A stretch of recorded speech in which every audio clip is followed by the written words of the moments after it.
Well, here we are then, almost halfway through the iRacing Le Mans 24 hours powered by VCO. Coverage brought to you by RaceSpot TV, VCO, and of course Radio Show Limited. I am Paul Smith.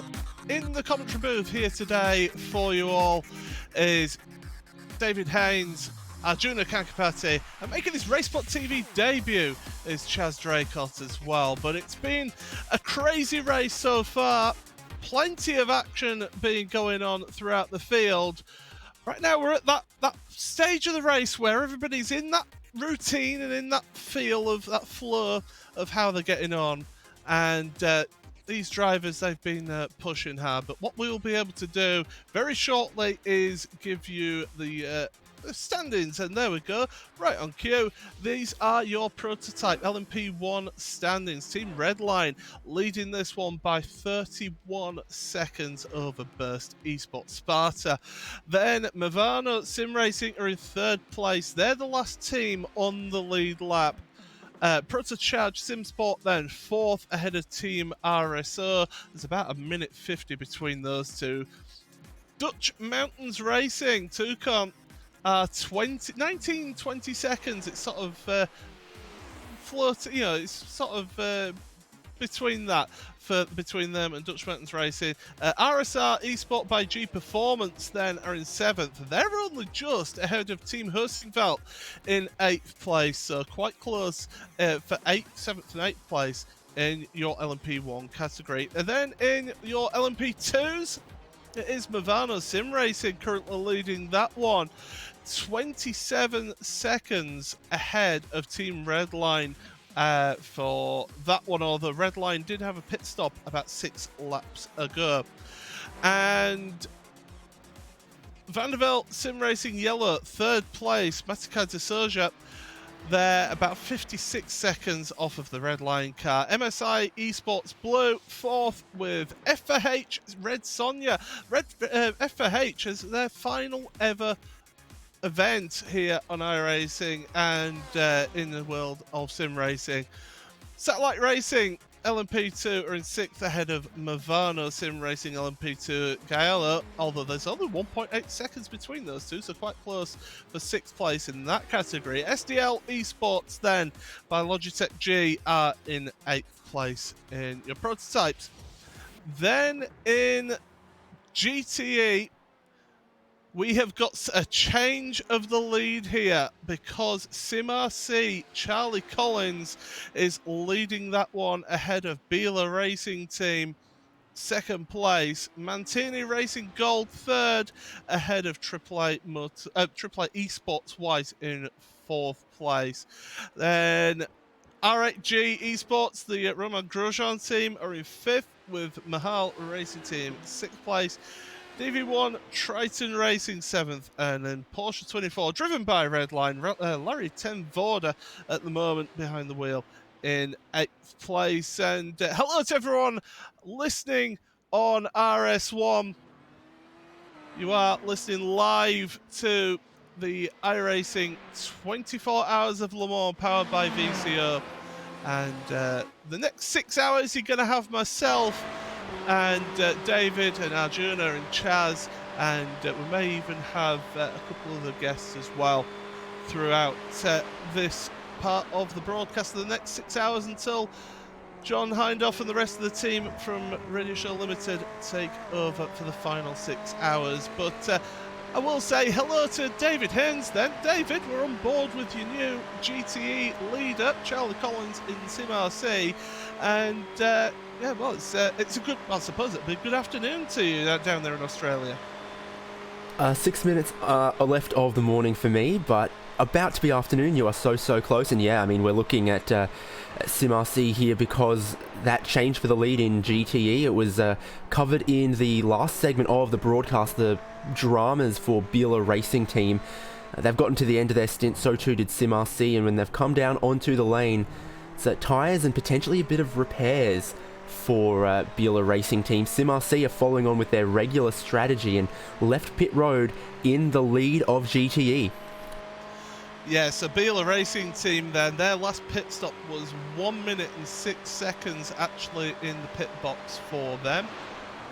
So Stefan Hofbauer behind the wheel for the 451 car in second place. 12.5 seconds behind your race leading GTE car, but both of those cars have made their pit stop on the same lap. So that change of position. Now, we do see, I'll bring our Junior into this, we do see damage to the back of the Biela Racing Team car from that contact with the Positive Sim Racing LMP2 car, and that will have a detrimental effect on that car, not only in the handling in the corners, but also top speed down the straight as well.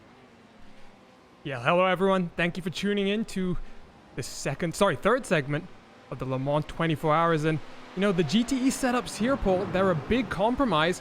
We're trying to balance out the straight line performance and trying to maximize every bit of top speed you can get, as well as trying to just make sure that the Porsche curves can have a nicely balanced car that does exactly what you want. And when you get rear wing damage like that, you lose both the downforce that you'll need in the Porsche curves, but also a little bit of aero efficiency. So you can see that gap's really just started to build up. Now, the Biela team inherited the race lead after SimRC got a speeding penalty, but right now the two German teams, they're duking it out, but it is SimRC in their usual traditional yellow starting to build up this lead out front. You know, I ever since I started commentating for Racebot TV 5 years ago, it's been nearly 5.5 years ago. Wow, time flies. I've always been commentating. I always feel I've been commentating on SimRC, and they always have been in and around the endurance scene in sim racing, and it's a great setup that they have there. And it'd be great to see them get a good result out of this one. But there are 11 hours and 53 minutes and 52 seconds remaining here of this race. So we're only just past the halfway point here, Chaz. And, you know, you've done a few of these 24-hour races here on iRacing. When you get to this portion of the race, is it as a driver a relief that you've got half the race done, or is it a, oh goodness, we've got enough for half of the race to go? It can often be a case of how has the first half turned out. Good evening, by the way, everybody, and welcome to the iRacing 24 Hours of Le Mans. I'm very, very excited to be here for Racebot TV, and of course on RSL as well. But yes, it's all down to how the first half goes, really. I've had mixed fortunes in a lot of the 24-hour races that I've done, and to be honest with you, a lot of the time you get to the halfway point and you think, oh, flipping heck, is that all we've done? We've only done 12 hours, because it's usually when you get about 15 hours to go, from about that point onwards, it really, really does drag. And of course, throughout the night as well, it's the most grueling and demanding and completely relenting part of the race. It's so easy to lose focus, there's not as much stuff to see, and to be honest, when the traffic's coming up behind you as well, obviously visibility in that way is quite, and it's a very focusing time with less vision, so it's certainly more interesting to see the least throughout the night. Well, I could tell you that at the moment there are 44 cars still remaining in this race. We're having a look at this battle on the pictures, which you can find on YouTube. We are being covered in various places online, on the Racebot Twitch, Facebook, on YouTube, via the VCO YouTube, and their Twitter and Facebook as well, and also the iRacing Esports Network YouTube if you want to see pictures, or if you are just listening in, then RS1 for our radio coverage. But yeah, 8th place then we are just paying attention to at the moment, because it's SDL Esports by Logitech G are under pressure from S2V Esports here, David, and Victor Prato is trying to use that draft to a good effect down the Mulsanne Straight. And what an effect that slipstream is down the Mulsanne Straight at the highest speeds you'll almost ever see in these cars. They are side by side in the position swaps on the way before the second of the Mulsanne chicanes there. Yep, so change of position then for them, and S2V moving up into 8th place, the number 17 car. They pitted about 7 laps ago, did a full fuel and tyre stop for them last time out, 47.9 second pit stop there. We have had a few pit stops in your LMP2 category, so Alex Trainer from Movano Sim Racing has been on pit road from the lead, and they are now currently 31.1 seconds behind your race leading car, which is now the team Redline HPD. Fabrice Cornelis behind the wheel for them in the lead. Satellite Racing in your LMP2 category as well from 6th place. They've just come down onto pit road, and that's put them down to 7th whilst they're on getting their service. So we'll keep abreast of what's happening there. But we've seen those changes in positions. Now, there is something I've just noticed on my timing screen here, Arjuna, and that appears to be that the RSR Esport by G Performance, as we're just looking at the replay there, we've lost the RSR car from LMP1, the 321. So I'm just trying to find out for you what's happened there, but that's hardly ideal because they were in 7th place at the start of the lap. Yeah, they've been having an up and down race so far. I do believe they were involved in an incident in the first 6 hours of the race, but something that they can just maybe keep in mind, be optimistic, is I remember there was an incident about 2 hours ago, Paul, where the 377 Movano LMP2 Giallo car disappeared for almost about 90 seconds before reappearing without any issues. So, potentially there's just some internet server connectivity issues, and they can get resolved shortly. The point I did want to make, though, we're watching Alex Trainer right now, and Alex is one of the fastest drivers in this LMP2 class. He's competing in the Sports Car Open over that last endurance winter season, and as part of the Sims Esports. Oh, sorry, Paul. Team Hersingveld, they're pulled over to the side of the road, the number 48 in LMP1. What on earth has happened to them?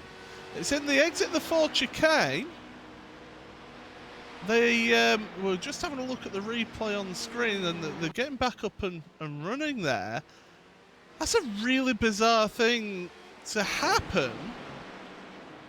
We'll get it up on replay here, but Chaz, it appeared that it just went off at the Ford chicane, and we'll get to see it on the replay very shortly. And then just sat in the runoff for a little while, maybe gathering their thoughts. Yeah, it didn't look originally like there was any severe damage or anything for the car, whether he's just decided that he's going to stop off and try and get a hot dog or something from the concession stand at the side. But we'll have a look now into the Ford chicane. Is it going to be a case of too much curb? Oh, it doesn't look quite like a wheel failure or anything, because the wheel still moves around. Because usually if we see anything like that, whether it is a hardware failure, you'd see it either go completely straight or 100% left or right. But that still seemed to move around a bit, like he was still getting force feedback through it as well. So not sure whether it was some sort of personal problem, but yeah, that was a very strange one, that. But luckily, no severe damage to the car or any at all. I have heard of people have pets jump onto people's laps or be underneath the pedals and the car press down the brake pedal. I've heard of that before. Yeah, that is something that's happened in the past there before. But yeah, it's certainly really been quite intriguing how that's happened there. But anyway, we'll go back to that battle in LMP2. But Arjuna, it did seem a bit of a strange one, but you've noticed something as well in this. Yeah, just to go back to that point on Alex Trainer, one of the fastest drivers in the LMP2 class, competed against him in that Sports Car Open in that last winter endurance season, and unfortunately for Alex, some bad luck really precluded him from really showing the potential and really fighting for that championship. But he's parted ways with the Simsa team. The last few months he's been running around with his teammate Fraser Williamson, and the team they've coined Flamboyant Flamingos. But here in this race they've signed up with Movano Sim Racing. So, Paul, obviously you talk about SimRC being such a staple in endurance racing. Movano goes back even further, and so potentially the Movano team have signed up two of the quickest LMP2 drivers that I've had the pleasure of racing against. Yeah, they certainly are very rapid drivers indeed. Our trainer is certainly one of those. His last lap was just over 0.2 of a second quicker than the Team Redline car as well.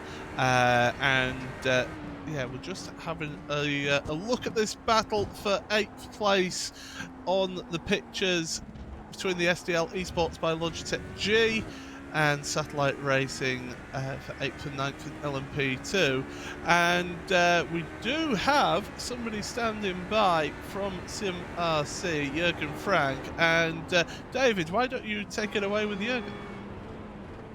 Well, welcome to the commentary box here, Jürgen. Obviously, not quite the circumstances I imagine you want to take the lead in class, but there you are in the second half of the race. Yeah, hello at first. Yeah, we also had some issues, but yeah, that was really bad luck for Bila Racing, spinning there on the grass. But at the end they are a bit lucky too, because they only have slight damage. That could have ended much worse, I think. I mean, obviously, you can't win an endurance race with a bent-up car, certainly not if your opposition are on the ball. So, I mean, what's been the biggest challenge for you guys in the GTE class with avoiding trouble, avoiding traffic, and trying to keep the car clean? What's the biggest challenge out there for 24 hours?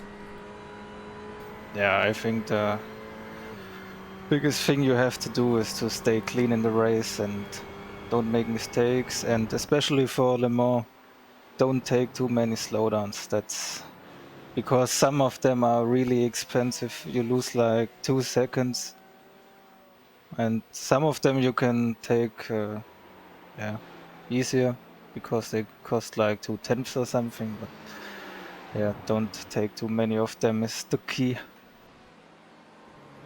Your car lost a little bit of time earlier in the race. Obviously, you're back in the lead right now, but what was the cause of that?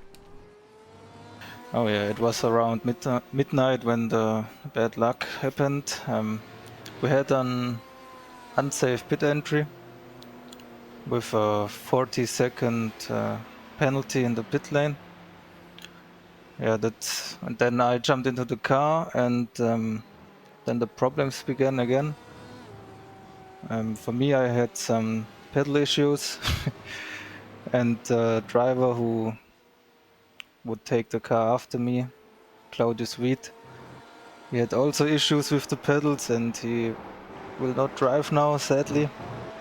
But at the moment, Charlie Collins is in the car, and he's taking back the time with an awesome pace. And just like Diogo at the beginning, they are both extremely fast here. That's unbelievable.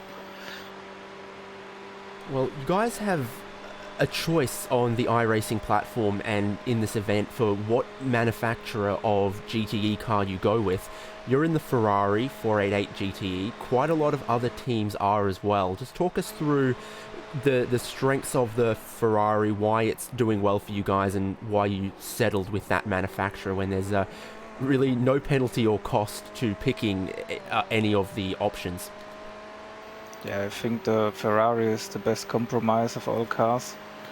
It has a good top speed. The balance is also very good, but that's also the case with the Porsche. And it's, at least for us, it's very good on the tires. Very balanced tire wear on all 4 wheels. So yeah, that's the reason for us. Well, I'll just say well done to you guys, currently in the lead of the GTE class, Jürgen. And before we let you go, do you have any shout-outs, any thanks you must deliver on behalf of yourself and SimRC? Yeah, sure. At first, to my teammates in this race, Charlie, Claudius, Diogo, and Nathan. Nathan will jump in later in the car. And also to the whole team, which helps us the whole week basically, just sitting in Discord or preparing some stuff. And also to our sponsors, iRacing and ATVO. And thanks to you guys for the awesome broadcast. You're more than welcome, and I hope we don't disappoint you, and I hope you stay clean for the rest of the race. I'll see you around. Yeah, see you. Good night. Paul? I was actually going to let Arjuna come in because he had a little bit of a point to mention on this part of the broadcast as well. Yeah, just tying off, what Jurgen was saying at the end there. He mentioned Nathan, and he's mentioning Nathan Lewis there, who's not actually part of SimRC, drives for TQ Engineering. But Paul, I go back to the first 6 hours of the race when the Radio Le Mans crew referred to this as the People's Le Mans. We talk about 2,000 plus drivers, 44 splits.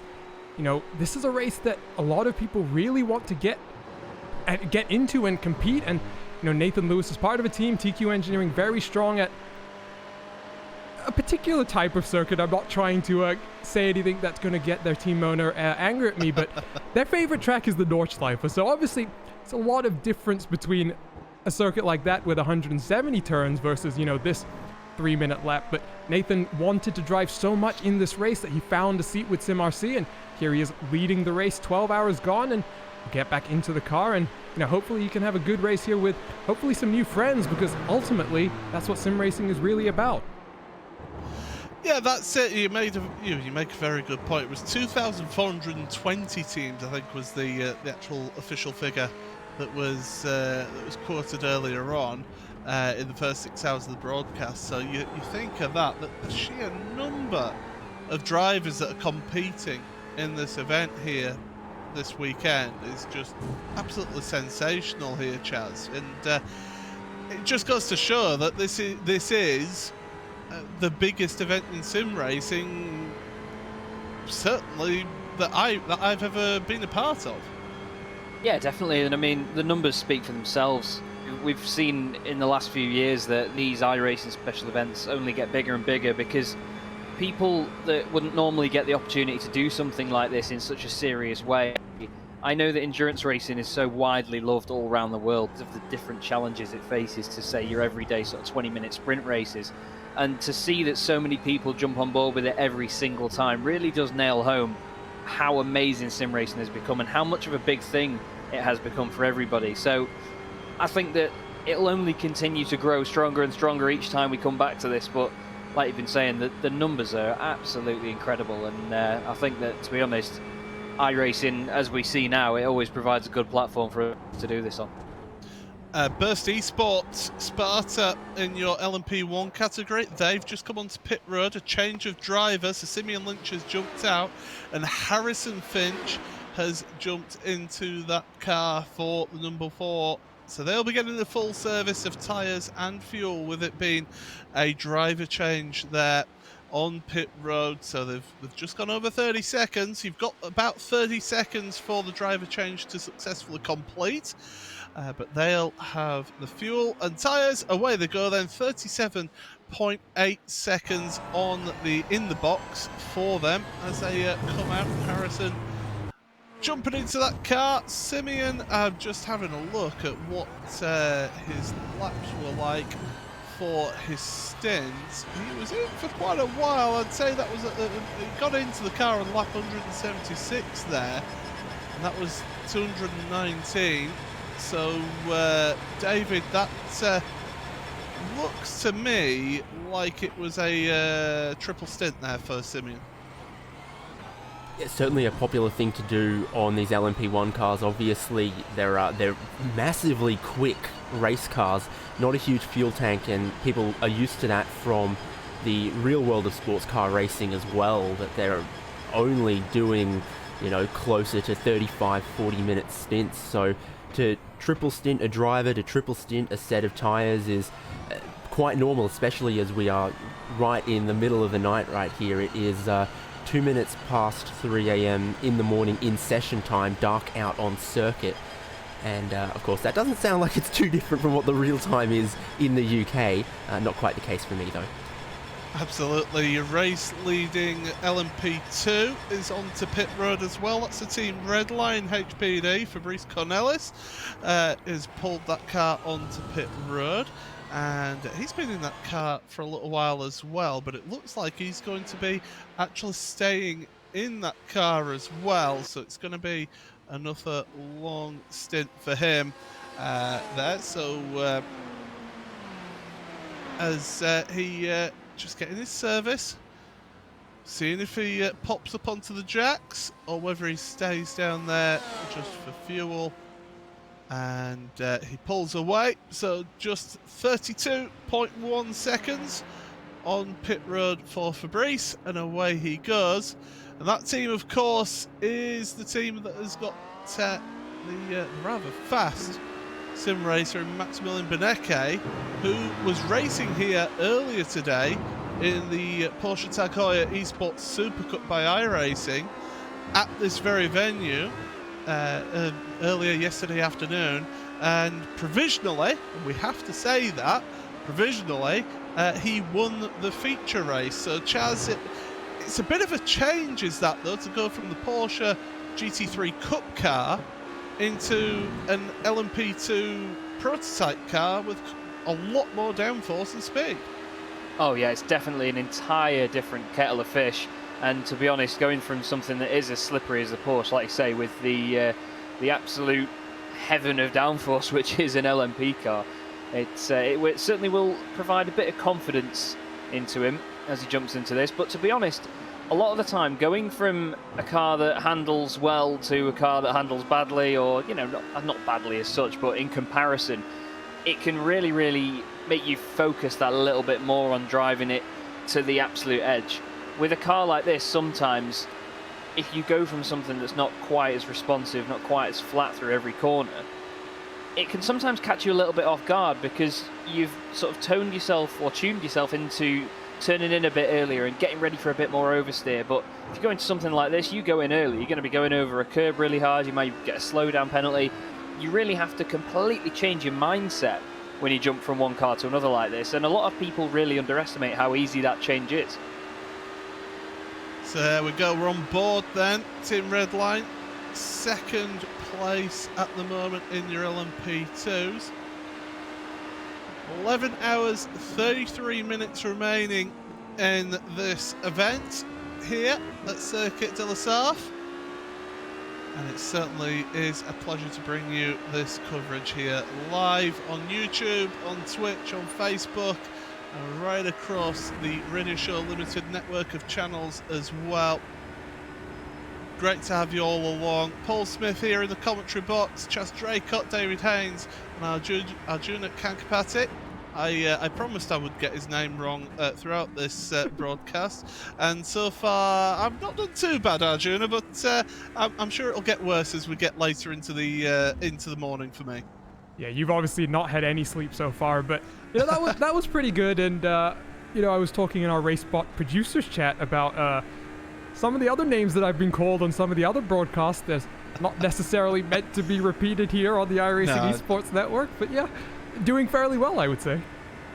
But this portion of the race now, we've been mentioning about how these drivers are in the flow of things, but this is where you can have an advantage of having a team of drivers who are truly international, spanning multiple time zones, rather than say a team that's purely based in Central Europe, for example, because you're going to have drivers that are fresher at different times of the day here, Arjuna, and this is where we get to see that come into play here in this event.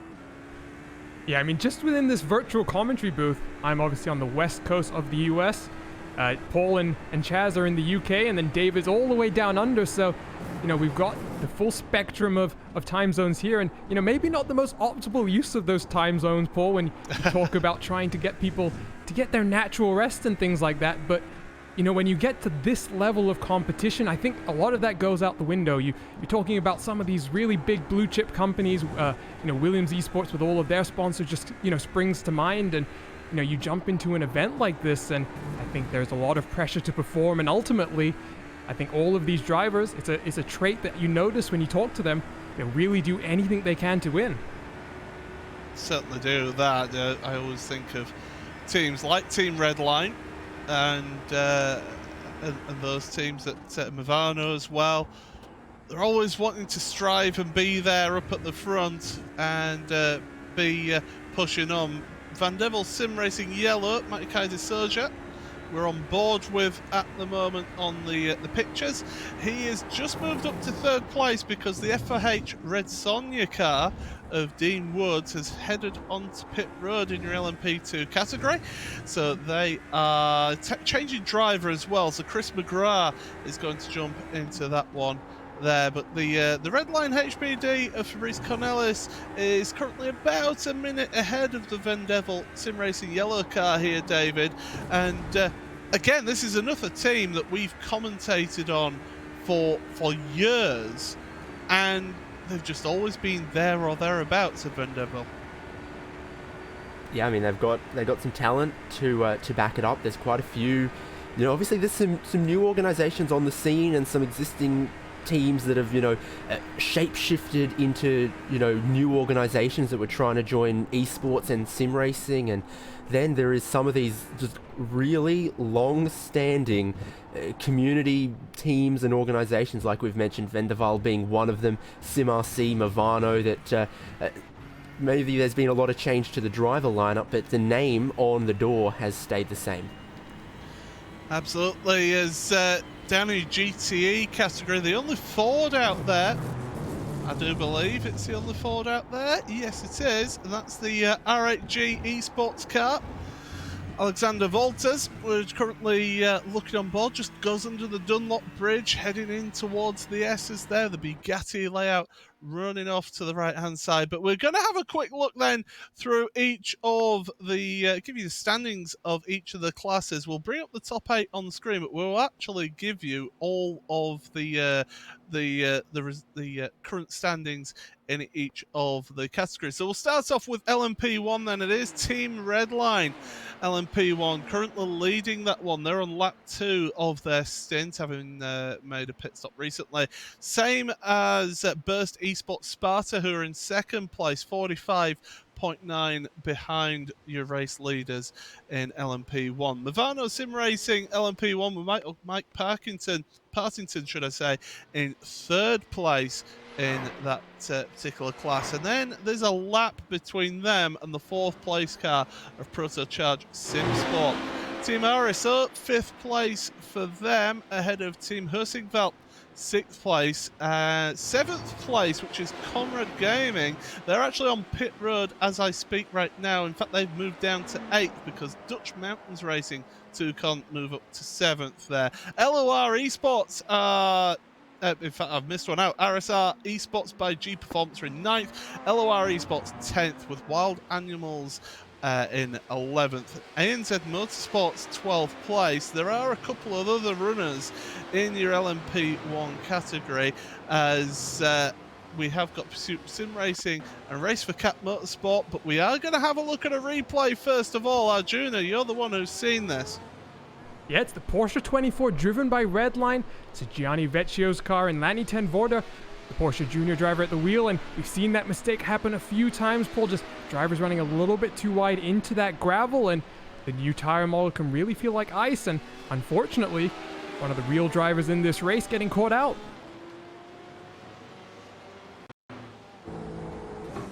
We've also had an incident for the number 13 car of Matty Kaiser Soja as well. We'll get a replay of that up very shortly, but Chaz, you've got a point. I tell you what, how Larry did not put that in a wall then, I do not know, but that really highlights the awareness we've got to have. Well, there's another way of putting it around there by Matty Kaiser into the final corner, and those chicanes and those curbs are so deadly in those scenarios. And as we saw from the Porsche as well, all you've got to do is dip one wheel on the gravel and it can completely rotate on you. But what a save that was by Larry, because I tell you what, I wouldn't have been able to do that, and that's exactly why these guys are in the top split and I'm not. And yeah, I'm in the booth. Yeah, Larry Ten Vorder, of course, professional driver for Porsche, and very adept in the sim racing world as well. But Matty Kaiser Soja for the Van Devel Sim Racing Yellow, 3rd place for them in the LMP2s. And David, why don't you take us through then all of your runners, the current runners in LMP2? Although I say that, we're actually going to go to another replay, and it's Team Redline. David, why don't you take us through this one?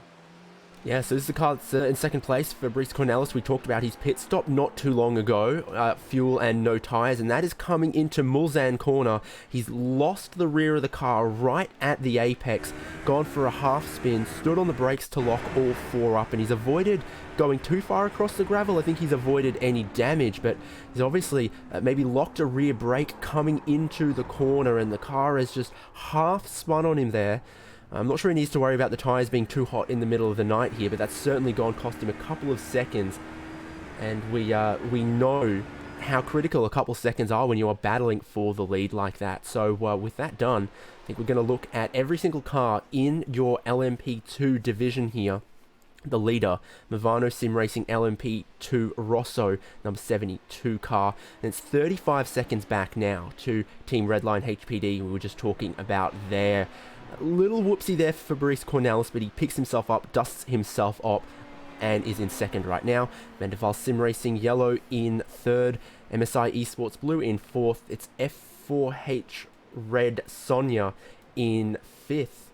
Then the first car off the lead lap from their class leader is Movano Sim Racing LMP2 Giallo. Got SDL Esports by Logitech G White in seventh. Satellite Racing LMP2 in 8th. Then a little bit further down, S2V Esports in 9th. Leo Racing Team HPD 10th. Project R Proto in 11th. Simsa Esports LMP2 is in 12th at the minute. Level Motorsports Orange 13th. Movano Sim Racing LMP2, it'll be the orange one I think in 14th. Positive Sim Racing in 15th. 16th is Evolution Racing Team. They're the last car running. It looks like the two retirements in the class. Simicube Inex Racing and MSI Esports Red. Thank you for that, David. We've just had a pit stop, by the way, for Team Hersingfeld, the number 48 car, Max Riedmuller. They're 39.2 seconds in your LMP1 category. So that's all of your LMP2 standings at the moment. But Chaz, why don't you give us the final groupings, which is your GTEs. Give us all the runners in that. Yes, thank you, Paul. As we saw just after the halfway point, everybody, SimRC now lead the way in GTE with Charlie Collins at the wheel after an incident for now second place, Bieler Racing Team Euronics. Stefan Hofbauer at the wheel of that machine. Manatee Racing Gold in third position with Alexander Massier at the wheel. They're followed by AAA Esports White and RHG Esports rounding out the top 5 in the GTEs. Then we have Mahler Racing Team in 6th with DV1 Triton Racing in 7th and Porsche 24 driven by Redline with Larry Tenvoord, who we just saw make that incredible save in 8th position. Tech Rouge Racing, nice and subjective, I like that. 9th place. 10th place, rounding out the top 10, is DRS Wave Italy GTE with a very, very Italian name, Alessio Fabriziani at the wheel. Then it's Team Anatolia in 11th with MB Esport Racing in 12th. Core Sim Racing GTE with Kenny Rusin at the wheel is in lucky 13 at the moment. And then SDL Esports by Logitech G Black are 14th. We've had a couple of retirements in that class as well. That's Trick Esports Pro Sim Gear, Team RSO 197, Prologue React Esports, and Rebellion Williams Esports 02, of course, didn't take the starts. So we have got 44 cars currently running in this race here. There is one car sat on pit road, which is the 04 G-Drive Racing Exemia, but they've been sat on pit road for quite a while. They are 53 laps down as well. They had significant damage to the front of their car, so I think that's just a case of maybe that team seeing if they can maybe get the repairs done and just get the car to the end of the race, really, which is, as you know, part of the appeal of endurance racing, not just in the real world, but also in the sim world. You want to get to the end of this race.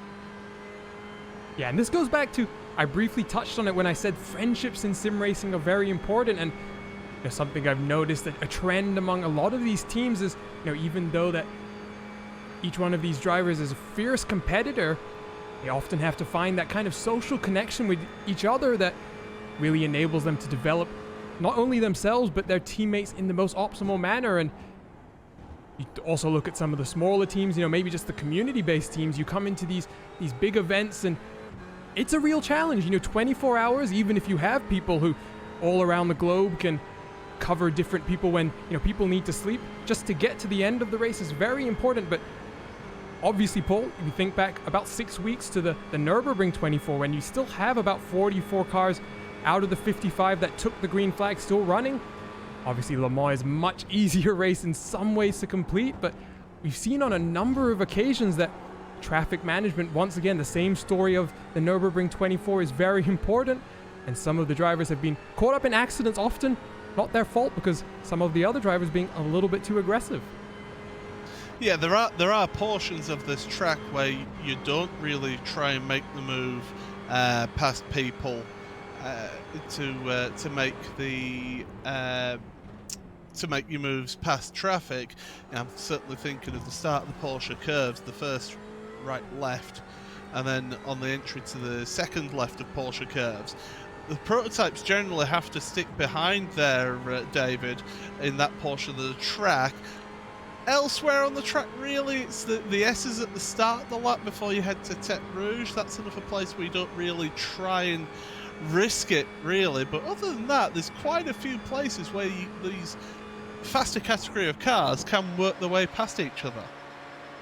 Yeah, I mean, overall, as far as circuits for multi-class racing go, I mean, you've just got so many long straights here at Le Mans making up the vast majority of the track that when you don't have a straight in between corners, a la the Porsche curves, you're like, oh, that's a spot to look out for. It's such a piece of character of the track because of the way it contrasts almost the whole rest of the circuit. I've done 4 stints in LMP2 in one of the lower splits so far this race, and you know, half of the time, and I say half, maybe 3/4 of the time, you're like, okay, car's just up the road from me exiting this corner, and then you catch them well before the next corner, and there's no troubles there. The only other spot I think you've missed there is I've been hesitant sometimes to go too wide through that kink on the entry to Indianapolis. That's you know, you never quite know what's going to happen to the car that you're trying to pass or being passed by when you're that meat in the sandwich class of LMP2.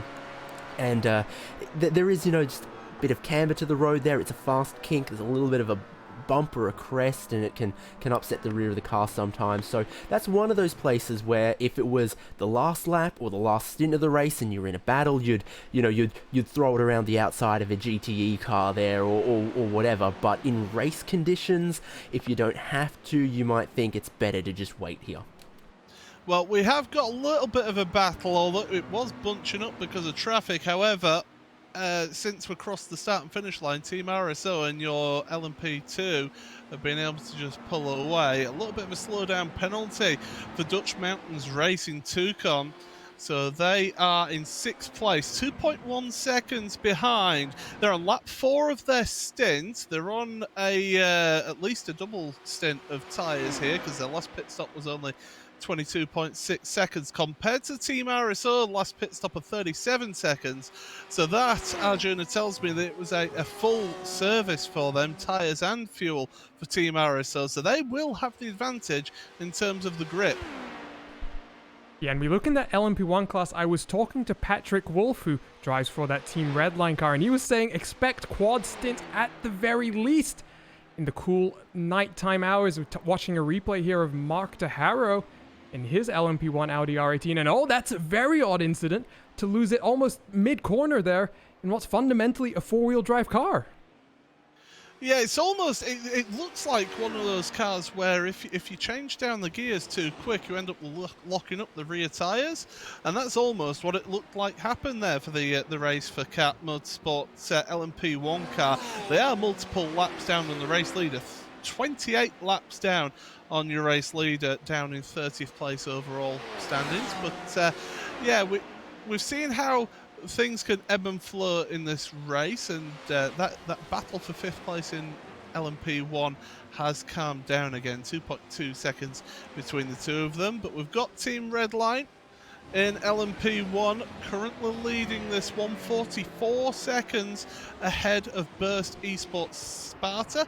So it's Dominic Farber for Team Redline and Harrison Finch for Burst Esport. Mike Partington. I keep on trying to say Parkington, as if I'm mixing up Michael Parkinson, the famous TV presenter. But anyway, it's Mike Partington. We're doing some interviews. But, yeah, no, we've only we are. spoken to one person.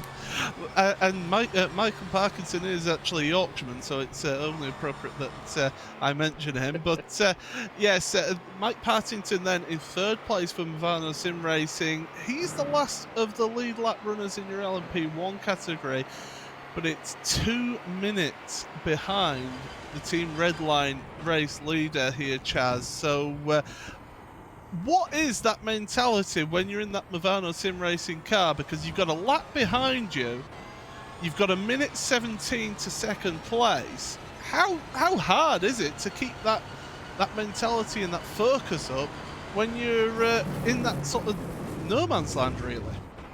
It's very easy to become complacent knowing that there's a car that far behind you and that you have got at least a lap. So even if they get past you once, you don't need to worry about that too much. However, that gap ahead is obviously what you want to focus on. At the end of the day, if you're in a motor race, you want to focus on what's in front of you, if anything. And I think when it is a minute around Le Mans, you've got to look at it in relative terms. If it was a minute round a different circuit that was, say, a minute and a half long, then it'd be more of a concern. I think around Le Mans, where it's almost, what, a third of a lap, as we've got Matteo Ugolotti around there in the Leo Racing Team HPD. Let's have a look at what's happened here. That's in the second of the Mulsanne chicanes.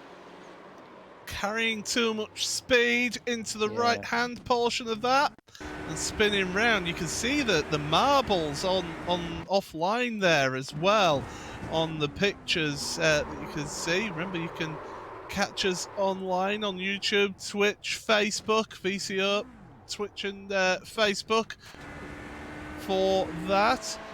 If you are listening on the Radio Show Limited network of channels. But yeah, Chaz, sorry, just to finish your point there. No, it's perfectly fine. It's just a case of making sure that you don't let that gap grow. At the end of the day, if you can maintain it, and you're in a battle for a top 3 position, as Movano are, obviously, it's all about just making sure that while the gap has got to quite an extent, you don't let it get any bigger. And I think that because that's about a third of a lap around here, like I was saying, it's not too much of a concern. They know that all it takes is one little issue from one of the guys ahead, and that will close down very, very quickly again. It's not like they have to wait an entire lap. It's quite difficult to lose a lap around Le Mans unless it's a severe incident that gives you a lot of damage. So I reckon that at this point they won't be too worried about that. You know, just over 11 hours to go, and in these sorts of races you need the long game mentality. It pretty much goes without saying, but I think at this point that's not going to be too much of a concern. I just very quickly wanted to give a shout out to the G-Drive Racing Xemia team as well. Even though they're 87 laps down in 47th place at the moment, they're still going and they're still pushing that car around. So fair play for the commitment on that. Oh yeah, thanks for pointing that out. Yeah, they have actually come out the pit road. They're on the second lap of their stint. A severely damaged car, but they are running, so hats off to them. Just to get you up to date, whilst we'll look at Agustin Canapino's car in the Mahal Racing Team, 6th place in GTE. We're on board with them into the second chicane. They're just going to have some LMP2 traffic come past them very shortly. You'll see that car appear to the left-hand side of you if you are watching on the pictures. There we go, past they go. Your race leading in leaders in GTE, first and second, have both come onto pit road here as well. Charlie Collins for Sim RC, a 33.2 second pit stop, so that's fuel only for him. And Biela Racing Team Euronics as well. Stefan Hofbauer staying in that car. Longer pit stop for them, so maybe here, David, just getting a bit more of that damage repaired. Yeah, I mean, if you come into the pit stall and the crew take a look at the car and say, oh yeah, there's a little bit of damage that might take us 5 seconds to fix, then you'd consider taking that. You can also get a little bit of damage repaired sometimes while you're taking a set of tyres. Now, we didn't see tyres here for Biela, but again, they might be just through the next couple of pit stops, if they can, trying to fix some little issues with that car after their contact. Yeah, we're just looking at that rear wing, and they have they have done a little bit of work to that. It is looking a little bit more in a conventional manner than it was after that incident with the Positive Sim Racing LMP2 car that we saw in the previous hour. But Arjuna, I mean, it's worth pointing out, in iRacing there are things such as mandatory repairs, so say if you've got significant damage to a suspension or engine or other components that need required repairs, and you've got required repairs, but you've got optional repairs as well, which is basically usually bodywork damage, isn't it? And you can choose to take them as much as you like in those pit stops. Yeah, and it looks like the Bila Racing team choosing to take around 8 seconds of those optional repairs, so it's just going to give them a little bit more of the straight line back that they lost after that incident, give them a bit more downforce in the crucial Porsche S's. But, you know, so far, I think, Paul, it's fair to say the gap's only 30 seconds to that SimRC machine still being piloted by Charlie Collins. They've got Maniti Racing, who's slowly starting to reel them in, but you look further behind, you've got another, it's about a minute to the AAA Esports white machine, then another 10 seconds to R8G, another 20 to Mala. So the Bila team, if they can just keep chipping away and potentially keep getting some of that optional damage repaired at each of the next stops, they may slowly work their way back to normal pace. Well, we've got a bit of a pit party because AAA Esports White, they've been on pit road. 34.1 seconds for them. Daniel Lafuente in behind the wheel of that car. A change of driver for R8G Esports, Thibaut Casabon, who was actually competing in the Porsche Takoya Esports Super Cup yesterday. Plenty of practice around this track in that car. He's up and away after a full service in the R8G Esports car. And the Mahal Racing team, they've changed driver as well. So we've seen Agustin Canapino jump out. Now Sami Masitrogan, the rallycross driver, he does plenty of rallycross racing, and of course he was the iRacing Rallycross World Championship driver and world champion as well, who jumps into that Mahal Racing team car. Also does a lot of RX2, I believe it is, as well, that he competes in real life as well. So plenty of real life experience in that Mahal Racing team there, and it's been interesting to see how a lot of drivers have not just taken up sim racing because of the situation that we found ourselves in this year, David, but a lot of sim drivers here is basically, a lot of these drivers have been growing up on the sim and using it as a good way of learning their skills and their racecraft.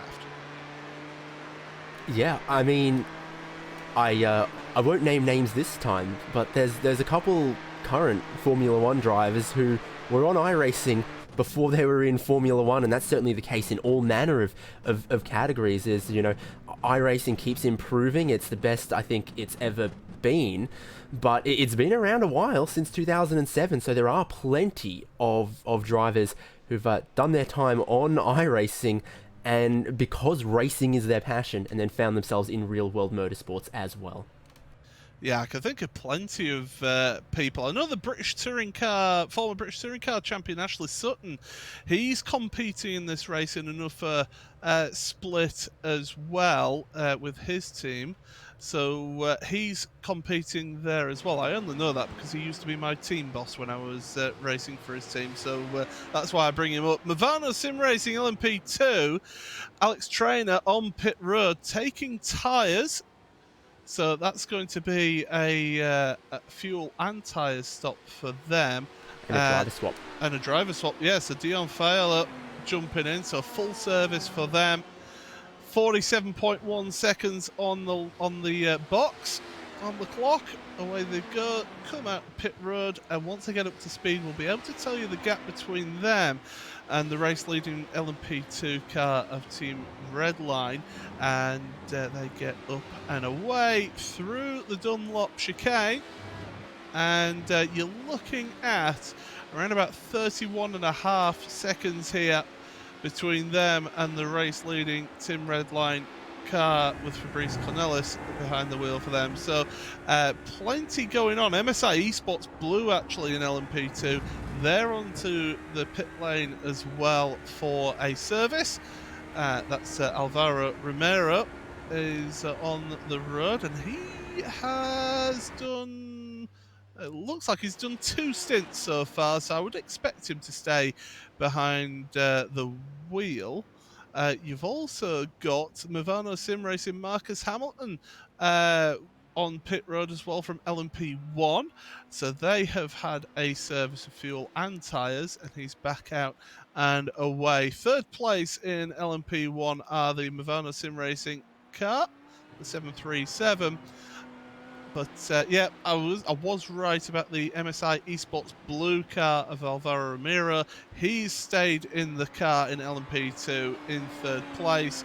Just a fuel-only stop for them, so no tyres for them as they head out of pit road. But we are going to give you a little bit of RaceSpot TV fan immersion, and I'm just waiting to see who our director decides to choose here to go on board with. But yeah, we will be giving you some RaceSpot TV fan immersion, and we'll do that on board the second place LMP2 car, Movano Sim Racing. Dion Faiolo just coming into Mulsanne corner at the moment.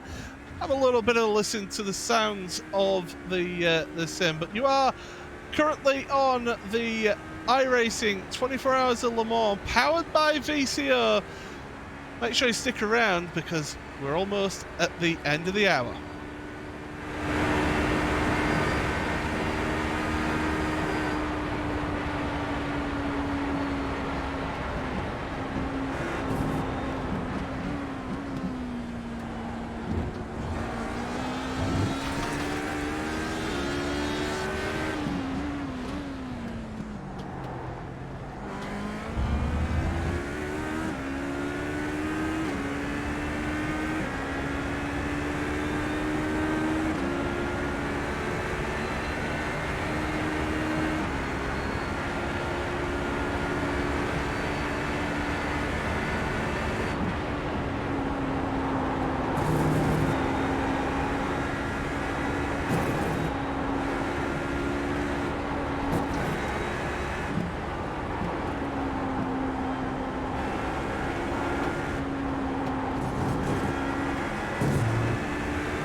1 hour gone in this portion of the broadcast. 11 hours remaining in this race. And what a race it has been here in the iRacing Le Mans 24 hours. Brought to you by VCO. Brought to you also by Racebot TV and Radio Show Limited.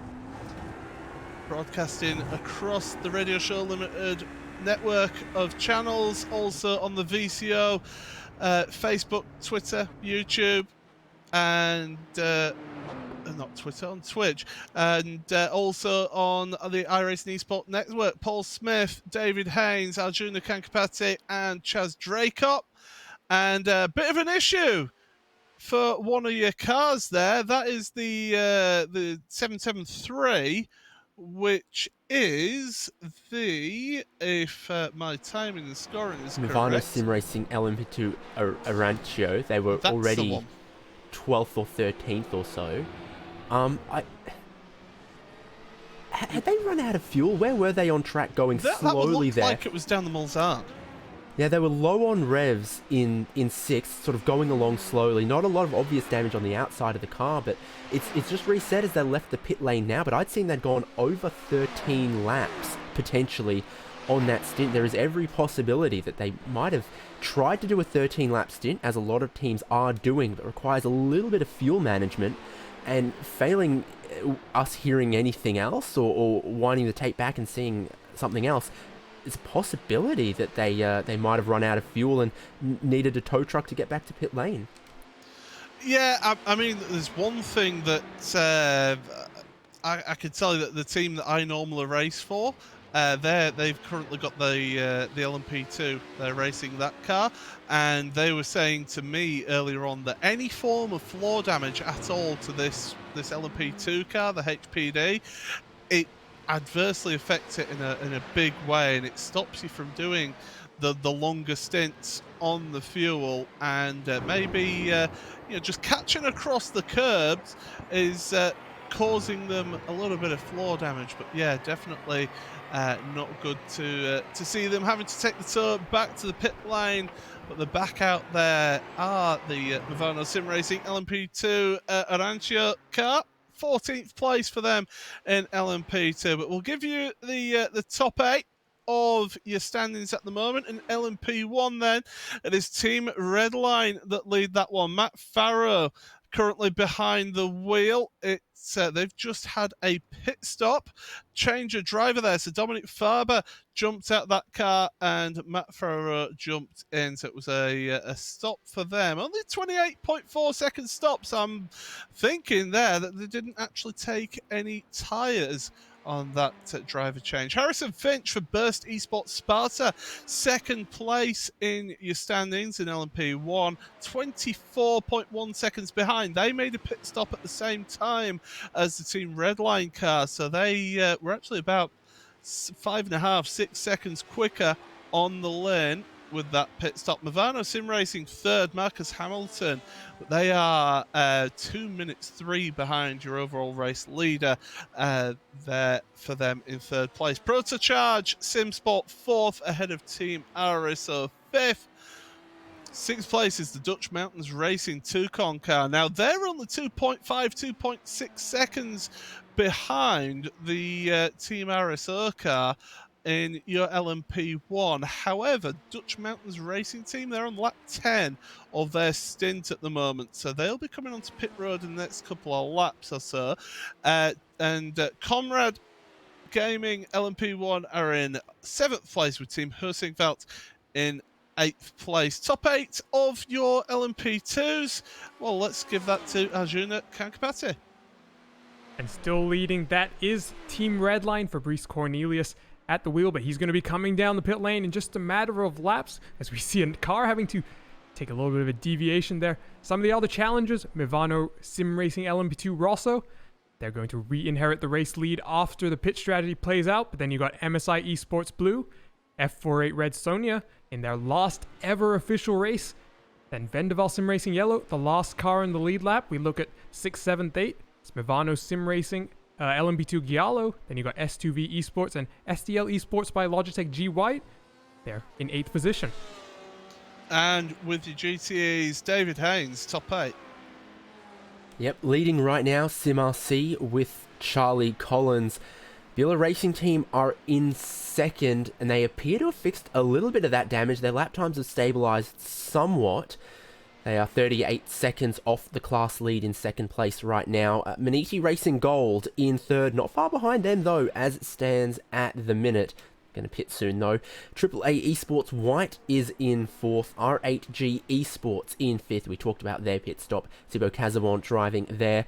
Then in sixth, it's Marla Racing Team with Sammy Maddie Trogan. Seventh is DV1 Triton Racing. And eighth, Porsche 24 driven by Redline. Paul, some action out on the circuit. Yeah, we certainly do. And, well, Positive Sim Racing. We'll have a look there then. Replay on our coverage. Caught the grass on the entry to Tete Rouge. Just gets the nose into the tyre barrier at the end of that one. I thought they'd held that one, Chaz. We'll have a look. Carlos Villegas thought he'd held that one there, but then just the front, it snaps around and the front goes into the tyre wall. Yeah, I was just about to say, that was about to be save of the century, that, and he would have got bonus points for getting it between the little markers as well, but like you say, as soon as that front end just bit in there, it decided to spit it into the wall, and unfortunately, that sort of impact, as we were saying before, every little strike against a curb or little tap of a wall, it can really affect these very delicate LMP cars, no matter whether it's an LMP1 or an LMP2. They get really badly affected with straight line speed, and to be honest, it's not something that always gets fixed in pit stops as well, so it can be very frustrating, and even tiny little moments like that can ruin an entire 24-hour race, can't they?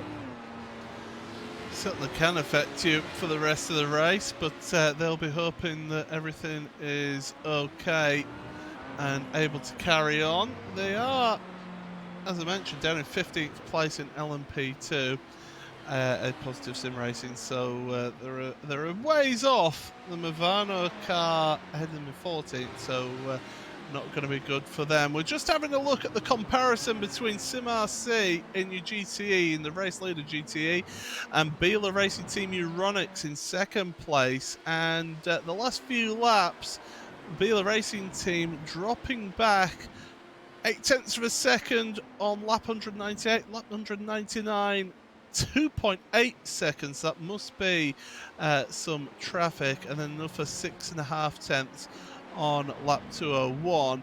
The Mantini Racing Gold car, however, here, Arjuna, they're progressing forward and getting closer to second place in GTE.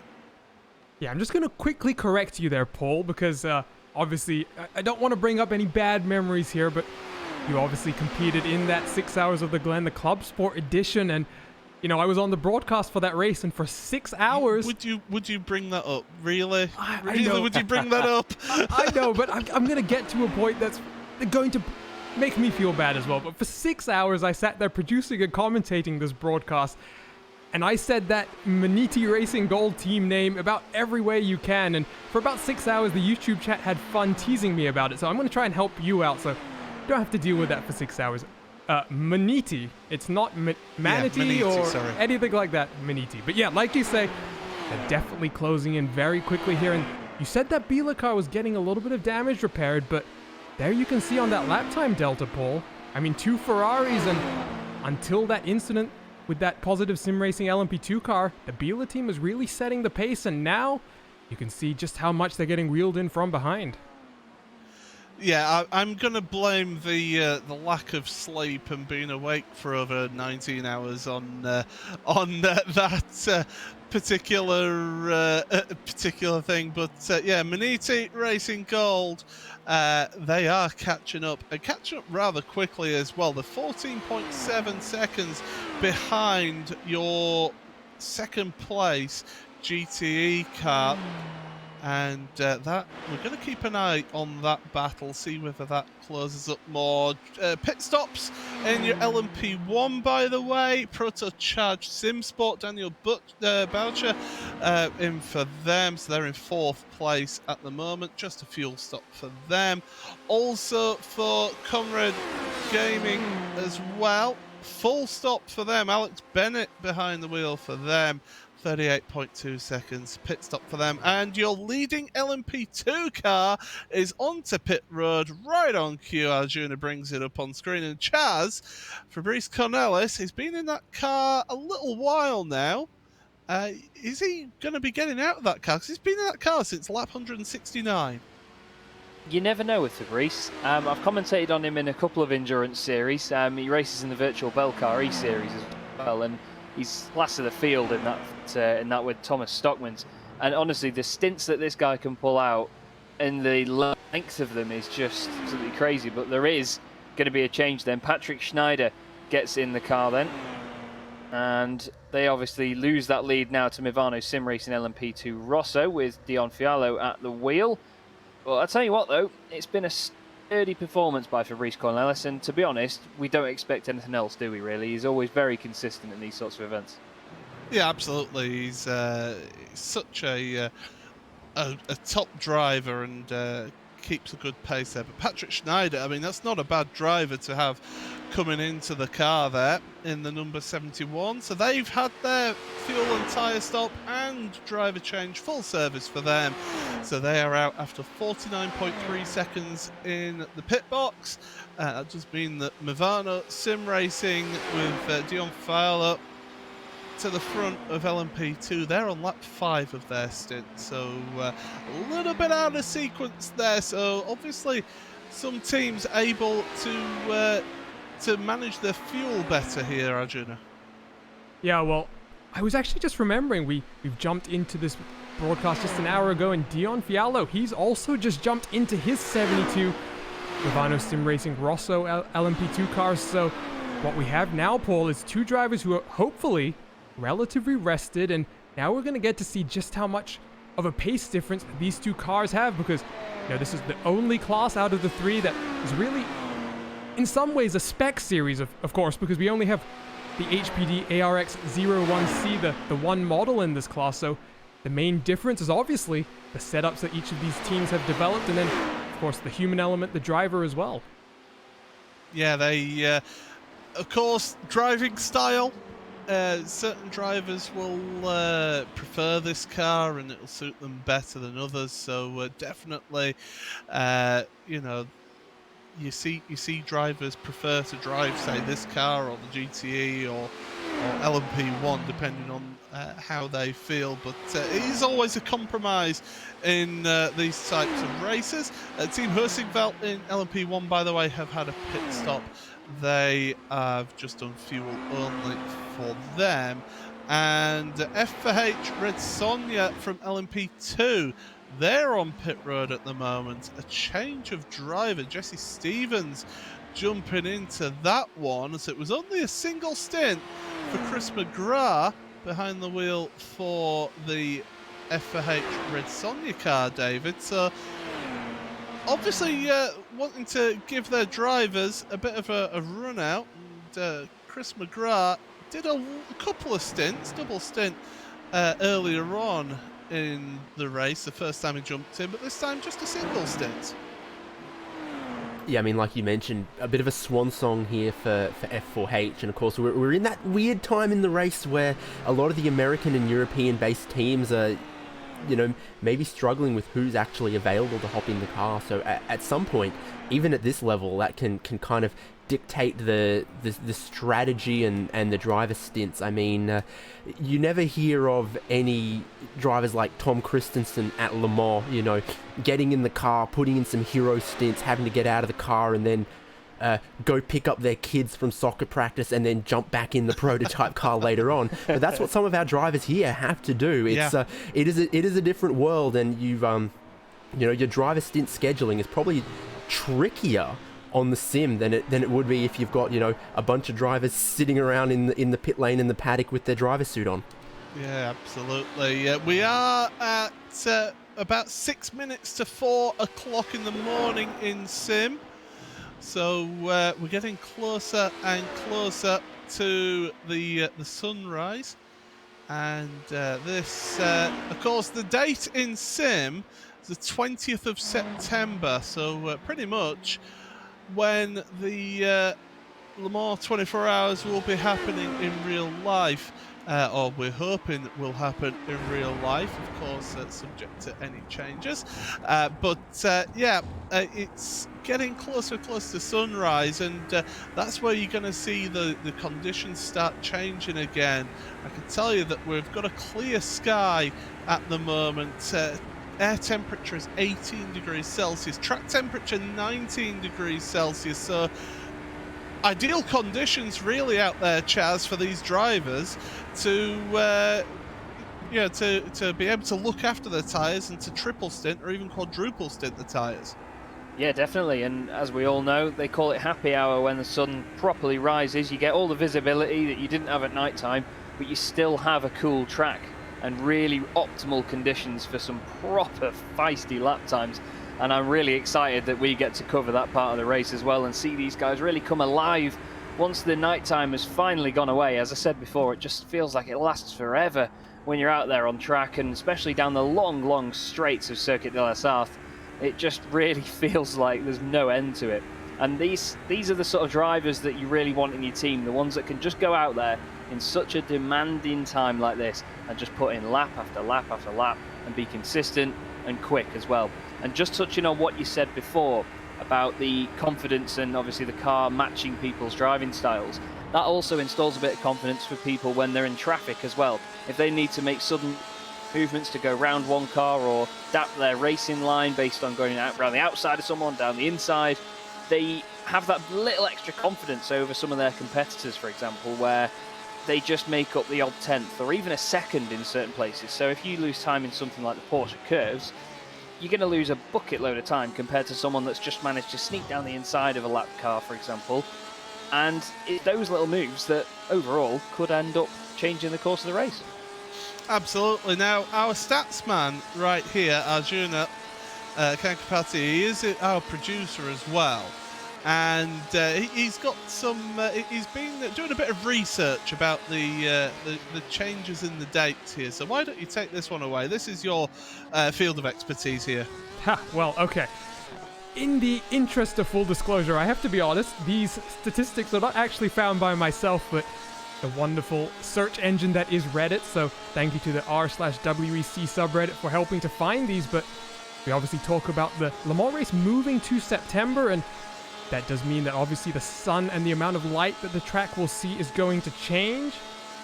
And then according to the statistics I've seen, we're looking at potentially 6.5 hours more of night darkness, which, you know, when we talk about night racing, Le Mans typically, especially in June when it's all lit up, it's not the hardest track to see. You go to some of the other tracks which don't have any lighting at all, that could be much more difficult to make out things, but that's definitely just going to play a little bit of a factor. But the thing that I think is going to be a bigger impact is the fact that you now have about 3 hours left of twilight, which means that transition between, you know, the sun being down and the sun being up, and, you know, vice versa, that's just going to be a little bit quicker. And, you know, maybe Chaz, you can expound on this just a little bit more, but that period of sunrise and sunset, you really want to make sure you have a driver who's settled and is able to take that car through the transition period. And, you know, all of these teams have so much data and so much historical analysis of, you know, the best ways to approach that period of the race. And now we're going to see that change up, and I think it's going to be interesting to see how the teams approach it. Yeah, definitely. And another thing to consider is that a lot of these drivers will have planned to change who's in the car at certain points as well, just to make sure that there's no difficulties for anybody that's in the car if they do have someone in at that point that might not be able to adapt as well as somebody else. And of course, one of the main things that we know about Le Mans is the fact that the sun rises pointing pretty much down the straight. I mean, if any of you have seen the Truth in 24 documentaries, you would have seen as well when the cars are absolutely spattered in flies at the end of the night, and the sun comes up in the morning, it just becomes a pretty much opaque windscreen across the cars, especially in the LMP1s as well. So I think some of these little challenges are often quite overlooked when it comes to sim racing, because a lot of people do think, oh, it's not real, it doesn't go to that extent. But I mean, as you can see right now from the Porsche 24 driven by Redline car, there is actually muck on the windscreen, and that does get simulated as well. I mean, it's quite surprising how many people don't know that that actually happens in iRacing, but it does make a difference. And I think over the course of the race, I should say, when the cars get a little bit mucky and look all tattered and bruised from the night before, it's quite a spectacle, isn't it? Certainly is. We're having a look on board with Gianni Vecchio in that Porsche 24 driven by Redline car for a reason. That's because they have actually been gaining on the DV1 Triton Racing car. And there's only 1.2 seconds between them here, David, so we could have a little bit of a battle on here. However, that Porsche 24 driven by a Redline car is on lap 10 of its stint compared to the Triton car on lap 7 of their stint. Yeah, I mean, you're not going to doubt Gianni Vecchio in any of these cars, so obviously he is thoroughly rapid right now, but as you say, a little bit on the wrong side of the fuel window there.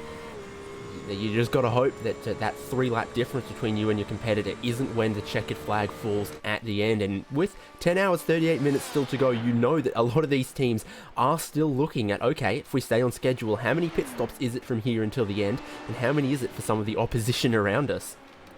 We're just having a look at Race for Cat Motorsports, having a big moment coming into Indianapolis. And we're going to go have a look at a replay because actually they had another moment down at Mulsanne Corner. So here we are on the brakes, brake. Nope, that's going straight on there. Oh, into the barriers there, just touching the tyre barriers on the runoff at Mulsanne Corner. Has to drive it out of the gravel trap and then half losing it through Indianapolis as well. So Arjuna, that number 8 Race for Cat Motorsport car, 14th in LMP1, really struggling just through that section of the circuit. Yeah, now these guys are 29 laps down from the race leader, so, just like that G-Drive Exima car, they're just trying to put in some laps and get to the end of the race, the true spirit of endurance racing, but fortunately, that Audi didn't kill the race spot cone. Mark DeHaro did a very good job just to swerve to the left of the cone and preserve the life just for one more lap, or maybe even just a few more cars, indeed. But, down here, they're 4 laps behind the next car in front of them, which is Pursuit Sim Racing. They're all the way down here, so many laps down. It's going to cut that first chicane pretty badly there, but they're still in with a fight here with some of the other cars, just if they can maybe hang on till the end and some of the other cars come into some trouble. We have had a change of position in GTE, by the way. The Porsche 24 driven by Redline Gianni Vecchio has actually made it ahead. So whilst we were looking at those issues for the Race for Cat Motorsport car, Porsche 24 driven by Redline up to 7th place now in GTE, but Triton Racing in 8th place right behind, and we're going to see a replay, and this is RSR Esports. No, it's the Porsche 24 making its move, and that is 2 Porsches going into Porsche curves, and the change of position there, David. Yeah, obviously Vecchio had been quite a bit quicker, and he's going to also be a little bit lighter on the fuel there, so move to potentially get them a little bit higher up the order. Looking at the... Did we just go back to live?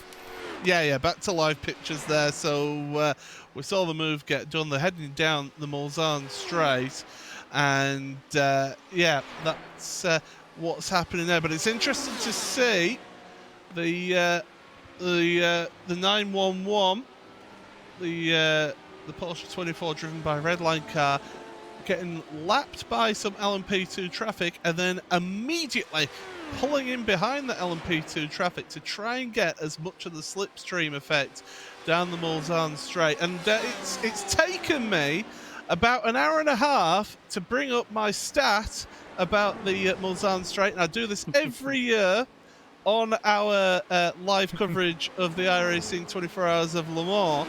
But the Mulsanne straight, to give you context of how long the Mulsanne straight is, the length of that straight is the same length as the Sebring International Raceway in Florida. And we think of that as not being a short track either, so it just goes to show how long that straight is down through, and that's why they put the chicanes in there, Chaz. That's crazy, isn't it? I mean, we all know it's a long straight. It's one of the most famous straights in the world, and to be honest, I never knew it was as long as that. And it's those sorts of comparisons as well that really do open your eyes to it, of how long a circuit this is as well. I mean, don't forget that's not even the whole track either. So they've got a long old time to go down straights like that and have a good think about what they're doing, but it doesn't make the rest of the track any easier. And just while you're on board with Victor here, one thing I was thinking of earlier is I don't know how these guys do 24-hour races in that Porsche, because yes, it sounds magnificent and it's amazing, but surely that noise gets quite old after a while, and you have to turn your sim volume down, because I really couldn't drive it for that long, would you? Well, I can tell you from actually being at Spa-Francorchamps watching these cars go around a couple of years ago. Not the year when it snowed at the World Endurance Championship at Spa. The year before that, when it was the hottest day in May that I can remember in Spa. But yeah, being sat in the grandstand on the start and finish straight and hearing those cars, it actually deafened you with the reverberation of the noise from these cars. It really was spectacular to hear those cars over the rest of the field. But Arjuna, it's worth pointing out, one of the latest updates to iRacing that came in the Season 3 build just a couple of weeks ago was a new audio engine, which is going to give us a lot more improvement in the audio. And we've seen progression in it straight away, but that's only the starting point. They're really going to push the development of that, aren't they, Arjuna? Yeah, I think if you talk to Aussie Greg, who's been spearheading that charge for X Audio 2 for a number of years now, it's always been very close, but it's finally in our ears, for, to put it literally. And, you come to a car like the Porsche and it's got a very distinctive sound. Also the Audi with its, very distinctive compressor noise on gear shifts. It's Johnny getting a little bit loose there, able to gather it all up. But it really just, this new audio engine, it allows the CPU to get a little bit more unburdened. It shifts the processing onto another core. It enables a lot more sounds to be played at the same time. And I think in a car like this, where it just lets the noise rumble around you and really just bounce off all the surfaces in that car, it really brings some of these cars to life. And sound is a very important part of driving these cars. You hear the feedback of the tires on the road, you hear what's happening with the engine as well, and it's always good to get improvements in such a core area of the sim. And it really helps with the immersion as well. That's the thing. Whether you're a driver or whether you're a spectator or even a commentator as we are, that little extra detail within the sound just really adds to the whole event in my mind. And one thing that sims have always struggled to get right, as you're not there at a live event, obviously if a car backfires, look at GT3 cars, for example, things like the Aston Martin Vantage, the Bentley Continental, when they change up a gear, no matter where they are, whatever circuit they're at, there's pretty much 100% of the time a pop and bang on the upshift, and it makes you flinch. It scares you to death. You end up blinking and sort of jumping back from it because they're that loud. And this X Audio 2 update has really improved the whole backfire sounds as well. It's a really nerdy thing that I get way too excited about. But to be honest, it's just a little bit of immersion like that, because usually you would hear a pop and bang, but it wouldn't be that loud. But in the sim now, it genuinely can startle you some of the time. And I think it's those little things that just really add to it. And like I've said, no matter whether you're a driver or a spectator, it is all immersion. And I think iRacing have done a great job in getting that on board. It may have taken a while, but at the end of the day, it's here and it's great, in my opinion. Yeah, exactly. I mean, I've noticed it a little bit just in the driving. In the LMP2 cars, they're an open cockpit prototype.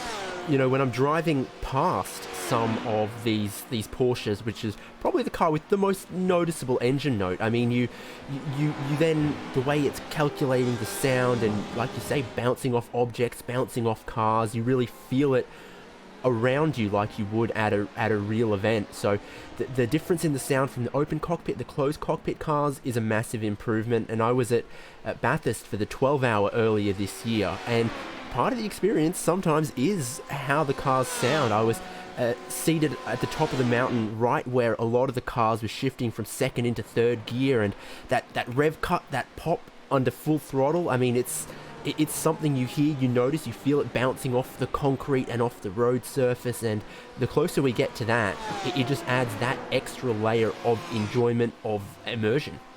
Would that be the Liquimolly Bathurst 12 hours that you attended earlier this year? Yeah, there was some great coverage of the event by Radio Show Limited as well, so always great to have them on board with any kind of endurance event.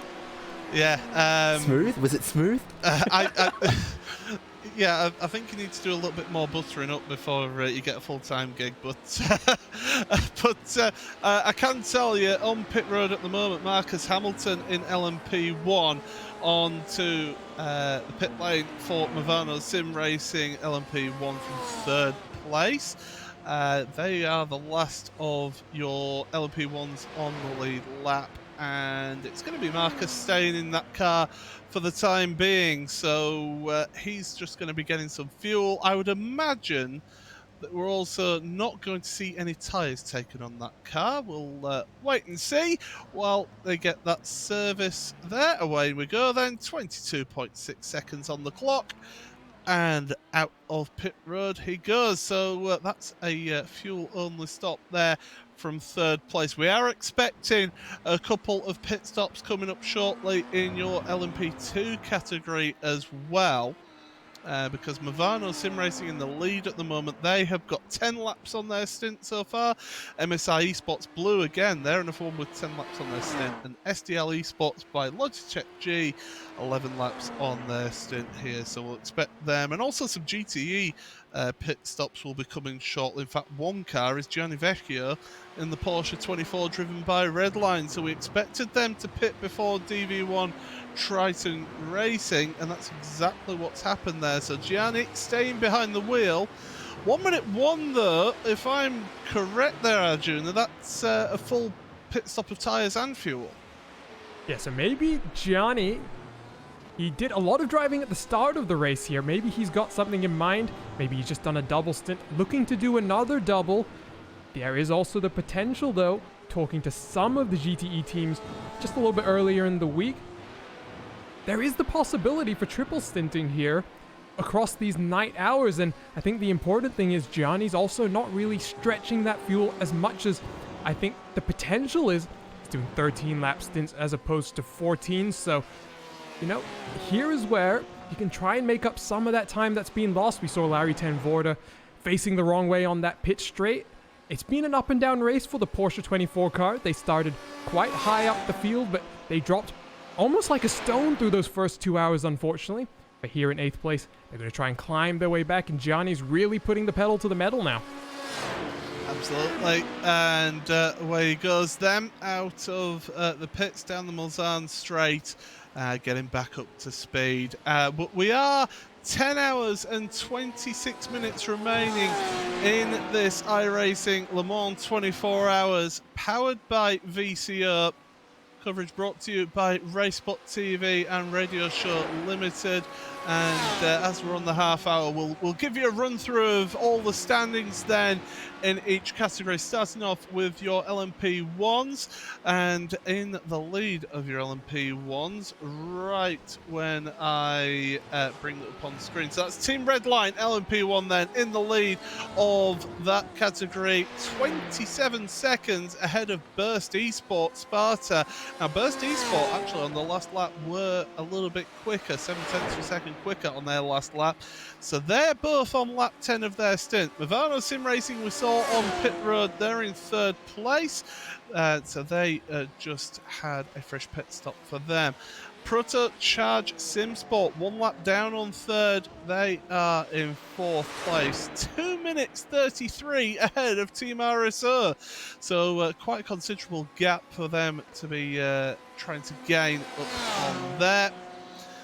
6th place for Dutch Mountains Racing Toucan. They are 8.2 seconds behind Team RSO. So they are trying to push on and try and catch up that gap. Team Hersingveld in 7th place with Conrad Gaming only 1.6 seconds behind. That's a little bit of a battle that we've not really noticed too much on track. And while I'm talking about this, your race leading LMP1 car, the Team Redline car, is on to pit road. So they're going to be getting a service done now with Matt Farrow. Where were we down to? RSI Esport, 9th place. RSI Esport by G Performance, 9th place for them, with LOR Esports 10th. Wild Animals Orca, 11th, and ANZ Motorsports in 12th place. 2 other runners in your LMP1s, Pursuit Sim Racing, and also with Race for Cats Motorsports in 14th. A few teams who have retired. G-Drive Racing Eximia, we saw them try and get going again, but unfortunately for them, they weren't able to continue. The car just too damaged, so they're out. Race Clutch LMP1 as well, they're enough one of the retirements. Hubert Racing Esports Grain, Team Chimera, and Obsidian Racing GT Omega have all retired from this race. Into your LMP2s, we're expecting some pit stops coming up shortly. But David, why don't you take us through the LMP2 field? Gladly will do so. Movano Sim Racing LMP2, Dion Fialo leading right now, but he is starting his 13th lap. This will definitely be an in-lap for that car. So first and second in class on sort of opposing pit strategies here, and they are swapping the lead at almost every pit stop. Second place right now and potentially taking over the lead at the end of this lap. It's Team Redline HPD with Patrick Schneider driving. MSI Esports Blue are third in class. F4H Red Sonia, fourth in class. It's Vendaval Sim Racing Yellow, fifth. Sixth, and on pit road right now, SDL Esports by Logitech there. They're about to get away, and I think they'll hold on to that spot. Satellite Racing LMP2 is in 7th, and 8th is Movano Sim Racing LMP2. No, it has swapped around, and Satellite and Movano have gone up a spot. SDL Esports into 8th, and I'll do the top 10 here. S2V Esports are in 9th, and it's Leo Racing Team HPD in 10th. Oh, I'll keep going with the LMP2s then. So after Leo Racing Team, it's Project R Proto, Timuvati driving that car. Simsa Esports LMP2 in 12th. In 13th, it's Level Motorsports Orange. Got Movano Sim Racing LMP2 773 in 14th. Positive Sim Racing are in 15th. Evolution Racing Team, last car running in class, in 16th. And retirements, Simicube Inex Racing and MSI Esports Red. There we go then, that's your LMP2 field gone through there, expertly done by David Haynes there. We have got the race leading GTE car on pit road with a change of driver. Chaz Dracop, take us through your GTE field. Well, as we can see right now in the pit lane, that is your GTE class leader, as Paul has said. Sim RC, Charlie Collins was the driver just in that car. They took that class lead again about an hour and 40 minutes ago after a bit of a mishap, to say the least, for Beeler Racing Team Euronics as the car goes up on the jacks, and they are taking tyres this time round. Manatee Racing Gold is still in 3rd place with AAA Esports White in 4th. R8G Esports are in 5th with Thibaut Casabon behind the wheel of that car. And let me just tell you as well at this point, some of these iRatings on the right hand side of my timing screen absolutely disgust me. It's amazing. 9,174 iRating for Marla Racing Team are in 6th. DV1 Triton Racing are in 7th with Porsche 24 driven by Redline, currently on pit lane. Gianni Vecchio in 8th place in class there. Then we have the 777 car, Terta Rouge Racing in 9th. DRS Wave Italy GTE rounding out your 10 in that class. Then it's Team Anatolia, the number 2 car, in 11th place with MB East Racing with Bas Visser the wheel in 12th. Core Sim Racing GTE in 13th with SDL Esports by Logitech G in 14th place. The retirements in that class: Trick Esports Pro Sim Gear, Team RSO 197, and 2 of the cars that didn't quite take the start: Prolog React Esport and Rebellion Williams Esports 02. Thank you very much. That's the entirety of the field then, who are running and retirement as well. I can tell you that Movano Sim Racing from LMP2 have just made a pit stop for them. They were in the lead of LMP2, but they're just going to lose the lead here because Team Redline have just gone past to take over the lead of this one. So LMP2 is actually quite close here for the race lead, and Movano then 32.4 seconds in the pit box, and they are back out and away. And we're just having a look back. David, you're sort of questioning what's going on, and you're the one who's keeping an eye on this. The 911 car.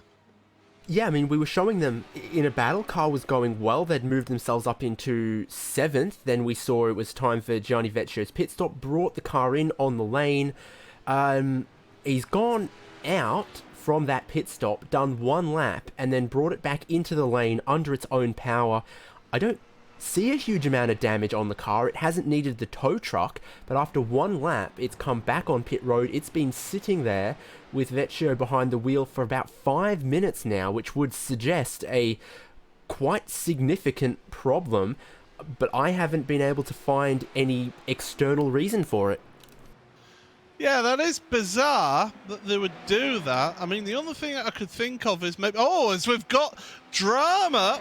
That is after the second chicane on the Mulsanne straight, and it's Team Hersingveld in your LMP1s. We've got a replay up on screen. Let's have a look. They're lapping a GTE car, and they get tangled up with the GTE car. Contact heavily into the wall there. There's significant damage to that Audi. And Team Hersingveld, Max Riedmuller pulling away. I'm trying to see who it was. I believe that might have been the second place GTE car there, Arjuna. Yeah, that was Maniti Racing. Alexander Massia at the wheel, and he's just got involved in a big incident. That's not what he would have wanted at all. Yeah, that's certainly... I mean, that's understatement of the century right there. Nobody ever wants to get involved in an incident, that's for sure, especially in a race like this. But it's a really tricky part of the track to be going too wide through there, because it is quite wide through there, Chaz, but that GTE car is naturally going to understeer that bit more through the right-hand part of that corner, and the Hersingveld LMP1 car is trying to get back to the apex, and they've just come together. Yeah, I would have expected after the initial turn into the left, I would have expected the Ferrari to just yield there, just to let him go. The LMP car, obviously, as Arjuna's just said as well, has gone super wide around there as well. It's not like he didn't leave him room, so unfortunately it was Alex sort of picking the wrong fight there, in my opinion. I don't think he really needed to scrabble it that much, but you can see, though, just how much of a consequence it had for the Audi as well, and almost getting clipped as well. By the time that it started going again, it was just about a car's width on the exit of the corner, and somehow they didn't get sideswiped, and they're very lucky not to have had more damage from that. But to be honest, that was definitely not a healthy Audi, and it was crabbing quite a lot. And we've got another car. That is the Movano Sim Racing LMP2 Arancio car. Brandon Hawkin around. Let's have a look. Oh, it's all seeming to be happening at this point here. We're 422, 423, and he's just got straight on at the entry to Mulsanne as to where the roundabout would be in real life. That sounded like it was out of fuel to me. It just dropped revs, didn't it? Yeah, it was bizarre, was that? So went straight on there at Mulsanne and decided to just park it there. Thought they were heading towards the hotel. Was that not the car that ran out of fuel earlier? Am I getting confused with a different LMP2? No, you would be right if it was the 773. That. Because they again have tried to go go multiple times longer than they can actually achieve. So that was only 11 laps though before they've gone on the tow hook. So unless they'd short fueled it, I mean, obviously, unfortunately, that car was already a couple laps down from its class leader. They were 12th, 13th or so, probably not looking at picking up a whole load of positions. But it's weird that they'd be out on the circuit if they're not, you know, giving it all. Yeah, sorry guys, I'm just looking. We have a very alpha program that we're using to track pit stops on our own, and I'm just looking at the data right now. So obviously the 773, the incident that I think you were referring to, David, they came out of the pits on lap 199, and when they ran out of fuel, that was 212. So that was, 13, 14 laps, and this time it's 224. So that's 12 laps, and I think, guys, they may have just done that one extra lap and may not have realized that they didn't have enough fuel. Now, most teams that you'll see here, they will be running with at least one person out of the car, keeping an eye on traffic, on strategy, asking the driver how the car's feeling, things like that. So you usually will have somebody out the car getting the feedback, keeping an eye on things like that. Now that might be a team that maybe they've not got the resources to be able to get somebody there available for the entirety of the event. So yeah, that is a little bit bizarre, but yeah, that's really strange. I could tell you, by the way, Conrad Gaming, they are onto pit road for LMP1. They are 6th place at the moment. They're just coming onto pit road for their service. ANZ Motorsports, they're on pit road as well. They're taking a service. Protocharge Simsport from 4th place in LMP1 as well onto pit road. So a few pit stops happening here in your LMP1 category. So we're in that sort of phase of the race. Triton Racing, DV1 Triton Racing, we saw them battling earlier on with the Porsche 24 driven by a Redline car. They have just had a pit stop and they're back up and running from 7th place there in the field. By the way, that Porsche 24 driven by Redline still on pit road, 11 minutes on the pit road there, Chaz. Yeah, that's not completely the quickest one we're going to see all day, but at the end of the day, they're just sort of trying to get into that rhythm and stay there, because as we alluded to earlier, this is probably one of the toughest parts of the race. They're getting to the end of the night section now, and some of these guys, I mean, we've seen them scrabbling around through there as well. We saw Gianni Vecchio do it as well before. The back end can just get away so easily on these GTE cars when you're really pushing them to the limit, and I think that when the tyre changes are only being done because they feel that it's a necessity. I've seen a lot of them quite loose through a lot of the circuit, but it's just, to be honest, I don't know how these guys can drive these cars so close to the edge at such pace, because, well, I mean, I'm nowhere near as qualified as these boys to do this, but it's so just twitchy when these tyres start to go, and of course on the newer tyre models as well. Some of these guys may not even be completely used to them by now. I mean, it's the sort of thing that does take a while to adapt, doesn't it? It does as well. If you are looking for the live time, we do apologise. The race spot time is just getting a little bit of a fix, i.e. we're switching it off and on again. So just give us a couple of moments of that. Of course, you cannot keep up to speed as well on the Radio Show Limited website as well. So they've got live time and scoring available there for you to keep up to date with everything that's happening on this race right now. So of course, this is the iRacing Le Mans 24 hours coverage powered by VCO. Paul Smith, Chaz Draycott, David Haynes and Arjuna Kankapati behind the cameras and on commentary.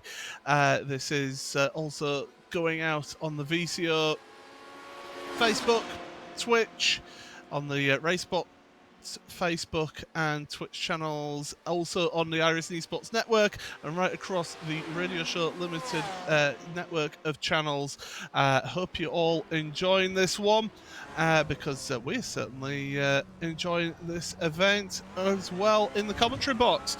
I can tell you Team RSO from 5th place in LMP1, they're down onto pit road at the moment getting a service for them, so that'll be just a bit of fuel into the tank.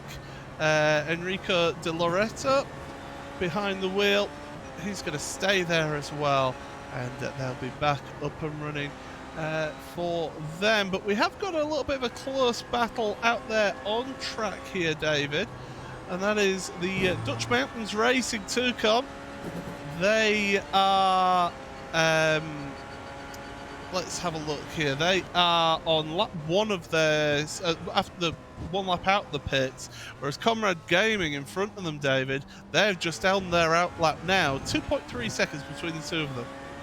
Yes, only a 1 lap difference in the fuel strategy here between these two cars. So this is, pretty close to being as real a fight and battle as you can get. Just a couple seconds in it, and traffic can have that come and go quite quickly here. That's one to watch. I'm informed that a Dutch mountain is actually a headwind, so hopefully they've got their low drag set up for that. As you can see, Le Mans at night time, absolutely stunning, and it'll only get to look even better as we head on into the daytime.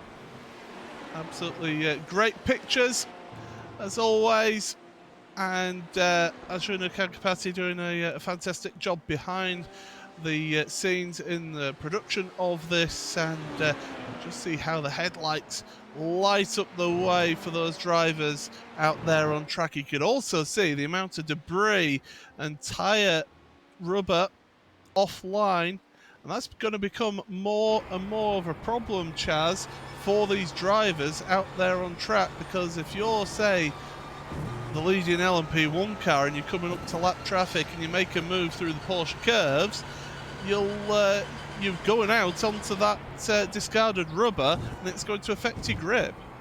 Yeah, that's the thing. I mean, a lot of people I've seen have commented on the fact that iRacing does render these marbles, and they do build up over time. Of course, dynamic circuits and dynamic track surfaces is something that we've had for a few years now, but it was such a massive revelation when it came in for iRacing to do it in such detail as well. And you can see just as you go into every single corner here, just the build-up of rubber offline. And it is the fact that it actually does affect the handling of the car as well. If you really do wash out wide just that tiny little bit, especially around such vital corners as here as well, if you're going wide, you're going to either go in a gravel trap or you're going to dip a wheel onto the grass and the car's going to go around.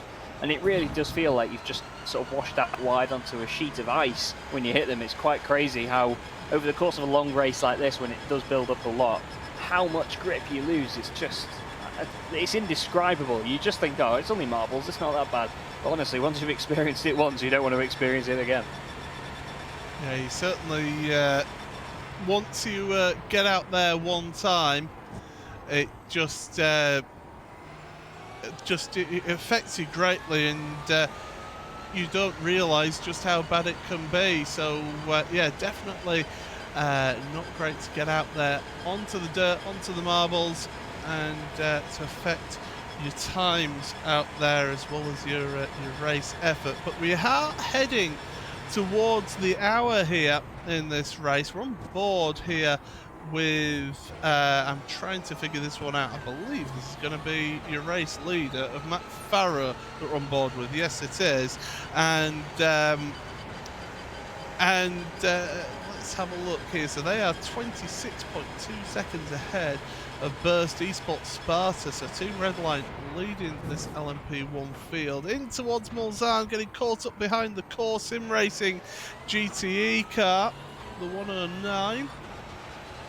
I believe that was the 109. No, it wasn't, the 180. Good if I could read numbers at this time of the day, but they make their way through nice and simply on the exit of Mulsanne, and now heading on the run down to Indianapolis here. So You're not going to make much of a bingo caller then, Paul. no, absolutely not. Absolutely not at all. That's for sure.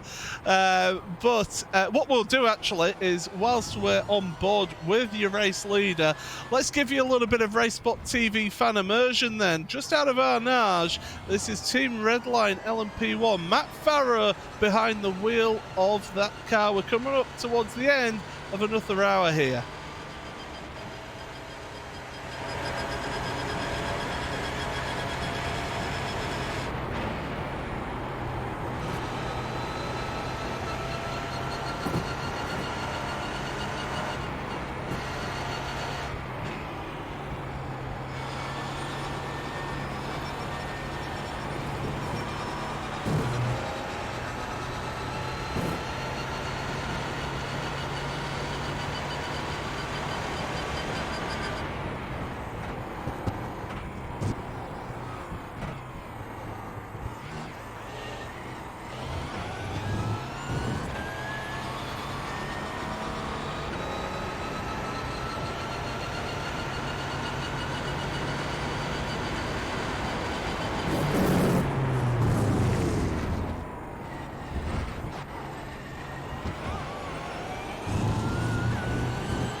There we go then.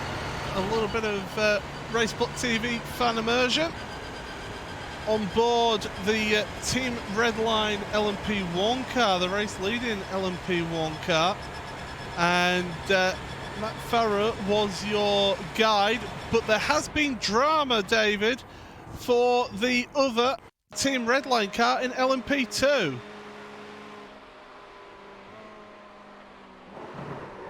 If David is there, that is. Well, we can have a look anyway, because Tete Rouge Racing then. Yep, there we go. David, you were the one who saw this. Take this away. Yeah, so we just caught part of the replay there. Tete Rouge Racing had an issue bouncing across the curb, that kink on the way into Indianapolis. They were spun in the middle of the corner. That's distracted Patrick Schneider, who's then gotten out onto those marbles we were talking about, looped the car himself. Now, luckily for the car that was your leading HPD, no contact made with any other car or with the walls, though it did get a little bit close there with the Tete Rouge Racing Ferrari. In the end, that's cost 10 or so seconds to Team Redline on what was going to be their in-lap anyway. They're being shown in second now because they have made a pit stop, but in their sort of tit-for-tat back and forth swapping the lead with Movano Sim Racing LMP2, it's gone from being Redline have a 20-second lead, and then Movano have a 20-second lead, and then Redline have a 20-second lead, to what you see right now where Movano Sim Racing LMP2 Rosso are leading almost with a whole pit stop in hand.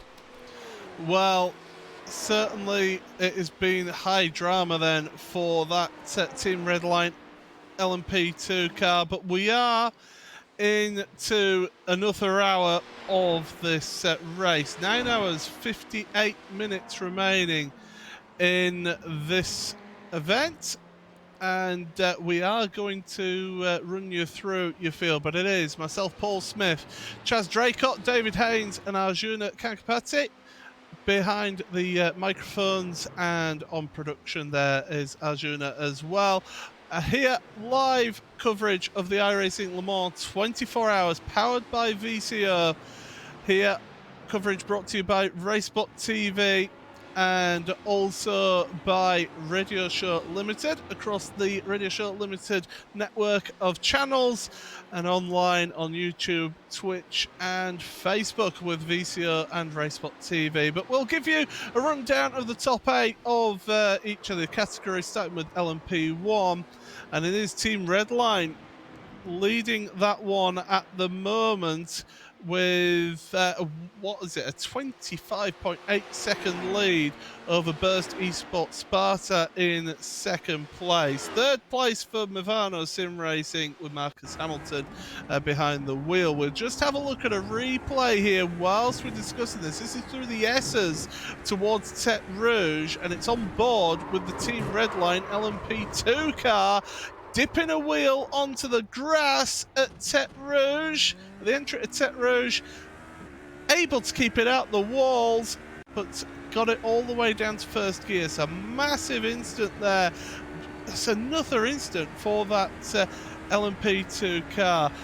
Protocharge then SimSport. Back to the LMP1 standings. Protocharge SimSport are in fourth place, a lap down on third, 2 laps down on the race leader. They are 2 minutes and 38 minutes ahead of Team RSO in fifth place. Sixth place for Conrad Gaming LMP1, they're 17 seconds behind. Then Dutch Mountains Racing Toucan in seventh, with LOR Esports rounding out your top 8 of LMP1. Arjuna, you can take us through LMP2 and the high drama we've been having there. Yeah, so Team Redline HPD, that's the car that Maximilian Benecke, Mr. 10K, is in. We've seen 2 issues in 2 laps. That means Movano Sim Racing LMP2 Rosso, Dion Fiallo at the wheel right now. That's the car with Alex Traynor and Fraser Williamson as well. They lead by a full minute here from the Team Redline car. Then you go back a further minute to the MSI Esports blue car. And then I think just a little bit of change in positions in pit lane here. F4H, Red Sonia and Vendaval Sim Racing Yellow. Then we go back the second Movano Sim Racing car. They're the first car a lap down. Then you also look at SDL Esports by Logitech G White. Then Satellite Racing LMP2. So that's the top 8 of your LMP2 category. GTE top 8 then, Chaz Draycott. Roger that. Sim RC, top of the pile at the moment in GTE. Nathan Lewis at the wheel of that car. Now, Beeler Racing Team Euronics still in second place with Tobias Huvela in that car. AAA Esports White have now been promoted into third position after the Maniti Racing Gold car had such a massive accident before with the LMP1 car at the second chicane. RAG Esports with Thibaut Casabon in fifth, with Marla Racing Team in sixth, DV1 Triton Racing in seventh, and Terta Rouge Racing in eighth place. DRS Wave Italy GTE with Giuseppe Curry at the wheel of that one in ninth. Team Anatolia round out your top 10, and then we have MB Esport Racing in 11th, Core Sim Racing GTE into 12th, with SDL Esports by Logitech G Black in 13th, and that Porsche 24 driven by Redline car still in the pit lane in 14th. So really not sure what's gone on there, but it's certainly cost them a hell of a lot as this race goes. That's a funny top 8 there, but thank you for giving us a rundown of that, Chaz, there. But you do make a good point there about the Porsche 24 driven by Redline, the massive problem. Apparently, they did have some repairs to make to that car, and basically they've not officially parked that car. It's not like closing the garage door, as you would see at Le Mans, but they have been parked there for over half an hour now, so they're definitely out of contention of doing anything in terms of any finishing results here. If people are watching on YouTube on the iRacing Esports Network and they're wondering where to get live timing, we've had to change page for the live timing, so it is currently on the racebot.tv/timing and then the number 2.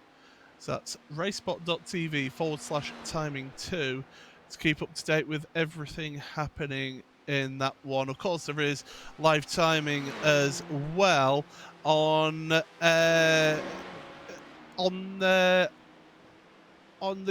Radio Show Limited website as well. So plenty of places to keep up to date with what's going on here. So yeah, we're running our way through and seeing what's happening on the event. So definitely this team, these drivers, SimRC, out there at the lead of your GTE, and yeah, it's certainly been an interesting drive for them. As apologies, we're just having a few issues with the on-screen graphics as well. You'll notice that the clock has stopped there, but I can assure it's not. Time hasn't stopped. But we'll try and get that fixed as soon as possible. But David, we're into the third hour of our stint here now. What's been your takeaway of those first 2 hours of our portion of this broadcast?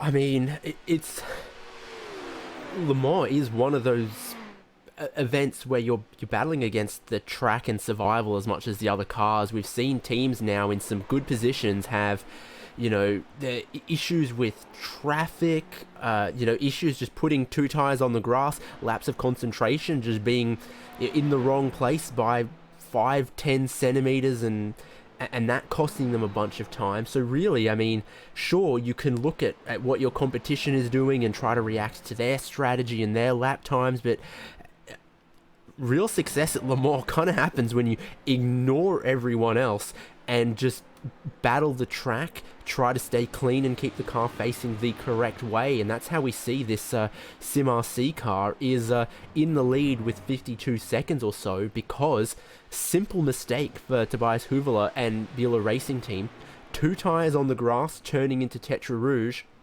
I don't think it was even a whole 2 tires on the grass. It was just half of the tires on the grass. That was enough at that sensitive high-speed turn-in point, and it's caused a cascading series of little issues for them. The time lost then, the damage on the car, the repairs needed, and they are maybe still in it for the win, but they've sort of, if not shot themselves in the foot, they've stubbed their toe. Certainly have, and we'll have to see how this all pans out in this event. By the way, we're we're in the middle of trying to sort out these issues, so apologies for the on-screen graphics not updating at the moment, but we will be getting you up to speed as soon as possible with that one. But I tell you what, Chaz, you know, it's been 2 hours into this this first broadcast, your first time on one of these 24-hour broadcasts. How have you been finding this event? Well, their endurance racing is often unfairly, I think, said to be not quite as exciting as sprint racing, but we've seen here that a little bit of action, despite the field being more spread out than you'd usually see in a short race, action can just come out of nowhere. Things can just happen. You know, one little bit of lap traffic, just making the wrong call, as we've seen with the GTE and LMP. It can turn the race around completely for two teams in their class, no matter where they are. Nobody is immune to incidents, and it's really, really exciting. I mean, I'm loving the whole production and obviously commentating with you guys as well. And to be honest, I think a lot of people would probably say the same. We've got a hell of a race on our hands, no matter what is going on here, because these guys have to be so consistent all of the time. And as David was saying before, with this circuit being such a high-speed circuit in most places, it's really easy just to overpush it and just make that tiny mistake that can end your race almost. Like, you can have a tiny tap against the wall and it leaves you a bit of straight line speed. Yeah, that will add up over time very, very quickly. But to be honest, as races go, they don't get much bigger than the 24 hours of Le Mans, and I'm very, very pleased to be here on the team for this one. And I know a lot of these guys, the amount of time that they've put into practicing around here as well, just to see those little mistakes in those moments, while it's obviously a frustrating situation for them, it adds a little bit more excitement for us, doesn't it, when things don't quite go the right way? Yeah, it certainly does, and gives us something to talk about out here, out on a track. Then, so you know, we have got. I believe we've got some pit stops going on in LMP1 for your leaders as well. I'll keep an eye on that one. Ninth place on this one in your LMP1, and the Movano Sim Racing LMP2 car has been on pit lane for quite a while now as well, so they've had issues going on there. But yeah, we're just working our way through into the next into this portion of the race.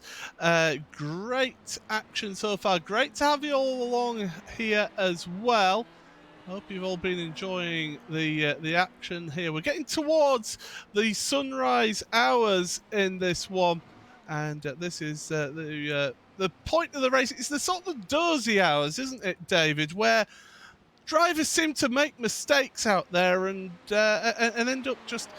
This is where, as it's about to start getting light, where you see people having those errors and the tiredness setting in.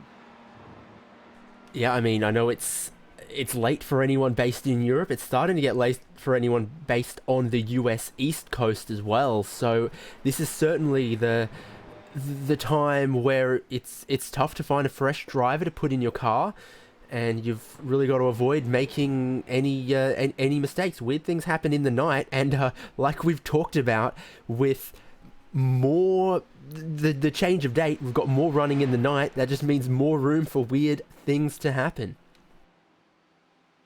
Certainly is, and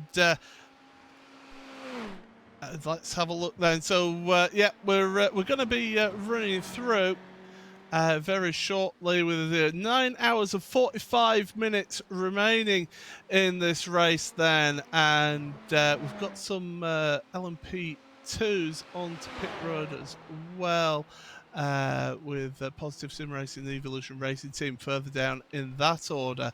They're making some pit stops for them, so it's just in that swing of things here, Chaz, and they're just trying to keep going and keep that flow going in this race here. Yeah, and when it comes to pit stops and strategies, one of the toughest things, especially in sim racing as well, you don't have as much access, I suppose, as you would in real life racing to know what other teams are doing. Obviously, you don't see the pit crews, you don't see them come out, how much fuel they're putting in. Obviously, we can see when they're putting tyres in, of course, and we'd hope that they'd fill these things to the brim. Otherwise, there wouldn't be much point in pitting for fuel. But at the same time, you don't quite know where the other guys are in their stint, how much they're fuel saving, what condition their tyres are in. Some of these guys, as we mentioned before, could be quad stinting tyres, or some will be triple stinting. And when that all overlaps and comes back round, it's very easy to lose sight of where you are in retrospect to a competitor in a battle. So, for example, with the P2 cars, of course, the Movano Sim Racing LMP2 and the Team Redline HPD, those guys have been swapping places since we took over this portion of the broadcast. And that's just because their pit stops are out of sync. And to be honest, I think it's very interesting to see just how much that can change. So sometimes there'll be a couple of laps different. Sometimes they'll pit after the same amount of laps. And even around somewhere like Le Mans, it's amazing to see that, I mean, I'm sure you'll agree as well, David, that like the amount that these guys can actually fuel save, to be able to put an extra lap out of it is a hell of a talent to do over a race like this.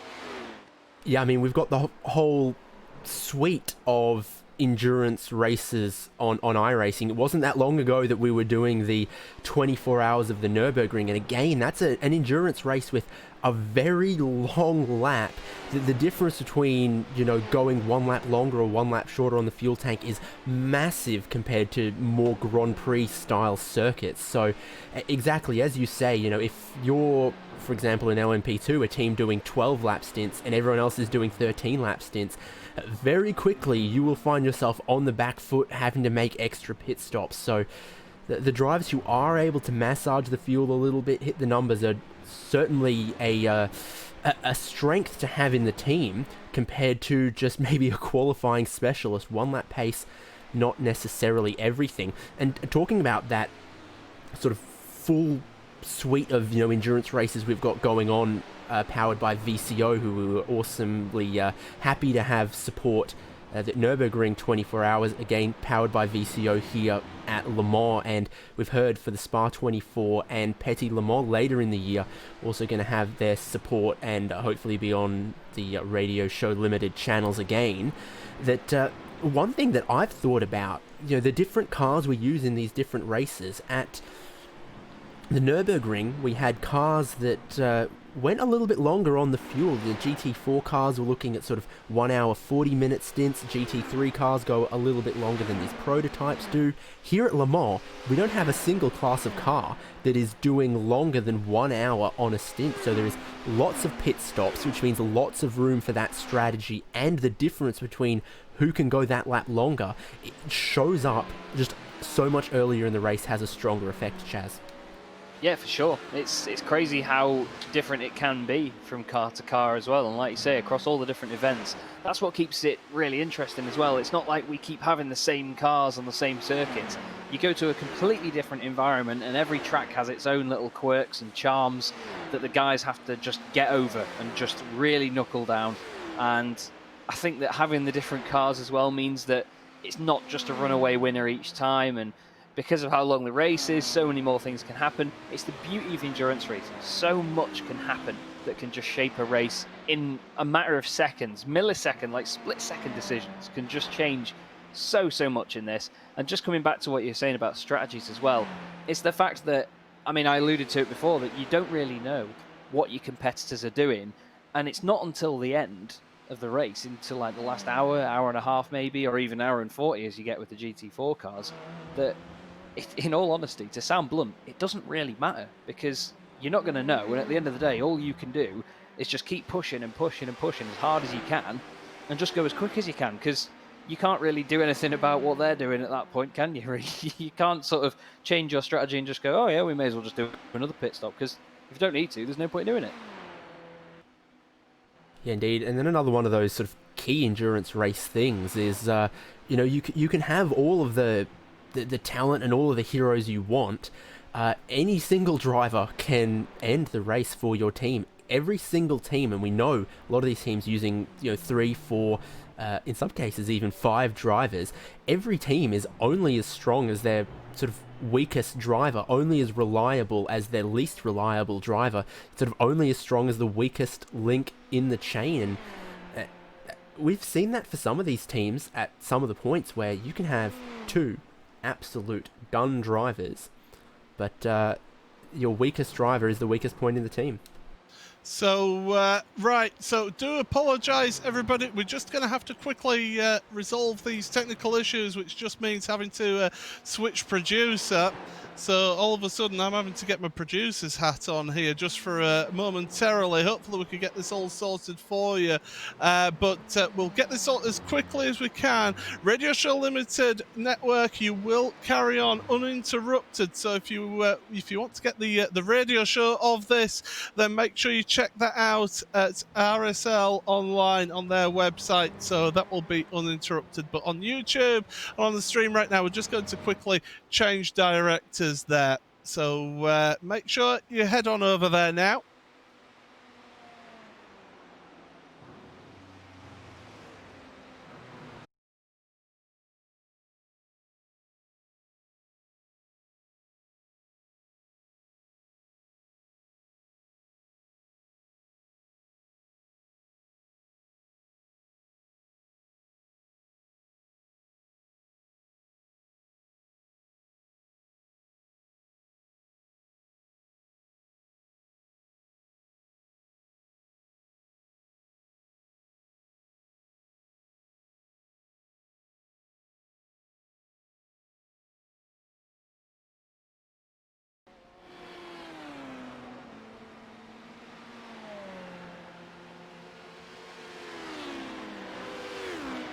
Do apologise for the little bits of technical problems that we had there, but basically our main producer Arjuna had his system completely freeze on him. That's why we were stuck on one car, looking at one car there. But we have got a battle then that's pretty close out there on track, and that is your LMP2s for P7 and P8. That is Satellite Racing LMP2 Syandra and Movano Sim Racing LMP2 with Andrew Caron. There's about a second between the two of these here, Chaz, as they head across the line. They've actually moved up a position because the SDL eSport by Logitech G car is on pit road. Yeah, and it's it can get quite confusing, you know. Again, it brings me back to the whole strategy point, you know. It's you find yourself just gaining a position, and sometimes you don't even notice in a race like this if someone is just sat in the pit lane. You think, oh, where's that come from? But oh well, we'll take it and go from there. Then before you know it, again, when you've had your pit stop, you lose that position again. So it's really starting to come full circle for some of these guys. And as I said to David before, it's all about just thinking now, where are we going to end up when all of this levels out? And to be honest, a lot of the time you won't know. But if I just allude again to the GTE cars, they do look a lot more planted than I've seen them before, to be honest. I know that the GTE cars can be a right handful, and I think, to be honest, that these guys have really got a hold of them. And the same again with the LMP1s. I mean, some of the times where we've been on board with the GTE cars and the LMP1s just fly past down the straight, it's quite a scary speed difference. And when you're in lap traffic, or being the lap traffic, I know that it adds that extra bit of focus to the race, because you've just got to constantly keep an eye on your mirrors, haven't you?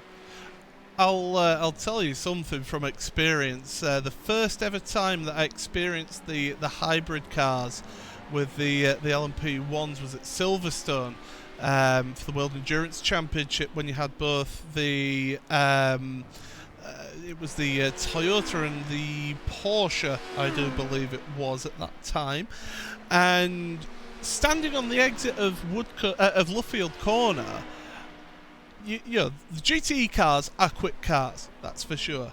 The LMP2 cars then were coming round and getting away, and they were even quicker. But the LMP1 cars with the hybrid was just another world, David. It was sensational to see that happening out there on track, and seeing the way that they could just accelerate out the corners. That was the key thing with the hybrid, was just the sheer acceleration out of the corners.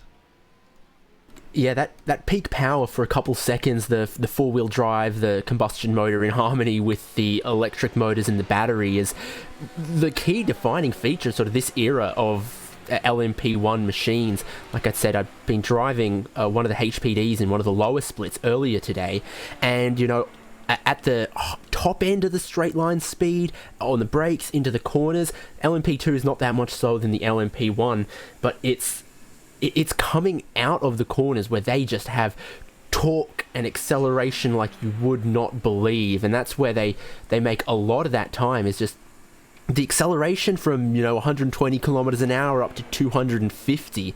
It just goes in the blink of an eye, that acceleration that they've got.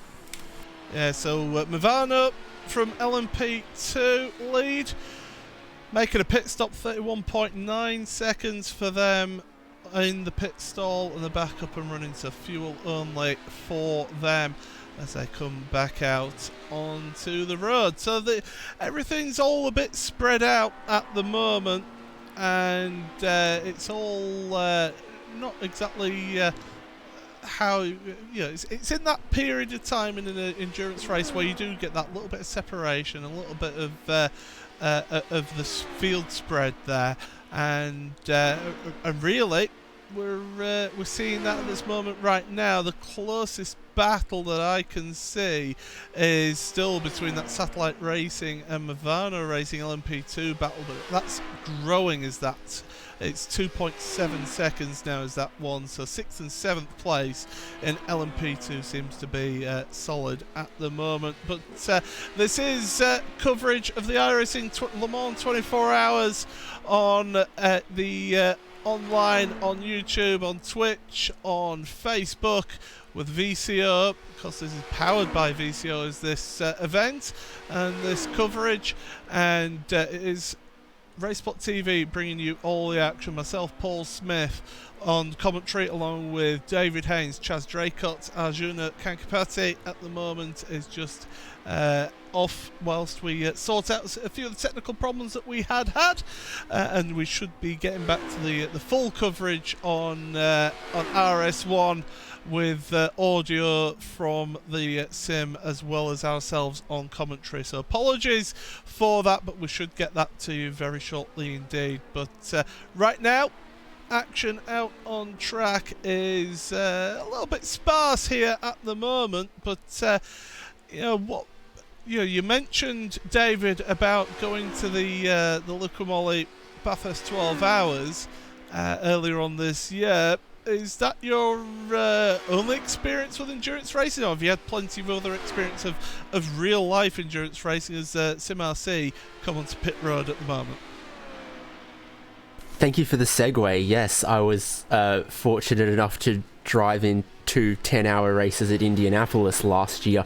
Nowhere near as fast as GT3 machines or the machines we've got here on track in the iRacing 24 Hours of Le Mans powered by VCO. But, you know, again, it just hammers home those key points of endurance racing that you're only as good as the weakest link in your team, and you feel that weight of expectation in the car that any mistake doesn't just let yourself down, it lets down your team, everyone else who's put in effort to get there, and you know the huge amount of preparation a lot of our teams here will have done. They'll be feeling the same thing. As SimRC in GTE lead come out of pit road at the same time, Biela Racing Team Euronics, they are on pit road as well. Now, I do believe that was potentially a change of driver for them as well. No, it wasn't actually. They changed driver at the last pit stop. So this is just going to be a fuel-only stop, and away they go. So that is a simple fuel-only stop for them, and away they go again out of the pit box and back out onto track. But they are about a minute 20 behind. We'll have to get the updated timings when it all pans out on my timing screen here. No, they're not a minute 20, sorry. They're about 45 seconds behind that SimRC car, and they were carrying that damage from the incident with the Positive Sim Racing LMP2 car that we saw in hour 12 of this race, but they are back out and running in second place. AAA Esports White, they are in third place in GTE. They're on to pit lane at the moment, so they're getting stops. And Miniti Racing Gold, they are staying out for the time being, so they move up into third place in GTE. Right, we do appear to have had our technical issues sorted, we hope, and we will be switching over on the YouTube stream once again between producers, so please bear with us whilst we do that. But of course, we are live and uninterrupted on RS1 on the Radio Show Limited network of broadcasting, so make sure you check that out if you want to keep up to date whilst we carry on with commentary. But yeah, we'll just step aside on the stream just for a moment whilst we switch producers here on stream.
There we go. There's the music that I was waiting for to hear.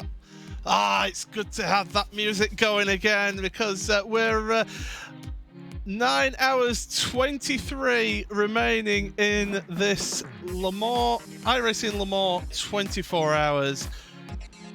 Here, powered by VCO. And I tell you what, right now we've got we've got that part of the race where everything is just being calm and collected, and people just hitting their marks and getting there at times. But what we can do is we can give you a bit of a rundown of each of your categories, a full rundown of everybody out there on track. So your race leader in LMP1 then is Team Redline, Matt Farrow, behind the wheel of that one. Has been behind the wheel of that for quite a while now. 23 seconds ahead of Burst Esports, Sparta Harrison Finch. Again, another driver has been behind the wheel of that car for quite a while. Movano Sim Racing, Marcus Hamilton is in third place overall, and he's the last of the cars on the lead lap there, but he's 2 minutes 17, should I say, behind your race leader. Proto Charge Sim Sport, fourth place for them. They're now 2 laps behind, however, so they are really struggling out there. Conrad Gaming, fifth in your LMP1 category with Dutch Mountains Racing Toucan, sixth place. Team RSO, seventh, ahead of RSR Esport by G Performance, eighth.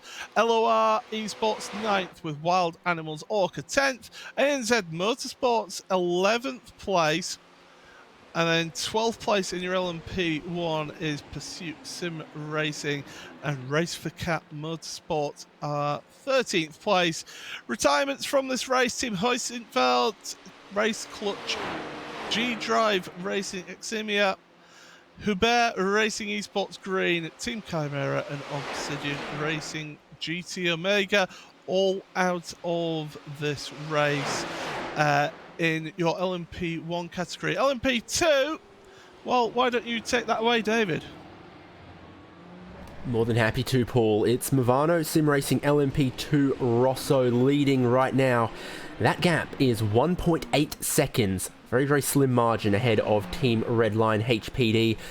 Team Redline HPD are going to owe us a pit stop at the end of this lap or the end of the next, though. So they are almost that 2 seconds and a pit stop behind the lead. MSI Esports Blue are in third. Julian Rodriguez Moreno driving there at the minute. F4H Red Sonia in fourth. Fifth place, Vendaval Sim Racing Yellow with Juani Lopez there. Sixth is Movano Sim Racing LMP2 Giallo. That one's being driven by Canada's finest Andrew Caron. Seventh is S2V Esports with Sergey Maturana. Eighth, SDL Esports by Logitech G White. Sasha Gorla driving there. Ninth, Satellite Racing LMP2 Saindra. 10th, Leo Racing Team HPD Matteo Ugolotti. So there we go then. Your drivers are the top 10 in LMP2. Give you a full rundown of GT then, Chaz. I know you love going through the full rundown. You get carried away, so there you go. Take it away, Chaz. Right, well, let's smash this out, shall we? Sim RC still leading the way then. Beeler Racing Team Euronics still in second place. Tobias Huvler behind the wheel of that one now. Maniti Racing Gold have gone back into third place after AAA Esports White have done their pit stop. They are now in fifth. R8G Esports have then inherited fourth position. Marla Racing Team are in sixth, with BV1 Triton Racing in seventh. Terta Rouge Racing in eighth. And then we have Team Anatolia ninth and MB Esport Racing rounding out your top 10. DRS Wave Italy GTE are 11th, with Core Sim Racing GTE in 12th. Then it's SDL Esports by Logitech G, and the number 911 in 14th place there is the Porsche 24 driven by Redline with Gianni Vecchio behind the wheel. Unfortunately, I'm pretty sure that unless they come out at some point, well, that's easier said than done, isn't it? That's pretty much going to be their race run. So don't forget the retirements in that class as well. Trick Esports, Pro Sim Gear, Team RSO 197, Prologue React Esport, and Rebellion Williams Esports 02 did not take the start. So there we go then, that is the full rundown of everybody in this race here today. And we mentioned it earlier in commentary, and it was mentioned earlier by John Hindhoff as well on Radio Law. It was 2,420 teams who entered this iRacing Le Mans 24 hours powered by VCO. So an incredible amount of competitors taking part in this event, and it's certainly one that has really been an absolute, I would imagine that's going to be record-breaking numbers out there in this event. So definitely these ones are, this has just been an absolutely unbelievable event to be a part of here, David. Yeah, absolutely. I remember when my team used to be able to sneak into second split in these big special events. Now we're relegated to third split or lower. Such is the increase in the strength of the competition. You know, there's stronger teams, there's more drivers, there's various sort of real-world motorsport organizations flexing their muscles, I suppose, in the sim racing world, bringing in some really strong drivers as well. So all of that, I think, you know, the numbers you talk about are thoroughly impressive, and with that has come an increase in the quality and the standard of the drivers and competition that we've had up and down the field for everyone involved in the top split here and all of the iRacing members. Now, I have to say that doing a 24-hour race as a driver or as a team manager or as an engineer is a challenge in endurance itself. But I think Arjuna Kankapati has been it's been a challenge of endurance for us behind the scenes of the broadcast as well, hasn't it? Has your blood pressure come down yet? Oh, I can just about feel my heart starting to just relax a little bit more. It was a stressful little bit of time right there, but right now we're watching a battle here for 8th and 9th, and you talk about that endurance, Paul. I think back to last year at Le Mans.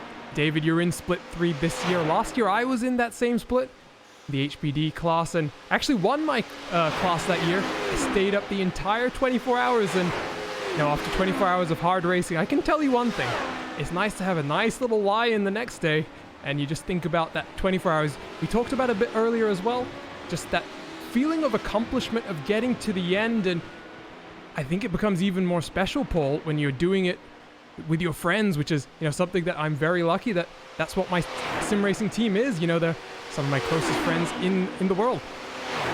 Absolutely. We have a look at this battle in LMP2. I can tell you that the lead battle, there's actually been a change of lead in LMP2 there between Team Redline HPD and Movano's Sim Racing LMP2.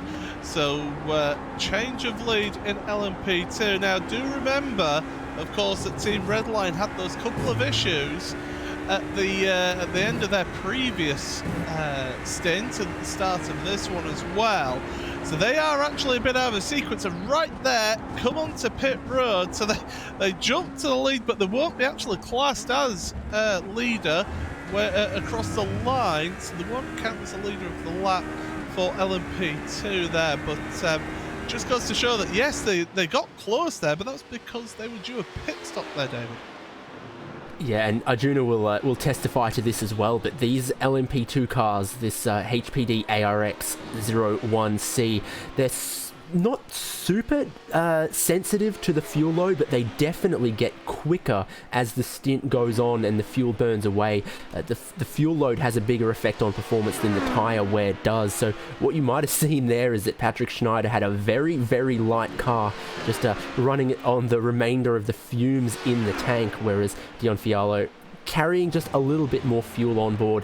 I've certainly found all of my stints, the fastest lap is the second to last lap in the stint, your last flying lap before your in lap, because you know, they're a very light car, and even though they don't have a huge fuel tank, maximum capacity of 60 kilograms, it just has an all-around effect on the performance of the car. The lighter the fuel load, the faster they go. So out the pits once again, and fully fueled as they come through the Dunlop S's. And away they go then. Second place for that team Redline LMP2 car. It's 57 seconds behind your race leader there. I can tell you that Movano Sim Racing, they have been on pit road in your LMP1 category. They've had a pit stop 21.8 seconds, so just some fuel for them in that P1 car. So yeah, we're heading towards the quarter hour mark of this hour of the stint of this part of the broadcast, and we're almost at the halfway point of this 6 hour broadcast. And well, it certainly has been entertaining and eventful for us here in this one. A few incidents, but everyone's still carrying on. 42 cars out there on track at the moment. They are the ones out there running for the time being. And yeah, Our most recent retirement, that Porsche 24 driven by Redline 911. I'm still calling. Look, I mean, I guess you. Yeah. I'm not They've been calling stopped it, on the lane for over an hour now. If we do see them again, they're behind now every other car that's running. I would be surprised if we see them again. So I guess if you're not willing to call them a retirement, I'm not going to. But you said there's 43 cars running and they're the 44th. Yeah, absolutely. That's why I said that it was 43 cars running there for them. So yeah, that's what has happened here in this race. It's been a race of attrition for some, but we did potentially have 55 cars. 1 and 2 did not take the start here.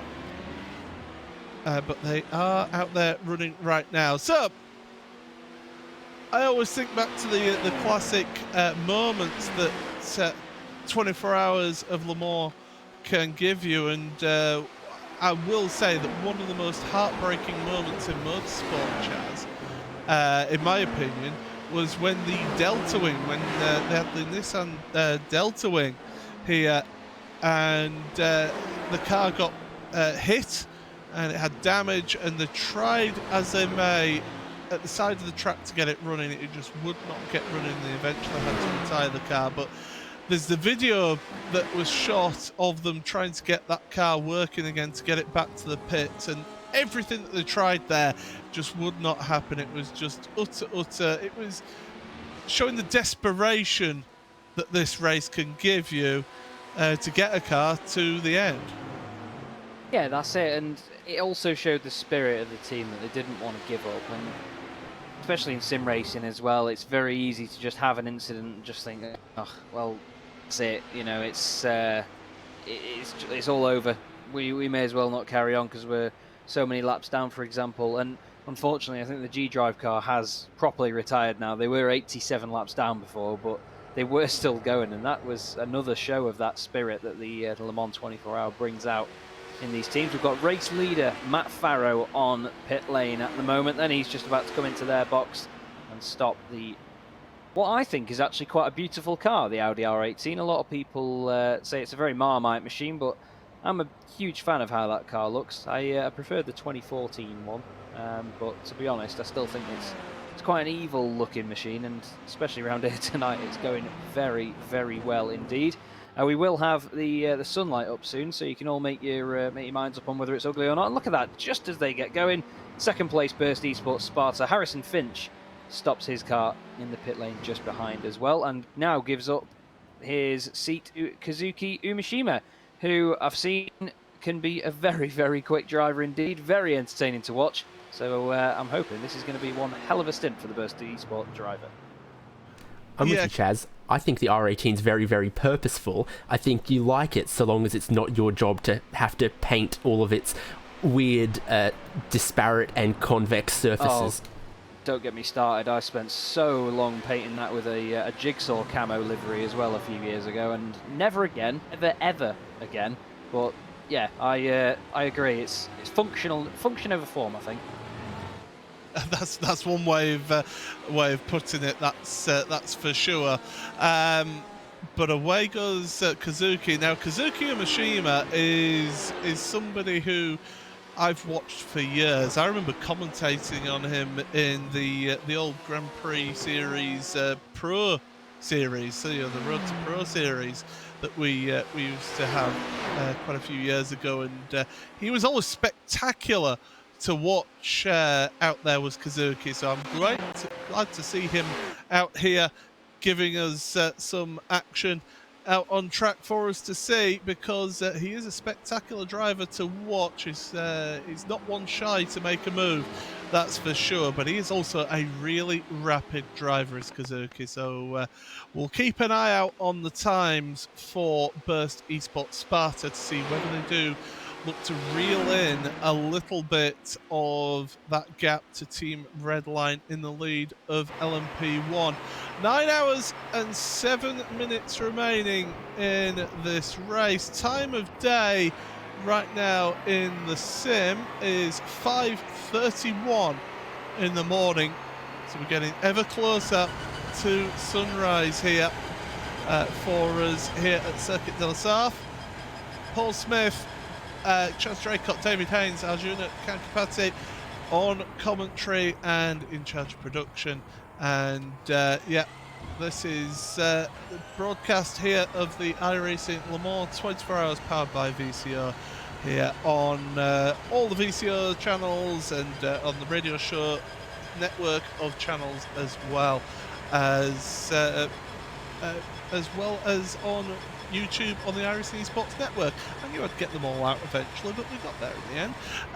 But right now we're on board with Kazuki Umeshima, looking at him coming into Indianapolis. Tricky part of the track to get right, because he's turning before then hitting the brakes in towards the left-hander Arnage. Now Arnage, Arjuna, is a corner that catches out a lot of people because it's a lot tighter than you imagine it is.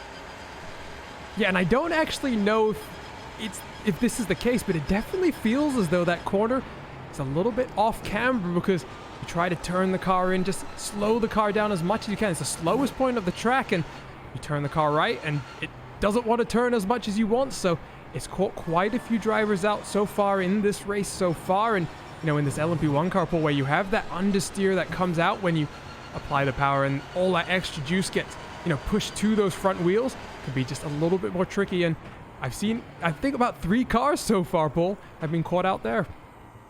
Yeah, and of course the tyre barrier on the left-hand side just juts out a little bit, so it catches you out. That if you run it out a little bit too far wide over the AstroTurf that's on the outside of that corner, it does end up costing you usually a front wing or a bit of suspension damage as well. So it's a place that catches you out, that's for sure. But through the Dunlop S's, and away goes Kazuki. Great shots as always.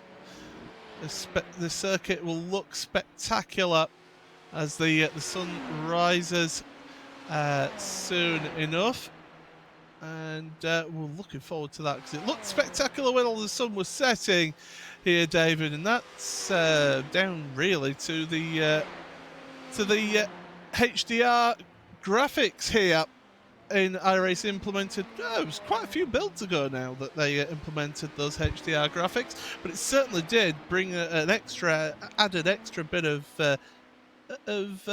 beauty to the sim.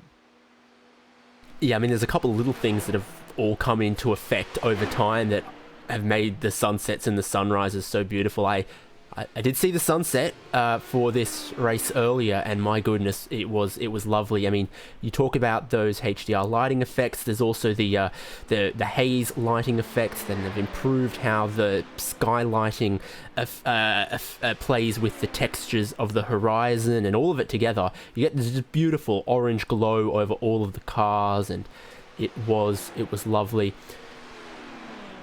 I've also been seeing in LMP2 that it's closed up a little bit between 7th and 8th. As I say that, it spreads out a teeny couple seconds, but SDL Esports by Logitech G White and Satellite Racing LMP2 are just 4 or so seconds apart from each other here.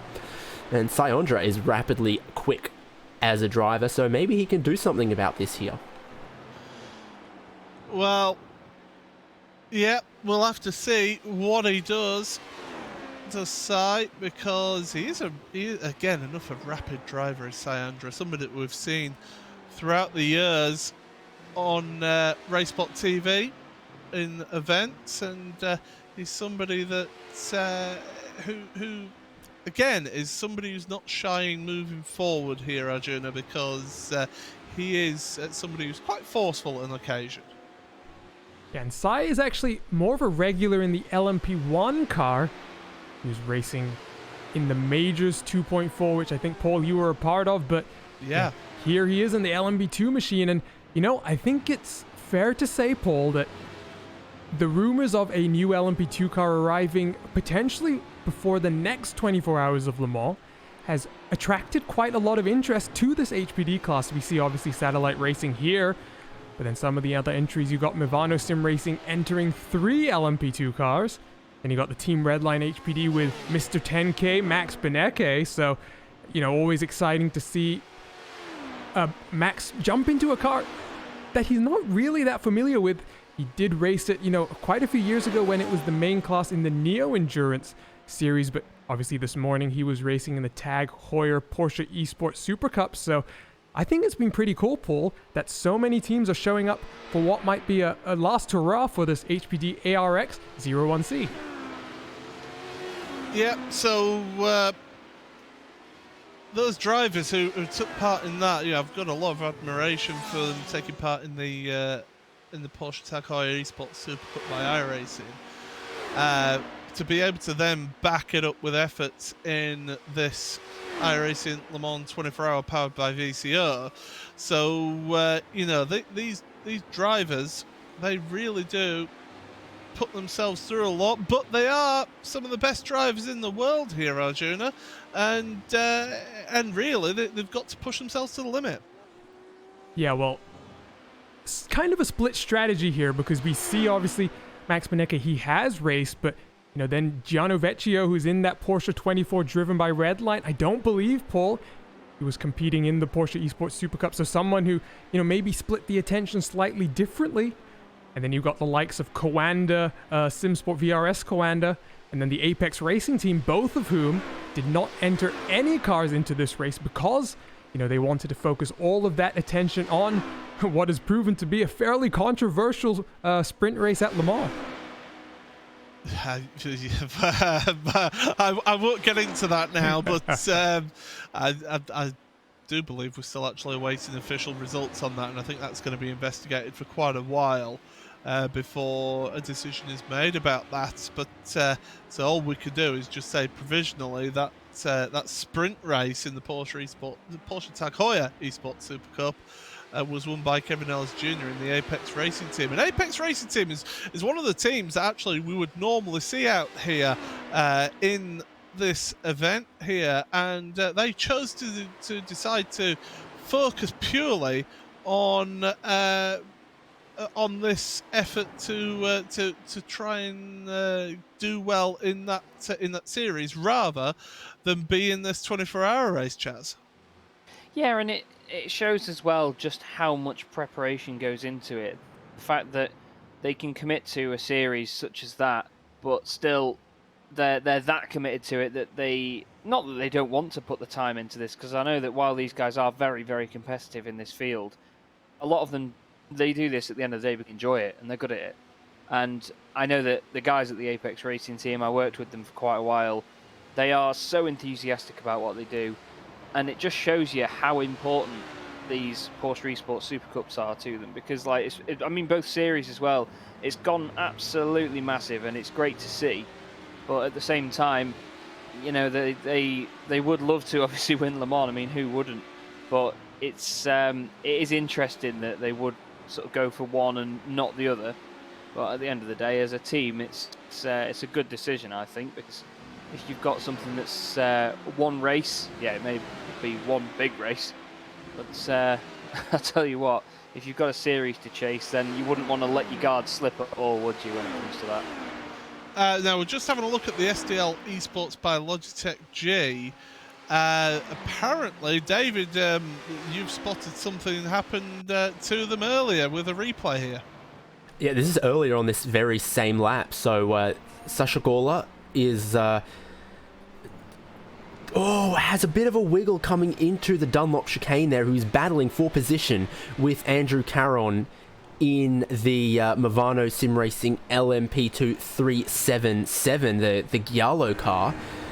And Caron on the older tyres ends up losing out here. It's Caron to the inside who sort of, I don't know, maybe comes across a little bit on SDL Esports by Logitech G, but a change for position is made there, and it wasn't clean between the two of them there. You can see, actually, on the Movano car, the wing fence on the right-hand side's been pushed in a little bit there as well. So, yeah, that is not only a move for position there, but the two cars coming together. So we are past another hour into hour 4 of this particular stint of our coverage here. This is the iRacing Le Mans 24, powered by VCO, and we will take you through the top 8 of each of your categories. Right as we say that, a couple of LMP1s come onto pit road, but it is Team Redline. Matt Farrow who's leading this one for Team Redline, 41.4 seconds ahead of Burst Esports Sparta, with Kazuki Yamashima for them in second place. Third for Movano Sim Racing, Marcus Hamilton is there, but he's over a minute and a half off of the pace of Kazuki in second place. Protocharge Sim Sport, they are 2 laps down. They're just on pit road at the moment getting a service, and they are well off the pace, and they're in no man's land because they were almost 3 minutes ahead of Team RSO, who were in 5th place. Comrade Gaming, Christoph Holstein in 6th place, and then quite a close battle actually between Dutch Mountains Racing Toucan and RSR Esport by G Performance in 8th place. Now RSR are due a pit stop in about 4 laps or so, whereas Dutch Mountains Racing have just been on pit road a couple of laps ago. So, but that's quite a close one. In fact, a corner cut there for Dutch Mountains Racing Toucan across the first chicane on the Mulsanne Straight. So, issues for them, and that drops them down to 8th place. But with your LMP2 category, here's Arjuna. Yeah, and we'll go through the LMP2s here. It is still Movano Sim Racing LMP2 Rosso who lead from the Team Redline car, continuing to just recover from the few incidents we saw a little bit earlier. Then you got the MSI Esports Blue Machine F4H Red Sonia. They're the only other 2 cars on the lead lap. So then we go back to 5th place to Vendaval Sim Racing Yellow. They're the first car a lap down, and there you've got the second Movano Giallo car. And the Satellite Racing LMP2 car, that's Syandra still at the wheel, and there's just been a move actually because S2V Esports, they moved up into 8th due to a pit stop. So there we go, that's your LMP2s at the moment. That battle in LMP1 has just spread out quite a bit now, as we have actually got a battle in LMP2 that's swapping position. Satellite Racing, I've seen on my timing screen, have changed position with Movano Sim Racing the 377. But Satellite Racing will be due a pit stop in about 4 laps time. But with your GTEs then, David Haynes. Yep, indeed, leading the way right now, SimRC, Nathan Lewis driving at the minute, 42 seconds in hand over Beulah Racing Team, who appear to have stabilised their pace after carrying that damage for a couple of stints a couple of hours ago. In third is R8G Esports, your leading Ford GTE, and Thibaut Casabon driving there. In fourth, AAA Esports White, Chris Lulham. In fifth, Muller Racing Team, Sammy Matty Trogan. In sixth, it's Maniti Racing Gold with Ruben Bonga. Seventh, DV1 Triton Racing, Martin Skripjak. And eighth is Tetra Rouge Racing, Fabien Levan. There we go. That's your top 8 of each of your categories here in this iRacing Le Mans 24 Hours powered by VCO coverage here right across the VCO options of Twitch, of Facebook, of YouTube, on the iRacing Esports Network on YouTube, and then of course right across the Radio Show Limited network of channels as well. This has been a great broadcast to be part of so far. I hope you've all been enjoying yourselves whilst this has been going on. Of course, don't forget to get in contact with keep up to date and let us know what's happening in your part of the world of this one, if you've been competing in this race. But, well, we'll have to see how we go. But, yeah, under 9 hours remaining now. 8 hours, 53 minutes remaining. And, yeah, this is certainly going to be a great finish to this one, because we've got a real diversity of teams up at the front of the field. And it's some of the teams that you wouldn't normally, please don't take this the wrong way, by the way, you wouldn't normally see a couple of the teams up there challenging for race wins here, Arjuna. Yes, some of the stronger teams unfortunately not getting into this one, but you know, one of the stories of this race that the Radio Le Mans guys were focusing on just a little bit in the first 6 hours of the race was the F4H Red Sonia car. Now, it was announced on social media that F4H, a team that's been around for upwards of 16 years, is going to be retiring from sim racing competition. And, you know, Paul, 16 years, that's an amazing run to have. And, you know, they've returned to iRacing top split competition here for the last time, and right now running in 4th. It's going to be good to hopefully see them keep this clean for another 9 hours or so and really get a good finish to send off the team, because I know there's a lot of emotions in that team for this final race. 16 years ago, I was running around on muddy rugby pitches in the north of England. That's what I was doing 16 years ago. Whereas that team that got put together, and they were able to move on. But yeah, it's great to see them up there in 4th place at the moment in LMP2. And you know, Chaz, I'll come to you. Yourself and myself, you know, we've both sort of dabbled in administrating teams and sort of helping running teams as well. There's a lot of work that goes on behind the scenes that a lot of people don't realise goes into running a sim racing team. Oh, for sure. I mean, it doesn't just become, for a lot of these guys that obviously take it so seriously because these names become so big in sim racing, it doesn't just become a team, it becomes a brand. And obviously you get real sponsors, real companies adorning the, logos adorning the side of it. Real partnerships get put in place, and it really does hit home how serious sim racing can get. And it's brilliant to see that it is taken so seriously by so many people. F4H Racing, though, prime example. I mean, being around for so long, it's an achievement, if anything, because we have seen a lot of teams before where they will appear, but they'll only be around for a couple of years, and you know, soon things change, there's conflicts of interest, but I know that a lot of the guys at F4H are very committed to what they do. And I mean, I know Steve Brown, of course, known to a lot of people as Super GT.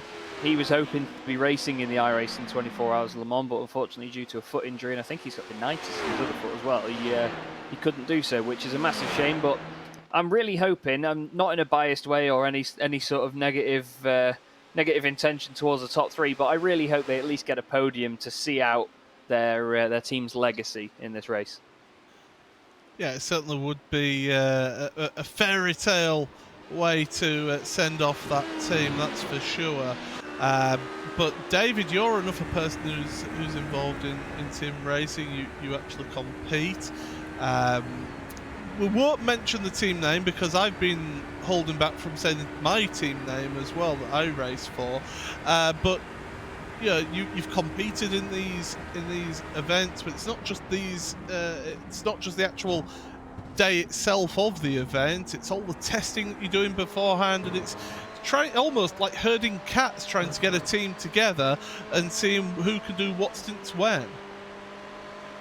Yeah, spreadsheets is the kind of the name of the game for this. It's like, okay, who's interested? Which cars do you want to drive? People tick the boxes. We take everyone's availability, and then for this one, ended up with 2 cars, 5 drivers in an LMP1 and 5 drivers in an LMP2. But that's our thing, You've got to poll who's interested and find different people's availability, because some people will say, 24-hour race, but I've only got 6 hours free. I still want to drive. And so, you got to figure out where they would then fit in with a team, and to fill out a full roster for 24 consecutive hours is still a challenge organizationally, no matter how many drivers you've got, even if it's 5 or 6. And just to follow on from that as well, in terms of driver numbers, that's one of the other things that I've noticed in a lot of sim racing teams, is that the amount of guys they have in a team, or girls of course as well, it's an insane number sometimes. I mean, I know that in the iRacing 24 Hours of Le Mans, there's a team called Year One Racing that I know quite a lot of the guys from there, follow them quite often. I believe they've got something like 25 drivers across, I think, 5 or 6 cars in this event. And other teams, they'll just put 1 car forward and just have 3 drivers. But at the same time, the same amount of prep, the same amount of organisation goes into a lot of these, no matter how big a sort of driver lineup is. And that's the sort of beauty of it, I suppose, because like you said, David, it's all about the organisation, filling in rosters, and the planning is very, very real.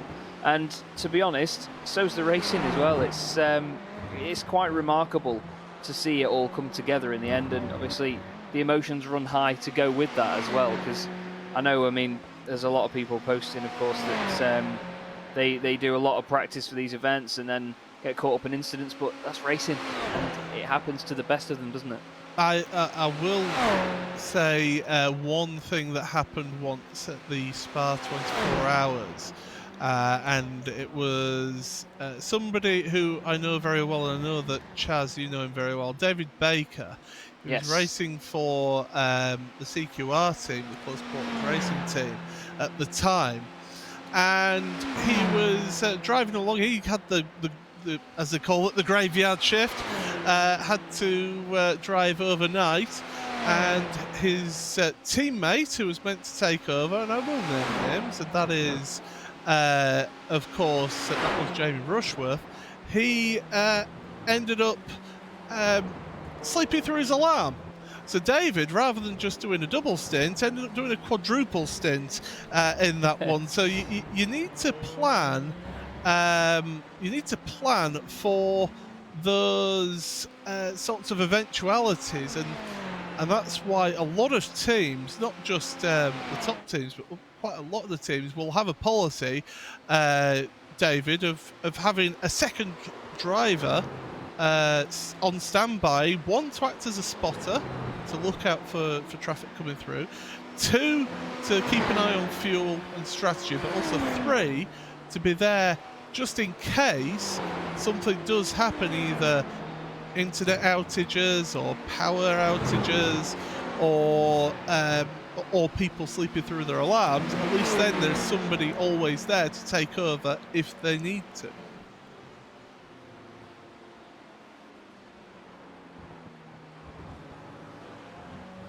David. Yes, you got to have lots of people on board. I mean, obviously, we've seen a couple drivers, they can have, power outage, anything. What was race on Friday where one of the drivers' housemate accidentally kicked a router, and they got dropped. So, I mean, to have someone on standby at all times is not a bad idea, because weird things happen. Yeah, certainly. Yeah, strange things do happen here in the world of sim racing. We're looking at this action on track in GTE at the moment on the pictures. AAA Esports White, Chris Lulham In 4th place in your GTE category has got Mahal Racing team right behind in 5th place. About 4.5 seconds between the two of them. Sami Matatrogan still behind the wheel for that Mahal Racing team. Also, your LMP2, we could tell you that there has been a pit stop for your leader, Movano Sim Racing LMP2, and they've managed to stay ahead of Team Redline as well throughout that pit stop. So Team Redline owes a pit stop in about 4 laps. They're 2.9 seconds behind at the moment here, but this really is going to be a tough ask for that Team Redline car here, Chaz, to be able to move forward and try and get closed back up again. Yeah, it's very easy to get stuck in a position like that around here, and you're trying to just find that extra tenth, and just even if you're just eating away at the gap tiny bit at a time, it can be so easy to then just push the car that little bit too hard, make a mistake, and then you've got to do all the work again. I always think that when chasing, there are some drivers that are a lot quicker than if they're leading, for example, because the pressure, while it can be subconscious a lot of the time, it can get to you and it can affect your pace if you're really trying to affect every millimetre of the racing line that you're taking. But if you've got a benchmark in front of you and you're trying to chase them down, and I feel that it just brings something alive in some of these drivers, and the true sort of racing driver instinct that they have as sim racers just gets completely ignited. And to be honest, in events like this where we get hundreds of versions of that going on, we get so many battles over the course of a race where the strategies overlap. I think it's an absolutely beautiful thing to see, because not only do we don't just get it once like in a short sprint race, we get to see it happen time and time again when two cars lock into battle on track, and I think we're going to see a good one here, because the gap has come down by about 0.6 of a second actually since we started looking at him. So Patrick Schneider was getting into there, but now look, 3.2 seconds. So it's fluctuating quite a bit, but that can all depend on just how committed you are in certain parts of the circuit, can't it?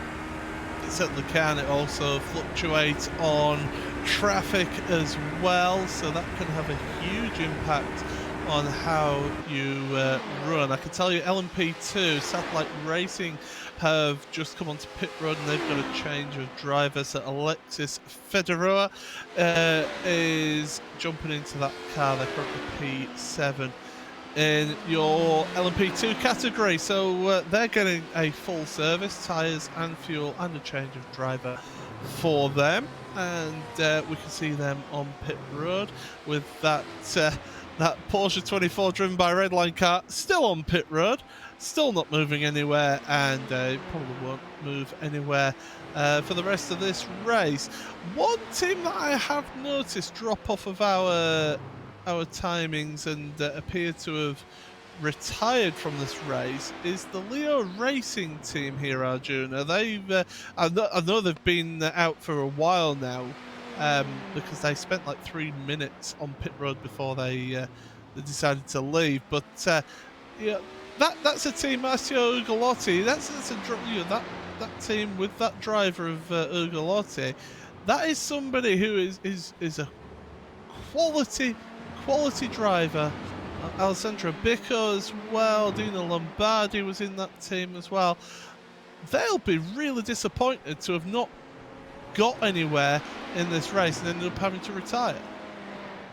Yeah, I mean, just look at those lists of names. There's some really quick endurance road drivers, and we go back to the first early hours of the race where they were running up in those podium positions, Paul. They were up battling for third and fourth with the Movano, Redline, and F4H cars that are still out there right now. So, unfortunately, getting a little bit unlucky. They've had a few incidents not of their own volition, and unfortunately, also some incidents that have been, self-inflicted, but they've been out now for about 7 laps or so. So, something fairly recent has happened to them, Paul, and we seem to have missed it. Yeah, well, I would say it was recent. It was quite a while ago. I noticed them going down our timing screen here. So, race leader in GTE, by the way, has come onto pit road. Nathan Lewis for Sim RC. They're getting a service here. So Nathan is going to stay in that car.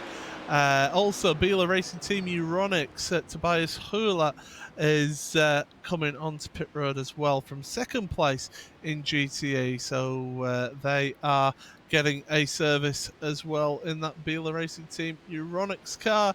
So that gap will be staying pretty much as they were because, in fact, Tobias is going to jump out that car and Sven Hasse is jumping in there for them. So Biela Racing Team Euronics, they're on pit road whilst SimRC are out. 33.9 second pit stop. So that tells me that it was just fuel only, no tyres for them here, David, as they go out. Whereas the Biela Racing Team Euronics, I would expect them to go full service with a change of driver. Yeah, you certainly would expect that. It is possible in the GTE cars because of how long they take to fuel to do a driver swap, not take tyres and not lose anything on the pit service, but it's just not the done thing to send a driver out on the previous driver's tyres. So this is going to extend the gap a bit right now for SimRC, as you say, leaving the same driver in, fuel only, and the service not done yet on the Biela car will be in just a couple of seconds. Car drops down off the jacks and away goes Sven Hasse. But yeah, as you see there, the longer stop needed for Biela extends that gap for the lead back out and keeps it in the pocket of SimRC. Yeah, and we're going to see the Biela car pull out. Obviously been through the wars a little bit, but Sven Hasse gets behind the wheel. One of the fastest GT3 drivers in the entire iRacing service, and now behind the wheel of that Ferrari 488 GTE. And Chaz, quick question for you, because obviously Frank Biela, the name obviously very familiar with Audi, and obviously when they get into that GT3 category, the team very fond of the Audi R8 GT3, but here in the GTE category there is no Audi car, so they've selected the Ferrari, and it's a little bit interesting. You never really associate Frank Biela with Ferrari. No, definitely not. I mean, I hear the name Frank Biela and I think big silver Audi S4 super touring car with a big number 45 up the side of it. And it's just an iconic image to just think Frank Biela, Audi. And obviously very successful racing driver, incredibly talented racing driver. Great to see such a big name as well on a sim racing team. But like you say though, I mean, they're not exactly spoiled for choice, but the fact they have gone for the Ferrari, I mean, I think it looks fantastic in their livery as well. I was just looking at the AAA Esports white car. Chris Lulham in the pit lane at the moment, 4th place in class, and behind them another car that I'm a huge fan of, the only Ford GTE car that we have in this race at the moment. That's R8G Esports. Alexander Walters just getting in that machine. Just as the AAA Esports white car goes out of the pit lane. And to be honest, Arjuna, the Ferrari, it's hard to make the Ferrari look bad, isn't it? I mean, the GTE and the GT3, it's a very big car, that 488.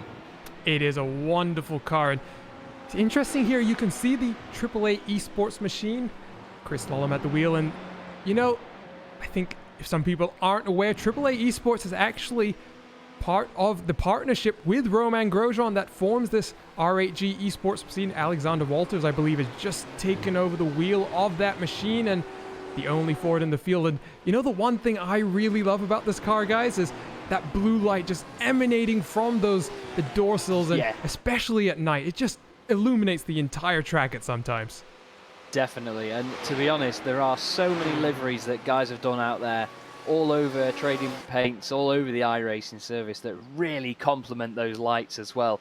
And to be honest, with some of the updates that we had when iRacing released the day-night cycle, and at the same time they obviously enhanced a lot of the reflections and the surfaces on the cars before they did any of these sort of spec mapping. I mean, look at it now, it's like something out of Tron, isn't it? It just completely glows everywhere it goes. Number board's glowing as well. There's a big LED strip down the middle of the front windscreen. Can't quite see it at the moment, it's not the brightest, but then you've got the number boards, the backfire as well, as we saw it change up there.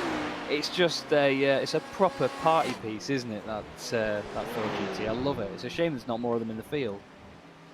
It is a shame indeed, and you can see one of the LMP2 machines making its way past, and we'll jump up to the battle for the race lead because Patrick Snyder in the Team Redline HPD, he's, I think, David, going to be coming to the end of the stint now, and he's about 2 seconds behind the current race leader.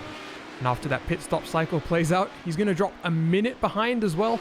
It's got to be a little bit demoralizing to have that picture of the car in front of you, and then a lap later it's suddenly all the way in the distance again. Yeah, I mean, we had quite a couple of hours there where first and second in class were sort of trading back and forth as each one took their pit stop, but now you see the Team Redline HPD is a full pit stop behind the lead, and that's the furthest back they've been, I think, since we started this segment of the coverage. So you're absolutely right, that could be demoralizing to know that as the pit cycle flips and flops through, there's no point where the Redline HPD is being scored as the leader unless something drastic changes. Yeah, that is big for them. It's huge. What we are going to do is we're going to bring in from Satellite Racing somebody who has been out there on track, and Chaz Draker. Why don't you take it away with Sayandra? Hi, welcome to the booth, my friend. It seems like this race has its sort of dull moments and then suddenly action comes out of nowhere. How's it been from your point of view so far? It feels like the between 5th and 10th for the HPDs has suddenly all smashed together in terms of strategy, and I don't know why or how, because it seems like everybody has a slightly different strategy. Some people go for 12 on the first stint and 13 for the rest, or 2 12s and a 13, or 2 13s and a 12. Honestly, I have no idea how the strategy is going to work out at the end, and when the strategy does kind of intermingle in the middle here, racing breaks out effectively. And I think we had 3 or 4 cars within 10 seconds when I was in my last few stints, and I think luckily I was able to jump a few of them. So I think there's still a race here, even though the cars might look spread out. I think there's still a lot of racing to be done. And to be fair, I'm glad you've said that, because you've basically confirmed what I thought was going on before, where when you get to this sort of stage in the race, obviously the night part of this race, when you're under lights, it seems to last forever from a driver's perspective, from a team perspective as well. There's not really a lot you can do about strategies at this point other than just get the hammer down, is there?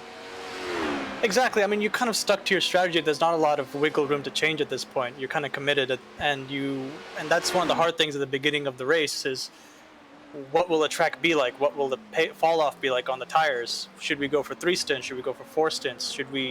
How often should we change drivers? I mean, can the tires last longer than the drivers? I've heard that a lot of people in the P1s are going 5 stints, and we've been considering that in the HPDs as well, but we ended up saying our drivers are shot after 4 stints.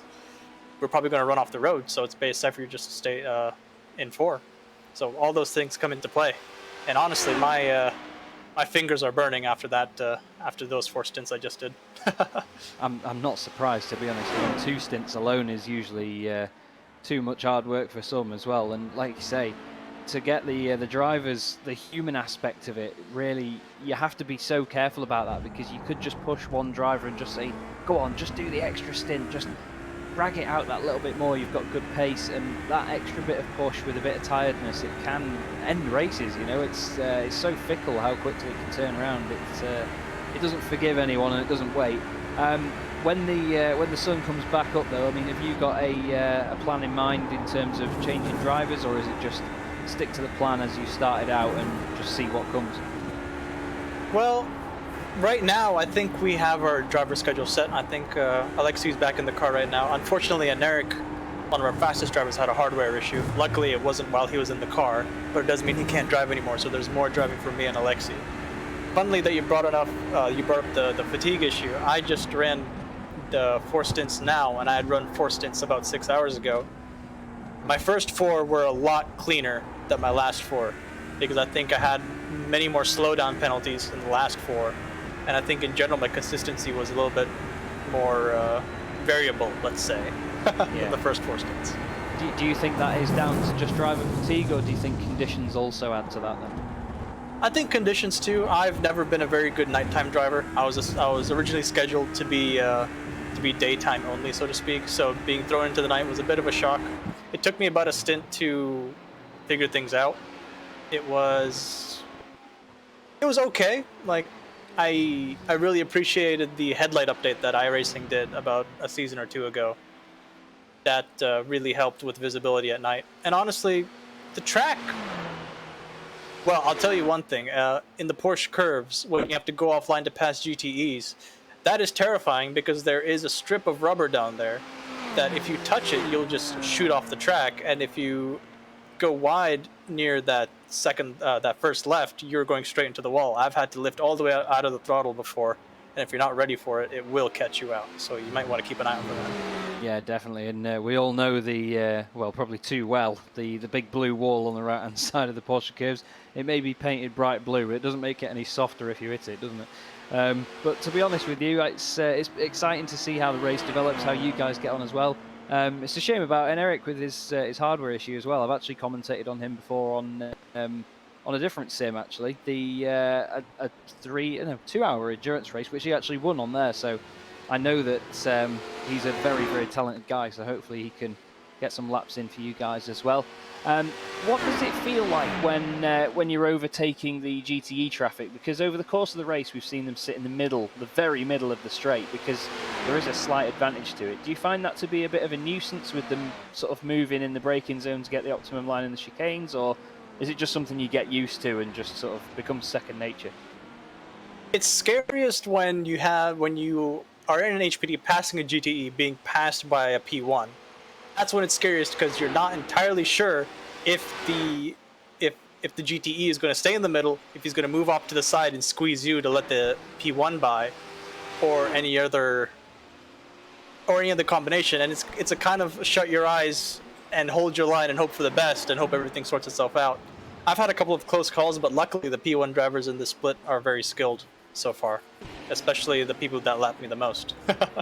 Yeah, that's the thing. Even if you are one of the faster classes in this race, it's having the trust in the faster guys and the slower guys, depending on what class they're in. But it's good to see that it's stayed clean for you guys in that respect so far. But before we let you go, buddy, is there anyone you'd like to give a shout out to on stream while we're here?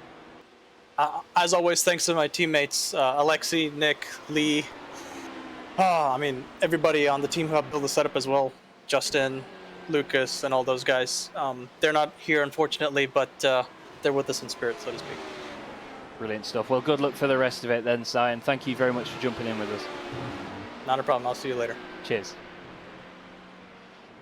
There we go then. Siandra joining us on in the broadcast booth. Thank you very much, Si, for the insight there into that. I can tell you that we are approximately about 4.5 minutes away from the official sunrise time of 6:17. It's currently 6:12 and 40 seconds in sim, so we're getting closer and closer to the sunrise time here, and we're getting close to the point where these drivers will be feeling a lot more comfortable being able to see where they're going. But you are watching the iRacing Le Mans 24 hours powered by VCO here on the iRacing Esport Network, on the VCO channels, and also on the Radio Show Limited channel network of channels as well.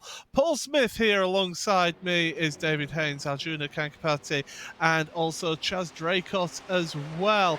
And what we'll do here, because we're just past the half-hour point of this part of the broadcast, once again we'll go through, give you a full rundown of everybody in the field here who is still running. So in the lead of LMP1, it is still Team Redline. They seem to have been there forever, up at the front of your field there. They're in first place with Patrick Wolf behind the wheel, so they've had a change of driver at the front. Patrick Wolf jumping in for them. Burst Esports Sparta with Kazuki Mishima in second place, 33 seconds behind, and that gap doesn't really appear to be getting a little bit closer there. Movano Sim Racing in third place with Marcus Hamilton. He's a minute and a half behind Kazuki Mishima in second, 2 minutes 3 behind your race leader, and he's the last of the lead lap drivers. Proto Charge SimSport 2 laps down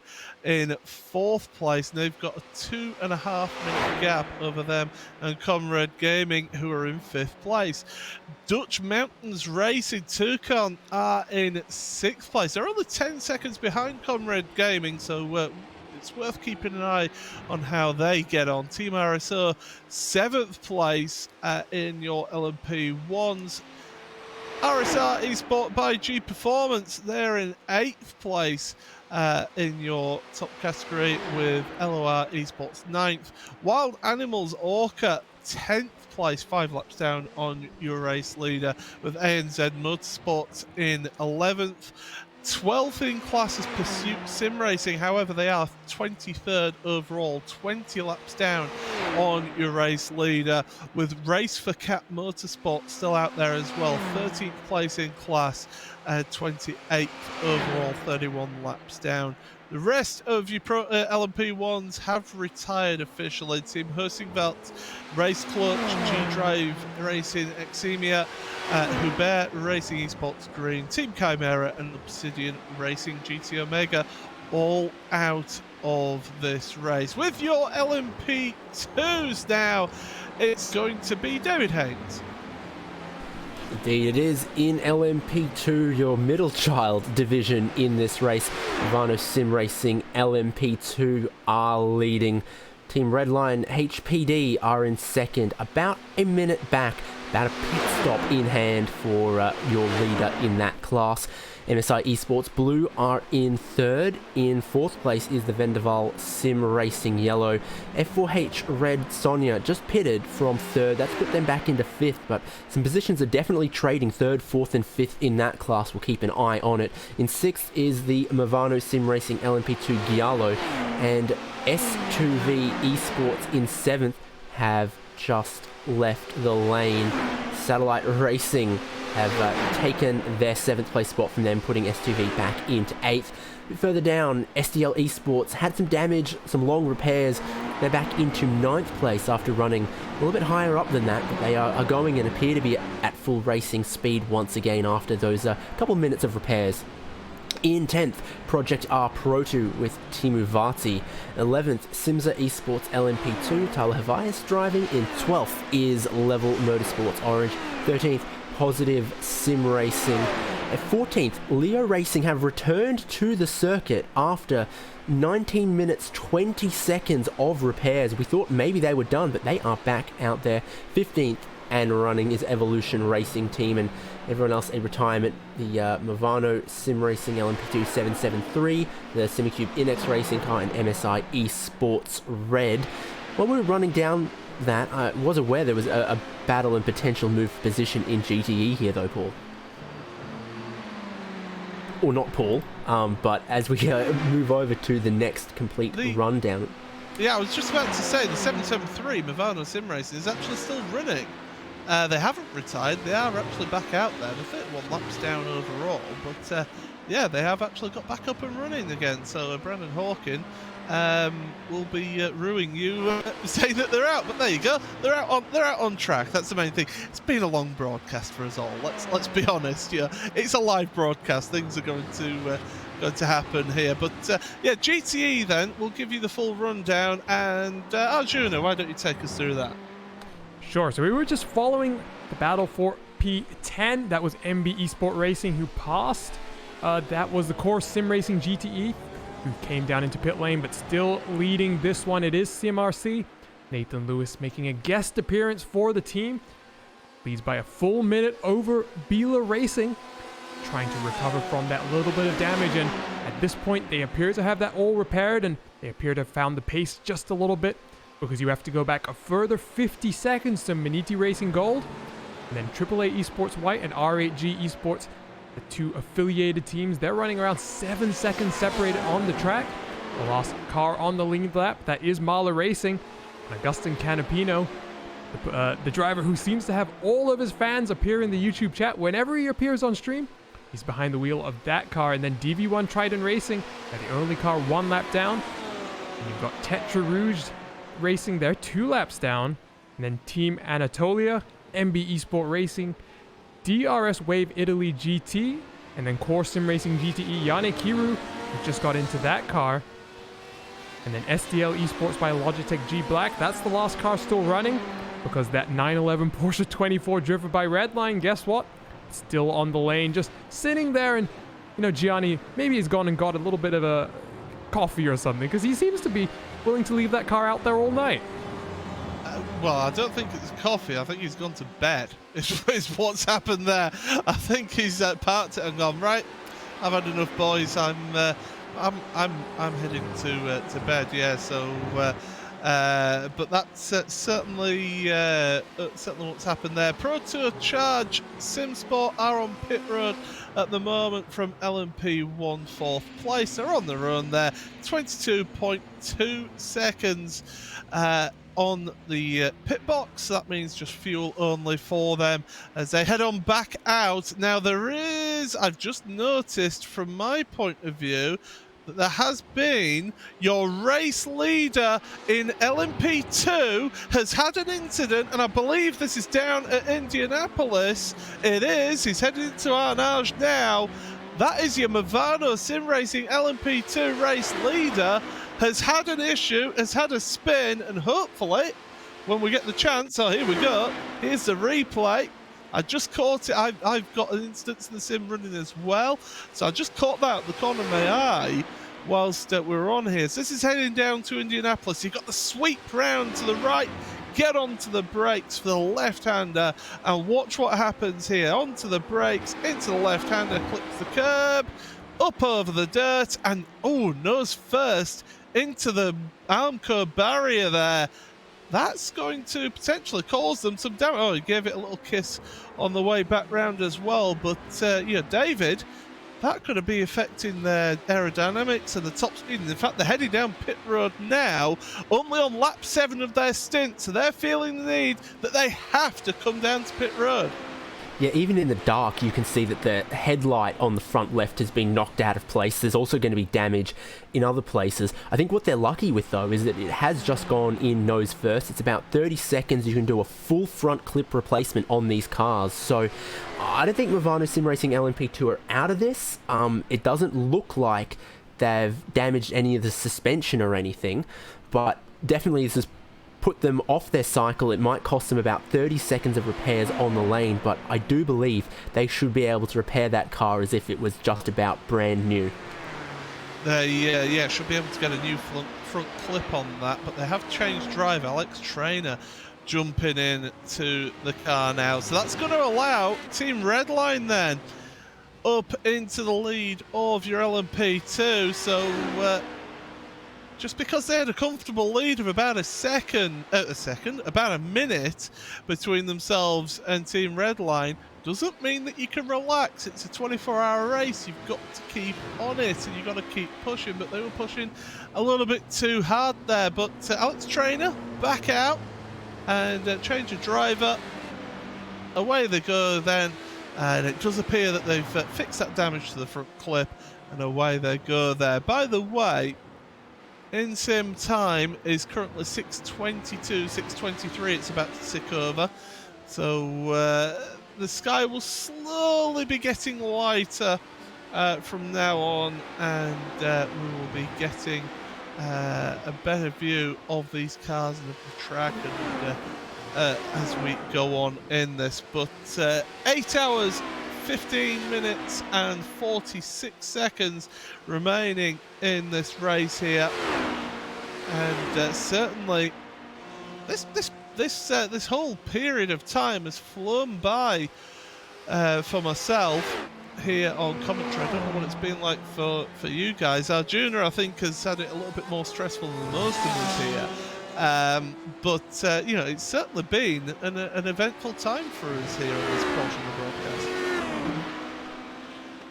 It's been a long day, and technical issues that can happen in the racing as well. So I think back to some of the endurance races I've had in the past and some of the technical issues that emerge there, and when they occur on the broadcast, it's a little bit easier in some regards, because when you're on your voice chat with your teammates and you suddenly start having issues and they're shouting at you saying, what's happening, report in, and all of that. We've seen a few cases here, guys, where cars have just pulled off the road for various reasons. In some case, we've speculated that fuel might have been the case, but the technical issue is always a thing. And even though they've occurred, Paul, still had a lot of fun to be here in a 4-man booth. Slightly unusual, but it's definitely been a lot of fun. David makes a very good point about Petit Le Mans as well.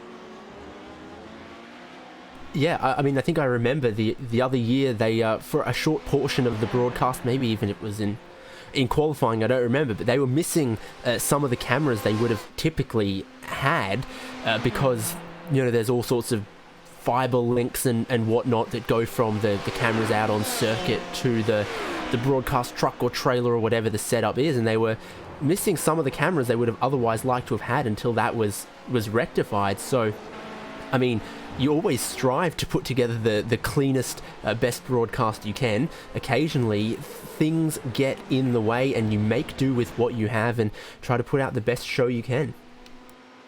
Certainly do, and that's what we're... that's what we're doing here right now, as well, we're heading towards the end of another hour here, and this has certainly been intriguing. That's for sure.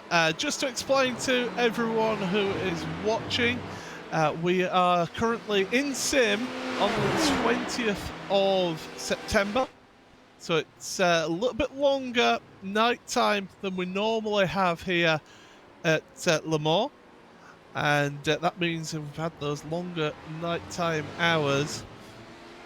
The one that I really think of for the nighttime hours is, of course, the Daytona Rolex 24, and that one, you pretty much 10 hours or so in the nighttime there for that one. A little longer than that, actually. Just thinking about it. But yeah, it's a long time to be in the nighttime hours in terms of your 24-hour races. But this one traditionally is held in June, so it's traditionally around the summer solstice of midsummer, and well, unfortunately, because of the way things are, they've had to delay it, and so this in sim decided to follow that particular calendar, and have put the sim time to September, even though we are hosting it today on the 21st of June here at the moment. But it is 6:27 in sim, so it will be getting lighter and lighter out there on track very soon. Leader up on screen, Team Redline LMP1, 37.5 seconds ahead, working their way through traffic down the Mulsanne straight there, and you look at that, Chaz, the lap times have just been second per lap, or in one case 1.7 seconds. Yeah, it's a pretty incredible pace, to be fair. I mean, a lot of leaders, we've seen it in endurance races in the past, they can get complacent and just let the pace slip. Even if they drop, say, 1/10 a lap, it adds up.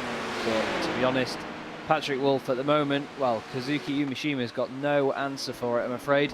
And to be fair, round a track as long as this, when you've got a lap that is 3 minutes 16, 3 minutes 17 seconds, a second is like losing a couple of tenths. So it's not a massive drop in relative terms, but either way, it's a drop. So Patrick Wolff will be very happy with himself, and the team will as well, doing everything he needs to do at the moment in that LMP1 car. And to be honest, it looks like it's on rails, and well, the times don't lie, do they? They are really, really going for it. Certainly are. On board then, Patrick Wolff into Arnage and out again, catching up to the Dutch Mountains Racing. That's the 7th place team. Catching up to them towards the Porsche curves, and Team Redline them into the Porsche curves in their Audi. Majority of the teams there picking the Audi up at the front of the field, although the Porsche 919 is certainly well represented as well in your LMP1 category. So quite a good even split between them as they're working their way through traffic, and That's a problem that you can get here, Arjuna, is that if you're that GTE traffic, you see one pair of headlights coming, you don't necessarily see the pair of headlights that's right behind that one. And by the time you recognize your mistake, it's too late, but fortunately no issues there. And I think I mentioned it a little bit earlier, Paul. We've seen a few issues, mostly at the start of the race. We saw the Rebellion Williams Esports 02 car getting taken out by two LMP1 cars. That was down on the entry into India. And here's Patrick Wolf down the inside, and he's finally going to clear that car. And I think right now for Patrick Wolf, he's lost a little bit of time there on that last lap to Kazuki Umeshima, but since he got into the car, Paddy has been very consistent, and it was actually him who really built up the gap initially, and he's got back in the car and he's just sticking to the plan and just executing perfectly. And that's what you really need to do here now, approaching the last third of the race. As we head on down the Multan then into the first of the chicanes. Right, left, right again, using the curbs, using all the road that's available. Be careful of the hard shoulders down the Multan straight, because David, you see it time and again how you know the hard shoulders here to the left and the right.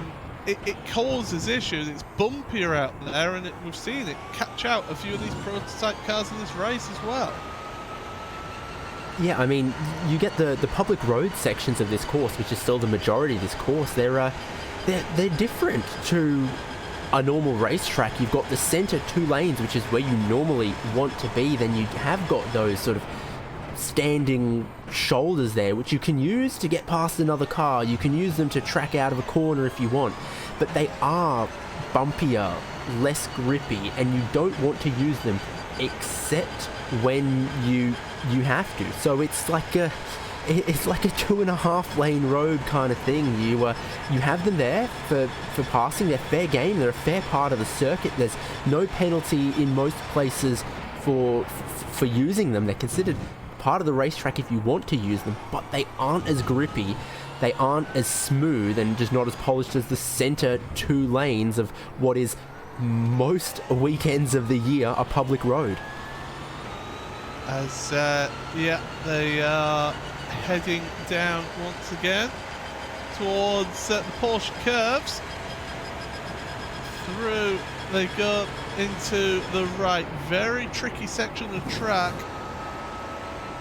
Easy to make a mistake through there. Look at the speed that they carry in this LMP1 car. Through the right and then the left on the exit there, a karted curve. Through the chicane. And then heading towards the final chicanes here. This first one more open than the second chicane here. Look at how tight that chicane is. Have to use the curbs there, but be careful not to use too much of the curbs, because you can cause underfloor damage and end up affecting your car adversely.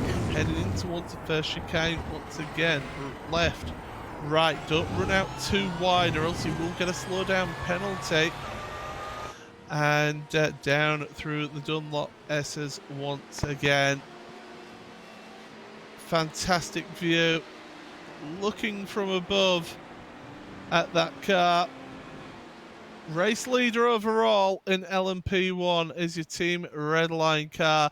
We've got 8 hours and 5 minutes remaining here in this race, and it has been sensational to watch and be a part of. The Team Redline are currently 38.9 seconds ahead of second place Burst Esports Sparta, with Movano Sim Racing in 3rd place.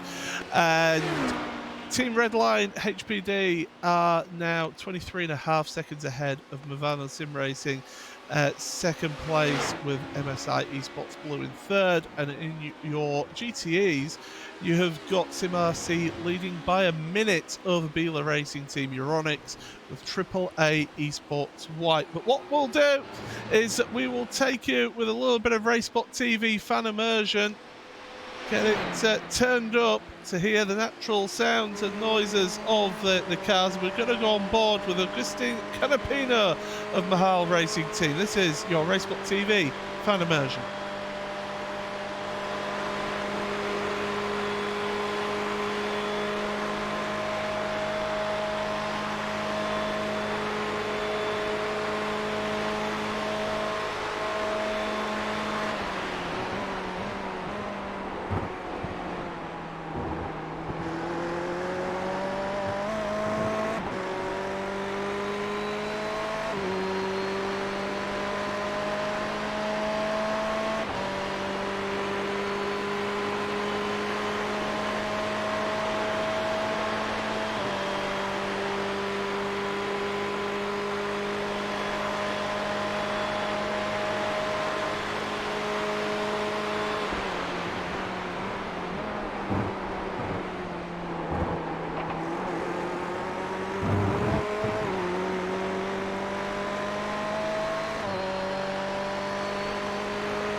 Well, it is another hour down here in the iRacing Le Mans 24 hours powered by VCO.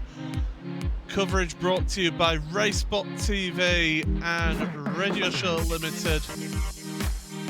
Catch all the coverage on YouTube, on the iRacing Esports Network, on VCO, on Twitch, on YouTube and on Facebook, on the RaceSpot TV, Facebook and Twitch, and also on the Radio Show Limited network of channels. And well, it has been a really intriguing race with plenty of incidents and issues happening here.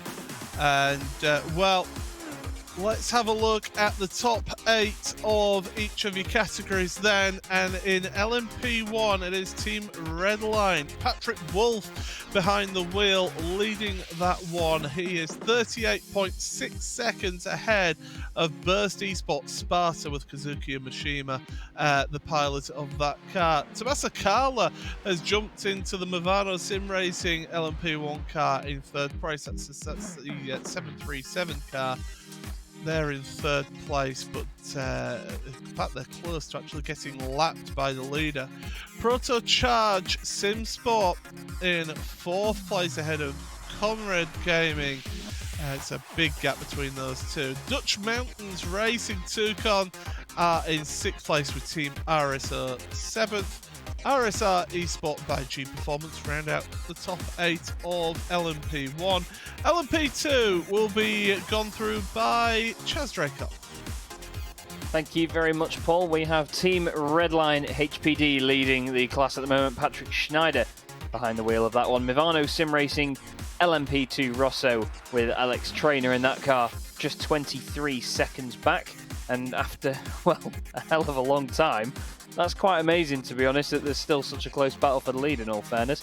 MSI Esports Blue, third in class there, just ahead of F4H Red Sonja, with Jesse Stevens at the wheel. Then we have Vendaval Sim Racing Yellow in fifth, with Satellite Racing LMP2 in sixth, followed by Mivano Sim Racing LMP2 Giallo. And eighth place, we have S2V Esports 17, with Sergei Maturana at the wheel of that machine. And not to forget as well that there was a change of lead in your LMP2 class after issues for Movano Sim Racing as well. But David, why don't you take us through the top 8 of GTE? With pleasure. SimRC leading almost a minute gap to Bila Racing Team Euronics in second. AAA Esports White currently running third in class.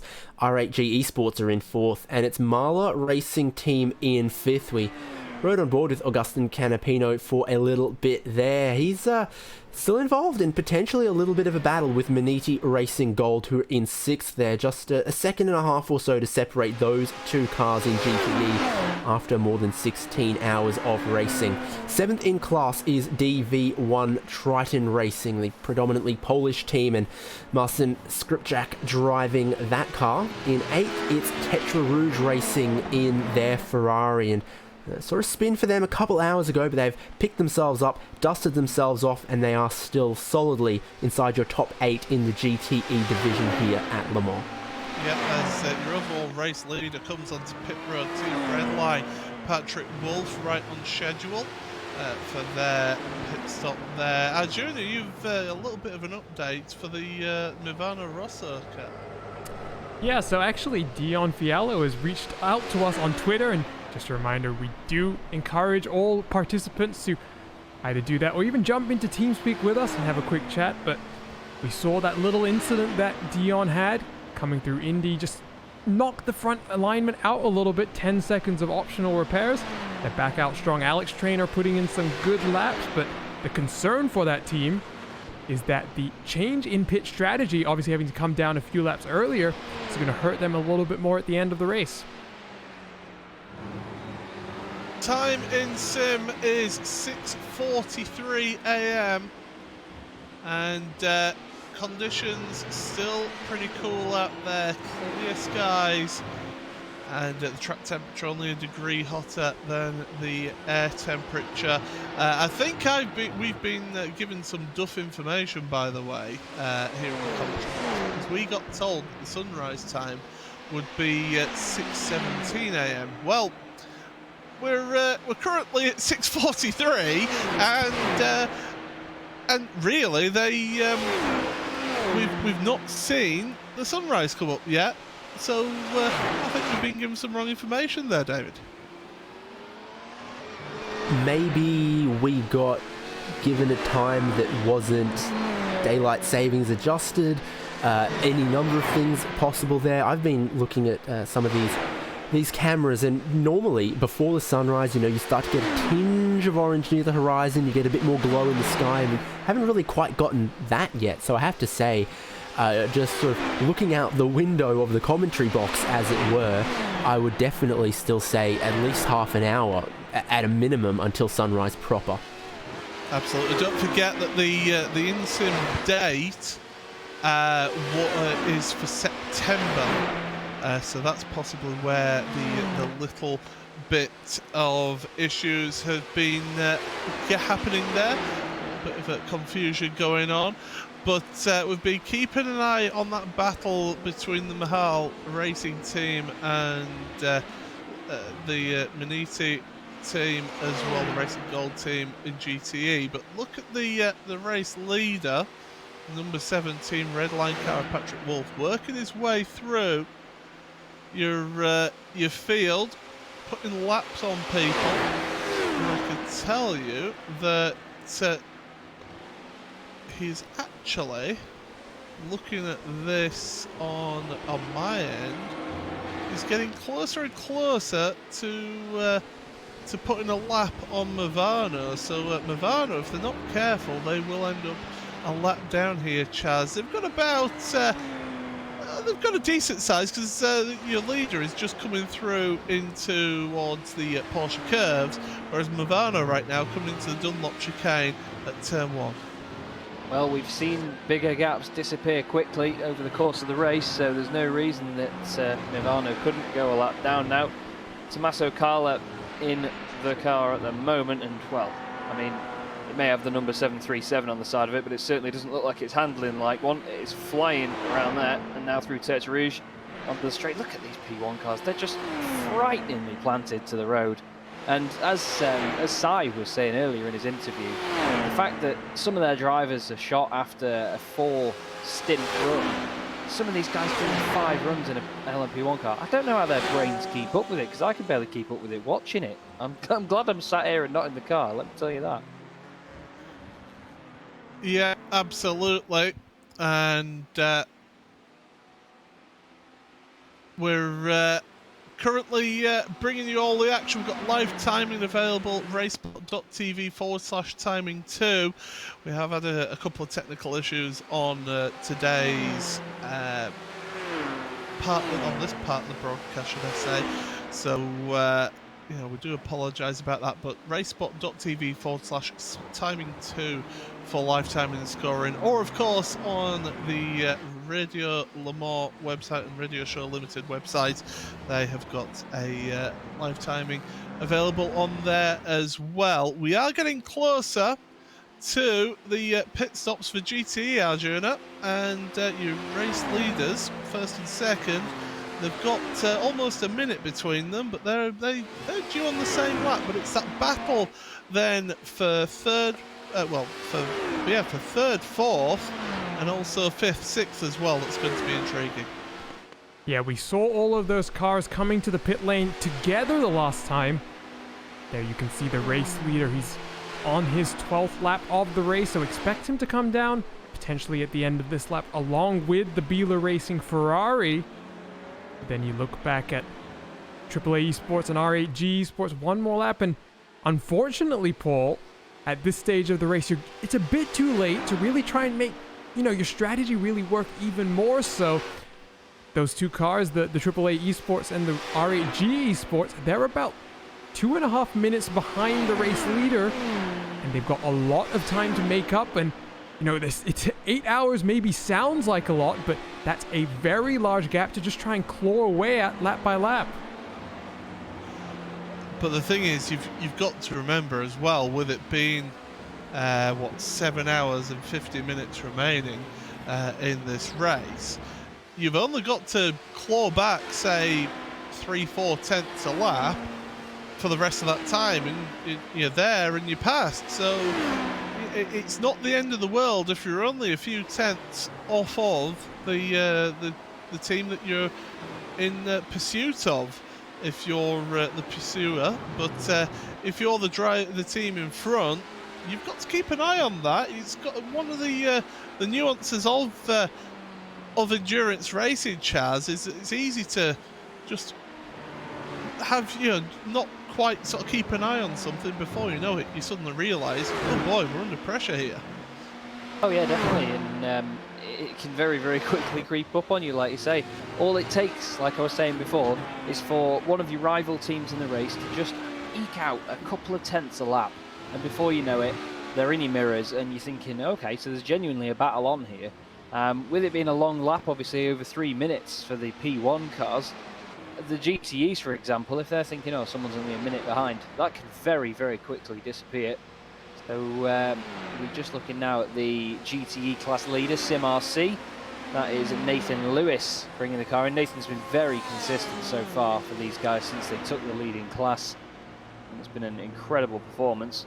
However, he is just about to stop in the box. Nice spit of flame from the Ferrari 488 GTE as well. David believes that the SimRC guys are going to take tyres now, mate. Well, there's definitely a driver swap going on. You see that happen. It's Lewis out. It's going to be Diogo Pinto in. So while SimRC and Bila Racing Team Euronics are pitting on the same lap, their tyre strategies are inverted. I think there's tyres going on for SimRC right now, and this stop for Sven Haase coming up, I believe, is going to be fuel only. So the gap was out a little bit longer than 30 seconds, but I think this stop for the 451 is going to be about 25 seconds quicker or so. I am putting on my magic hat and the crystal ball and saying I think the lead in GTE after these stops is going to be a little bit closer to 10 seconds than the 30 seconds it was a little while ago.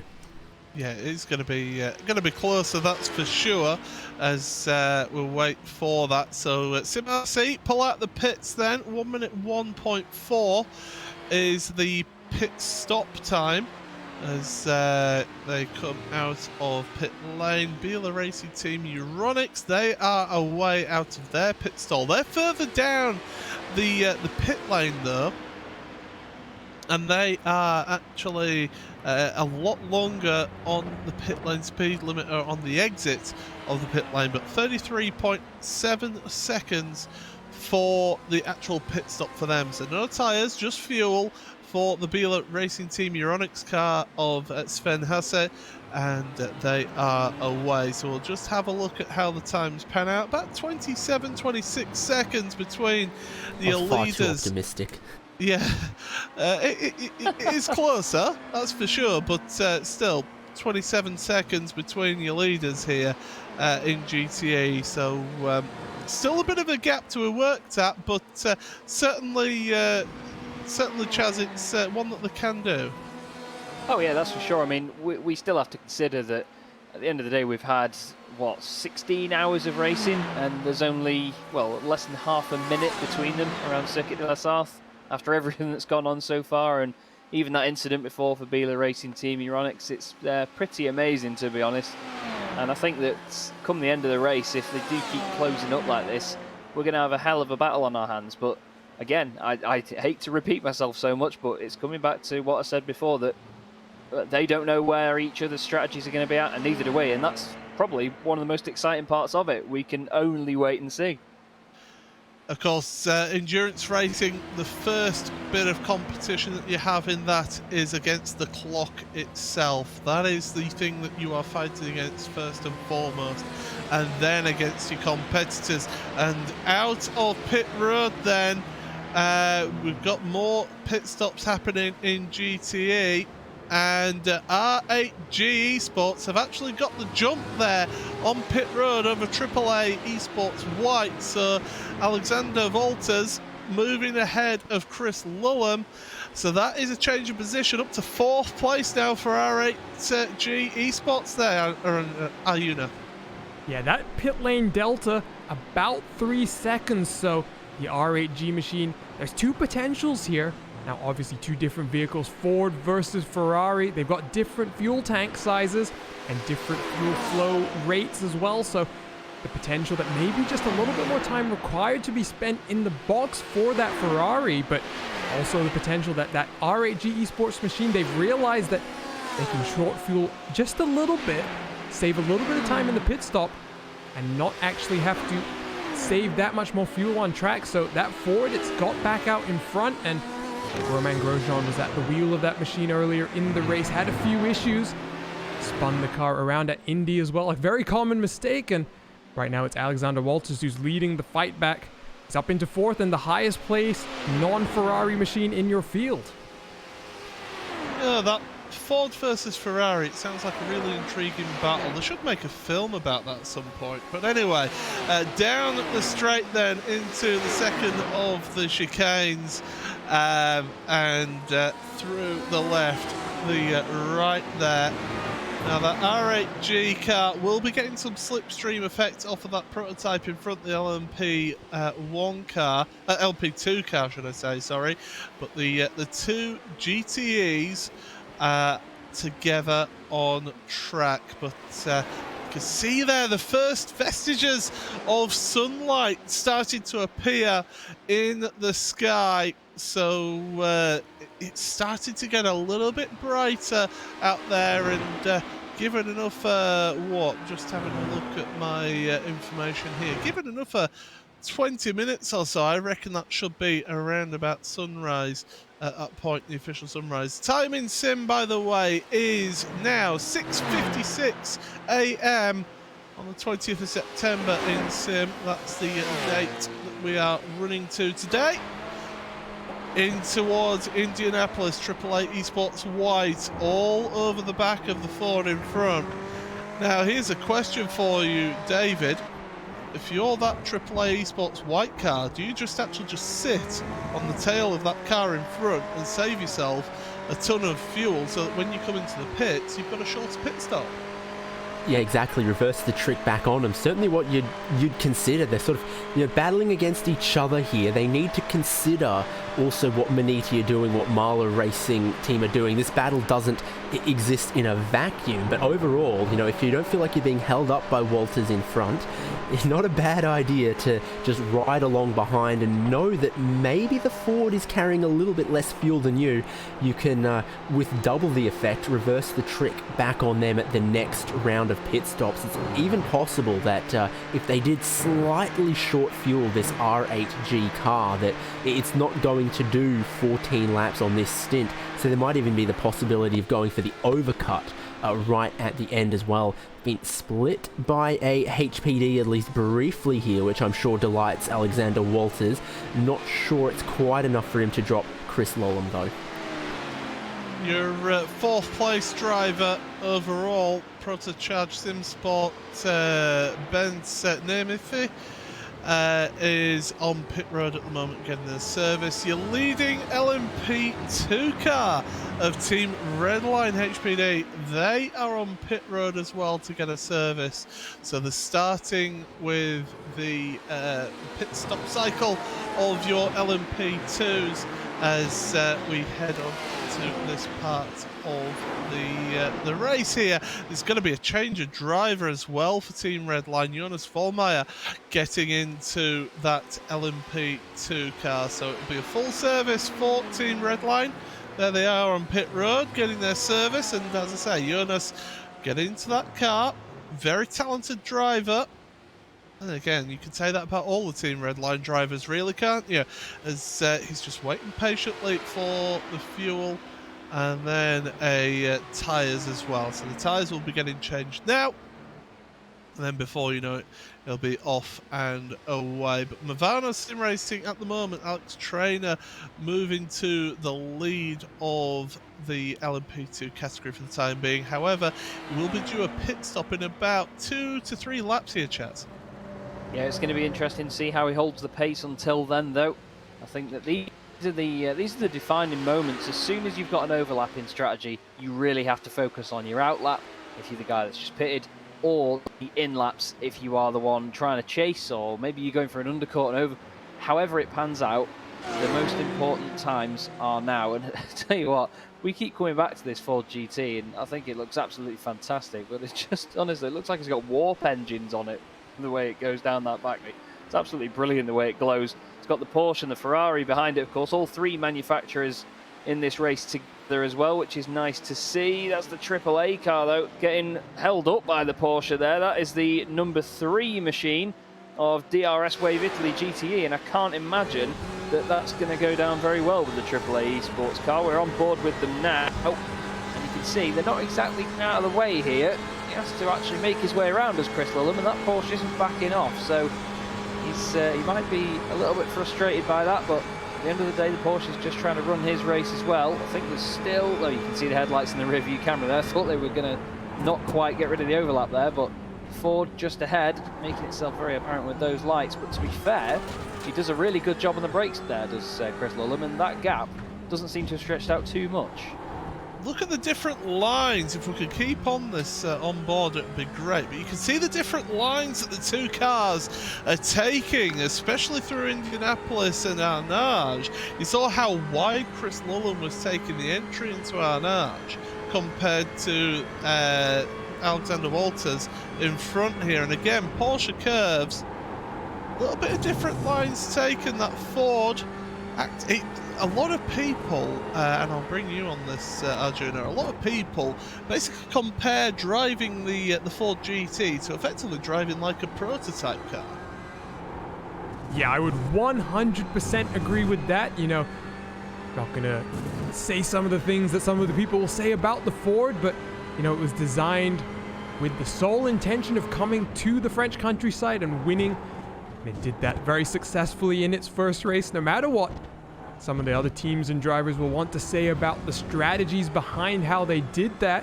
I've always had a soft spot for it. You compare it, Paul, to the BMW M8, which is another car that they had to change the rules just a little bit to homologate that model. And you know, you've obviously got the 4GT designed as a prototype, rather low to the ground and packaged fairly small, and then you come down under the Dunlop Bridge, and you know, all of those memes of the BMW M8 really looming in the rearview mirror. But right now, it's the Ferrari that's really getting very close to Alexander Walters. Oh, there we go.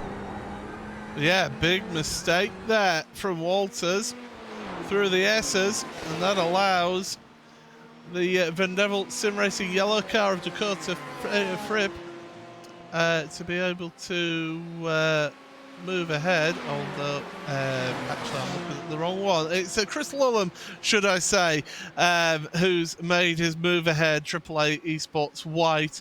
I was looking at the wrong, I'll be honest with that, I was looking at the wrong category on my timing screen there, so because I was keeping an eye on the battle there. But yeah, Chris Lullum then moving ahead of that R8G esports car of Alexander Walters, and they're able to pull away as well. 1.3 seconds already down on that as well. But yeah, as we head on down the Mulsanne, those two pretty much the closest battle out there on track, so we'll keep an eye on them as well. More pit stops going on. S2V Esports, the number 17 car, there's going to be a change of driver, and Dino Filippa is going to jump into that car in LMP2 from 7th position there for them. Also, ANZ Motorsports are making a pit stop in LMP1 as well, so they are getting a service done for them as well. But you can see how that R8G esports car now just slowly dropping back from the AAA esports white car there, Chaz. Yeah, it's quite strange how, I mean, we saw the mistake, of course, but I didn't expect the gap to open up quite that quickly.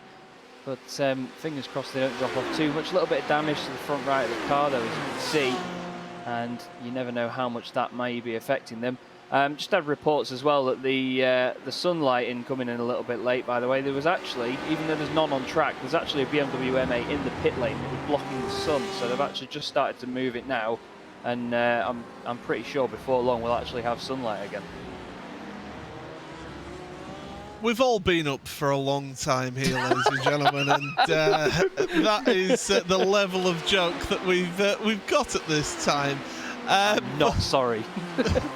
Oh no, never apologise for a dad joke like that, that's for sure. Team RSO from LMP1 have been on pit road. They're pulling away from their stall, 38.6 seconds pit stop for them. Dakota Fripp in your LMP2s for Vanderbilt Sim Racing Yellow. They are on pit road now, just about to take a service for them. So we've got a bit of pit stop action going on at the moment for us. 42 cars, sorry, should I say, still running in this event here, but it is Movano Sim Racing, Alex Trainer at the front of your LMP2 category. But I will put the caveat of I would expect them to be coming onto pit road this time by Arjuna. Yeah, now we're going to see exactly how this gap starts to play out, because Movano and Team Redline are on very similar strategies. So Jonas Wallmeyer, he's just gotten into the Team Redline HPD. There you can see the gap just hovering under the 1 minute barrier, and Team Redline on the lane last time around, it was about an 80-second stop. So we're going to see Alex Trainer cycle back 20 seconds behind the Redline HPD, and I think now we get to see what exactly Dion Fiallo was referring to when he was talking about that strategy difference. Because, guys, we saw obviously that the Movano team, they've already almost saved a full pit stop over the Redline car. So they've managed to have the pace on track and also execute strategy as well. Even after making a mistake at Indianapolis and damaging the car and having to get out of cycle, so it's going well for them so far. But 58 seconds though, and as they head on down the Mulsanne straight once again, they'll be looking to think about getting everything set up. So usually what the procedure is at this point here, and I'm sure David and Arjuna will be able to back me up on this, usually you've got enough a teammate there who will be keeping an eye and making sure that everything's set up correctly for your pit stop, so you'll be there. Make sure that if you're not taking tyres, make sure you're not taking tyres at the pit stop. Make sure the amount of fuel is correct. Make sure that the driver is aware that they are actually coming down onto pit road this lap, David. Yeah, I mean, I do that kind of thing all the time. Normally, I try to stay on top of everything myself, but, you know, whichever one of my teammates is spotting for me or, you know, just hanging around, I'll let them know, you know, pitting next lap, pitting in this lap. I might ask someone just to double check that everything is correct with the tyres, with the fuel. I don't know if anyone's doing it, but we'd considered, you know, playing around with the tyre pressures between the day and the night. So if that was something you were doing, I only know about in LMP2, but if that was something you were doing before your pit stop, if you were going to make an adjustment like that, you'd definitely, you know, have someone double check it and make sure you're going the correct direction on the adjustments for the car, and just, you know, dot the I's, cross the T's, don't do them the other way around. That wouldn't help at all, but, you know, just all the little things, have someone just make sure, because you don't want to make a fumble or a mistake on your strategy at this point. Yeah, and that comes back to the whole teamwork factor that we mentioned before when we were saying about managing a team and having the numbers. If you've got a driver that's lined up to even just spot for somebody, even when their stint's finished or before they get in the car, they can make sure that all those details are just completely refined, and they give you a bit of confidence in when you're in the car. You don't have to worry about that. You can focus on the driving. I've seen it too many times before, unfortunately, where you'll have a team of drivers and the next guy in the car will just turn up 10 minutes before his stint to get in, and then he'll just jump in the car, and then the other person will just jump straight off, and they'll be left alone for it. And I think that part of the key thing of this is having 2 people minimum in there at one time. And to be fair, most of the planning that goes into the stints is actually making sure that they have their backup around, and I'm sure obviously we've all witnessed that at some point, haven't we? Certainly have. So there we go, Alex Trainer onto pit road, and getting his pit service here. Also on pit road is the Wild Animals Orca car. They are taking a service as well. See the track map there? The 71 car is Team Redline, Jonas Wallmeyer. Coming through, and away they pull away. Now Alex Trainer should come out in the lead here, but it should be relatively close. Yeah, everything is relative. And here we go then, and that is going to be close because LMP2 suddenly getting a little bit more exciting. Alex Trainer just 1.1 seconds ahead of Jonas Wallmeyer here, David. Yeah, and fair enough, we were talking about that minute or so that was in hand, but what's really been the trouble for Movano with going nose first into the wall earlier isn't how long they had to spend on pit road or anything like that. It's just that it cut their stint a couple laps short. So now, Redline are 3 laps into their stint. Movano are obviously on an out lap, and there's not a whole lot between them. So what it's really done is it's taken the 6-7 lap fuel advantage that Movano had, cut it down into only a 3 lap fuel advantage, and that's the real effect of that drama that Movano had at Indianapolis. So down the straight they go then once again. Team Redline HPD, Jonas Wallmeyer trying to keep in the slipstream, trying to keep in the draft, as we would say in America, and trying to get close enough to make some moves here, because if you can make that move out on track, it's really a psychological blow to your competition out there, Arjuna, because if you get that move done on track, it's, well, look at this, I've got one over you now.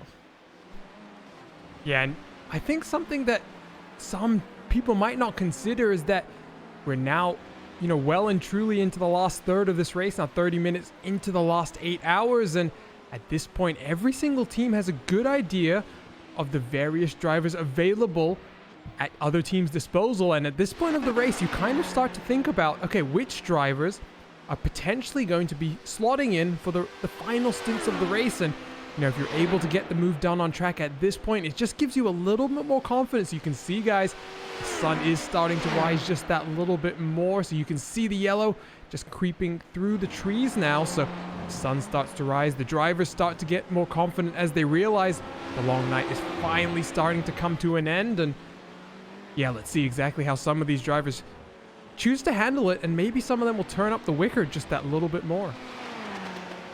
So 7 hours, 26 minutes and 43 seconds remaining here in the iRacing Le Mans 24 hours, powered by VCO. Coverage brought to you by RaceBot TV and also by Radio Le Mans.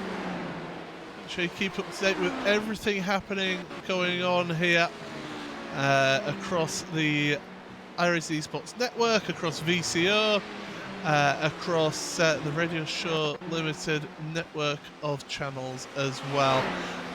But right now, what we're going to do is we're just having to just quickly, once again, the technical gremlins are coming to play here. So Sun's out, the cameras are getting too hot. Yeah. So that's one way of looking at it, that's for sure. So what we'll be looking to do is we'll just have a little interruption in the broadcast on the video, but of course it is all available in audio uninterrupted RS1 on the Radio Show Limited website.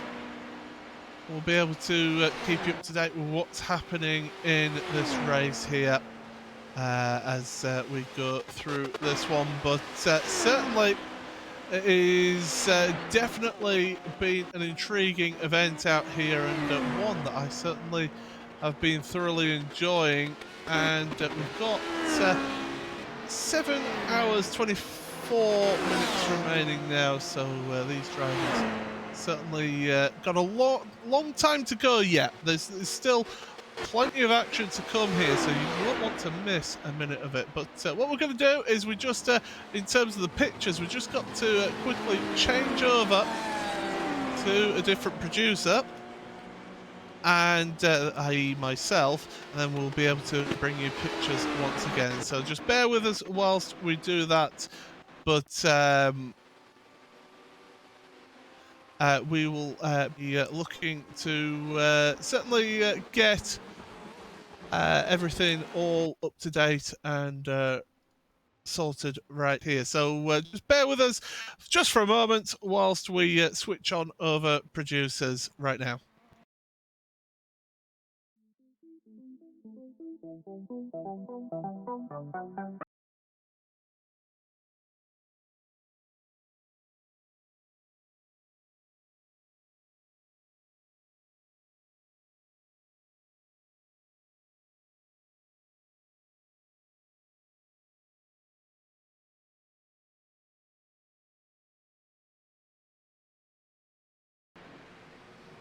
So then, live pictures back up on screen. As you can see, 7 hours 22 minutes and 13 seconds remaining.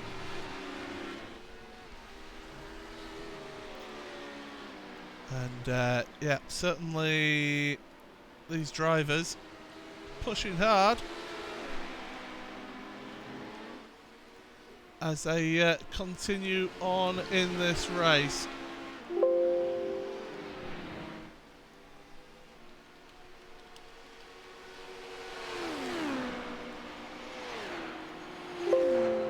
As just apologies, just getting a few little bit of glitches coming through on the sound there, but yeah, certainly it's been an intriguing part of the race here. 7 hours 21 remaining, and you know, Arjuna, it's been a tough race out there for a lot of the drivers and a lot of the teams.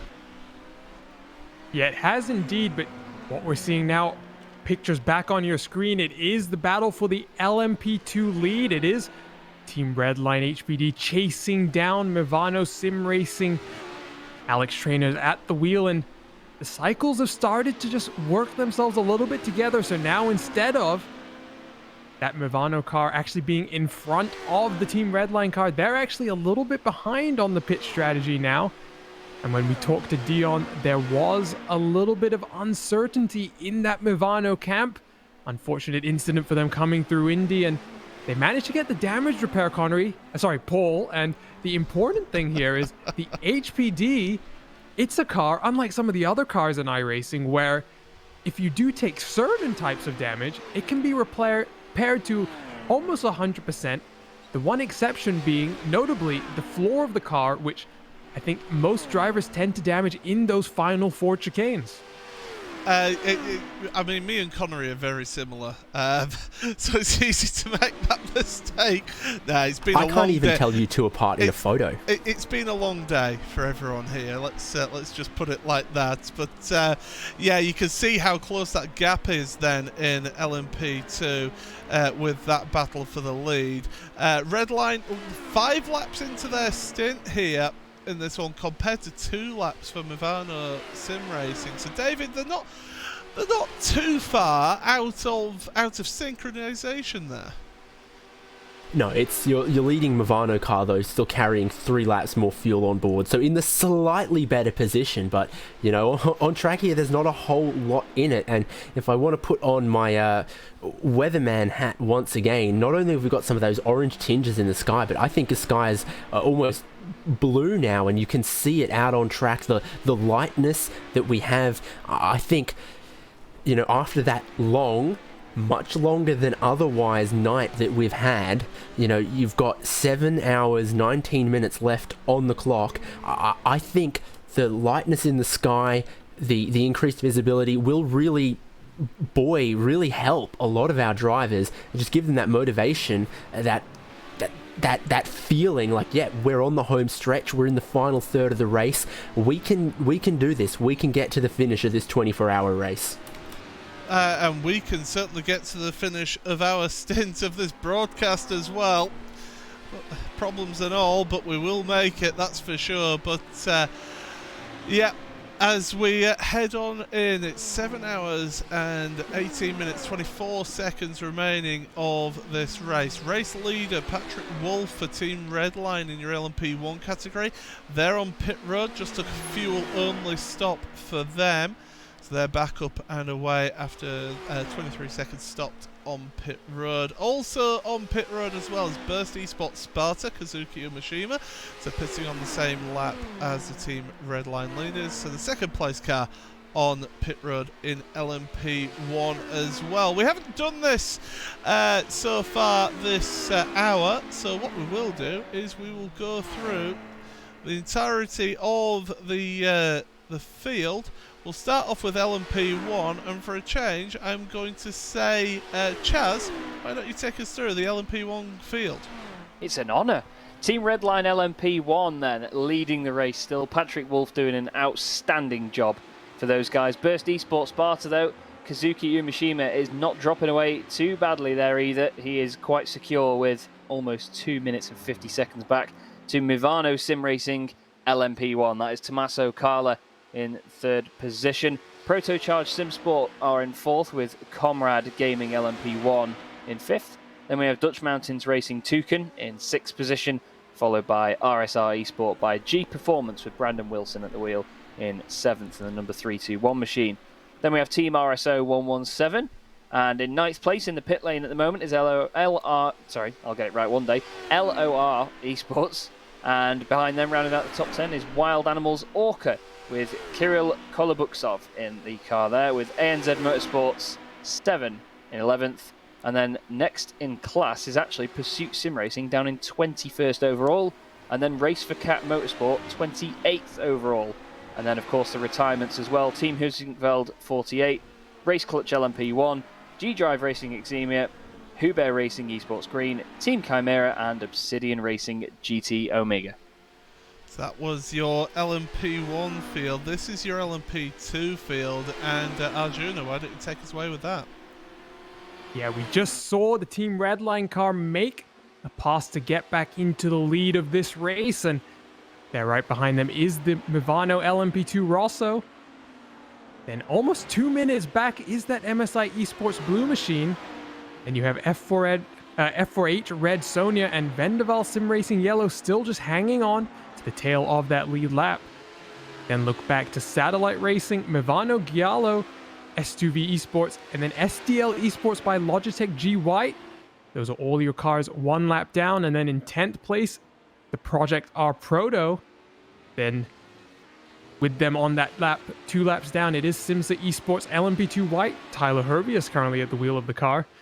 And some of the cars that have had some more issues, you've got Level Motorsports Orange, Positive Sim Racing P2, Leo Racing Team HPD still out there putting in the laps, and then final 2 cars, Evolution Racing Team 68, they're almost 12 laps down, and Mivano Sim Racing LMP2 Orancio, that's the car Brandon Hawking is driving, they're a solid 15 laps down, but still out there and circulating.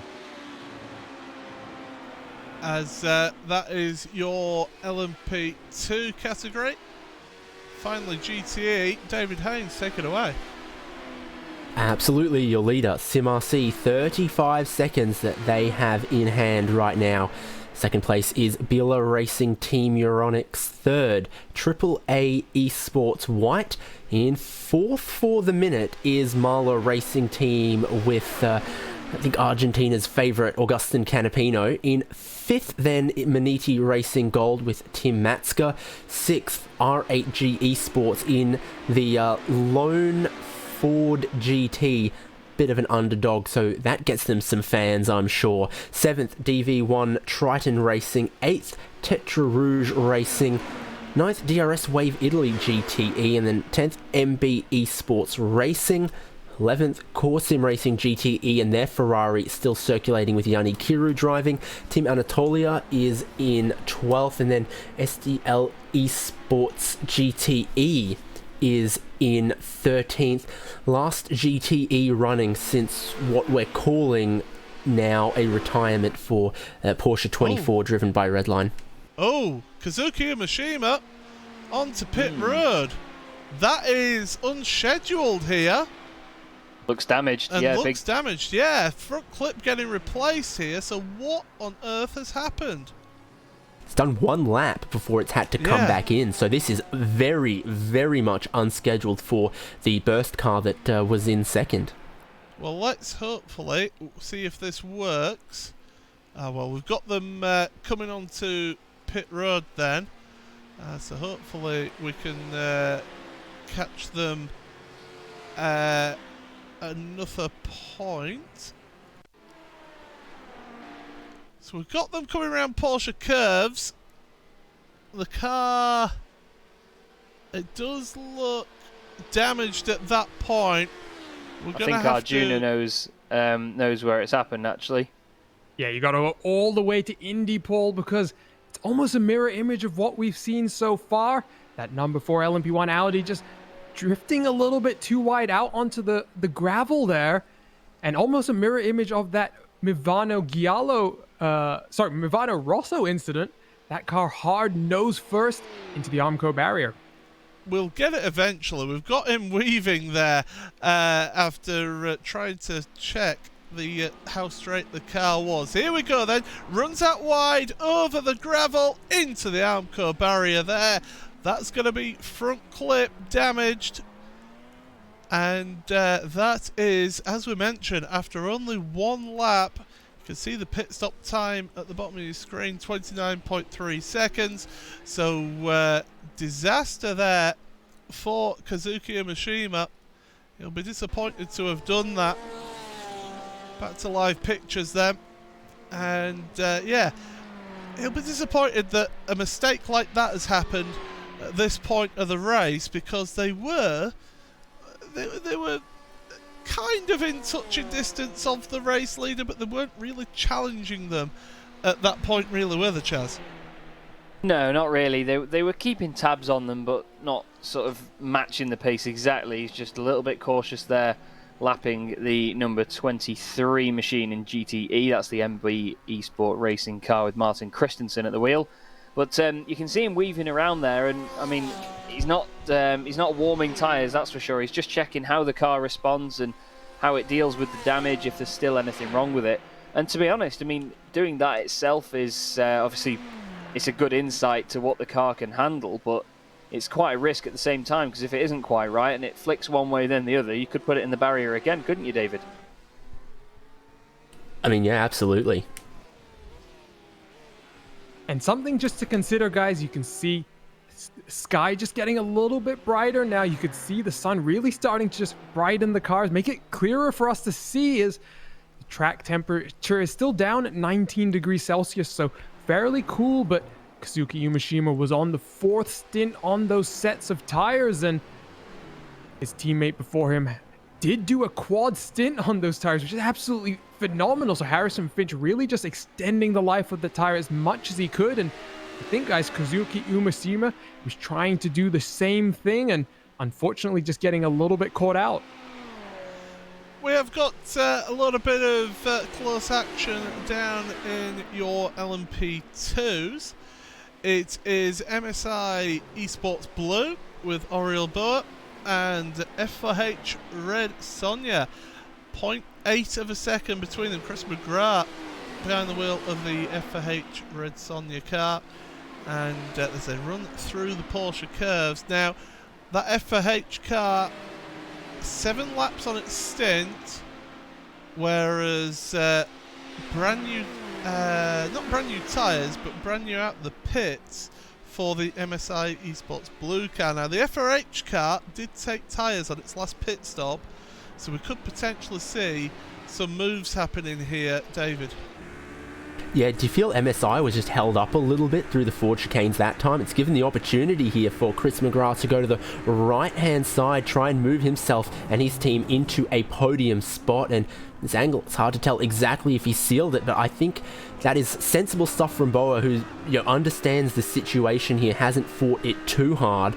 Certainly didn't get the run onto the pit straight he probably would have wanted, as they're dealing with a substantial amount of traffic, including your GTE leader. Yeah, that was your GTE leader. Absolutely correct there with SimRC. Just getting out the way there, trying not to cause any issues.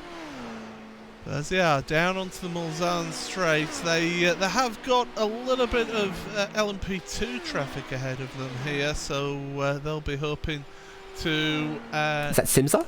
I believe it is, looking at them. They're down in 11th place then in the 137. Tyler Hervias behind the wheel for Simsa. And they'll be not wanting to get too much in the way of this battle then for third place here, Chaz. Well, that's it. They've got to decide on whether it's worth risking anything to just give up a couple of seconds for their race, or whether you risk ruining the other guy's race. We've got the Porsche as well coming through, the 919. Just lapping them as well. They're looking down the inside now into the second chicane. Great shot there, showing the whole straight and the beautiful orange sky behind as well. Gorgeous shots there. We see them emerge. Still, the lap traffic now, the Simsa car is in the middle of the other two, and I'm sure down the straight it's not going to be too much of an issue. We've got the 737 LMP1 car there, the Mivano Sim Racing LMP1 car. That is Tommaso Carla going through, and just slipping into the slipstream there is Chris McGrath, and he wants to make sure that he can take any sort of advantage with him. And I must say that the sort of fangirl in me of motorsport right now is loving being able to see these liveries in all of their glory as the sun comes up. There's some beautiful, beautiful designs out there, and I think that's something we really have to appreciate with sim racing, is that the livery designers and the teams, they can go that one step further than you would in the real world in terms of designing a car, can't they? Well, I mean, you've not got the whole issue of corporate colours quite so much, really, have you? I mean, you look at the last few years of the hybrid World Endurance cars. It was basically a combination of red, white, and yellow, red, white, and black, or red, white, and grey. That was basically between the three different teams. It was all the same colour, which it doesn't help broadcasters. It doesn't help the supporters, the spectators that are out there. But at the end of the day, if it's paying them money to have certain logos on the side of the car, then they're going to have those logos on the side of the car, whether we like it as spectators or not, whether we think that they're an imaginative design or not is not really for us to decide. But heading towards the end of the lap here, and heading towards 7 hours, just under 7 hours 6 minutes remaining on this one. So we're coming in towards the final hour of our portion of the broadcast. You will have then John Hindhaugh and the rest of the Radio Le Mans team will be joining us for the final 6 hours of the broadcast. So they'll be taking you home to the end of this race, and it certainly has been an intriguing race to keep an eye on and keep up to date with. Conrad Gaming, by the way, they're on pit road at the moment in LMP1. Alex Bennett getting into that car. They're doing a full service with a change of driver for them. So 5th place in LMP1 for them, but they've got a good solid gap between them and RSR Esport G Performance. So what we will do now is we will give you a little bit of RaceSpot TV fan immersion, and we'll do this on board with the race leader, the overall race leader. That will be Patrick Wolf for Team Redline. Make sure you turn this up here as you hear the Audi diesel working away through Tete Rouge at the start of the Mulsanne Straight.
So there we go then.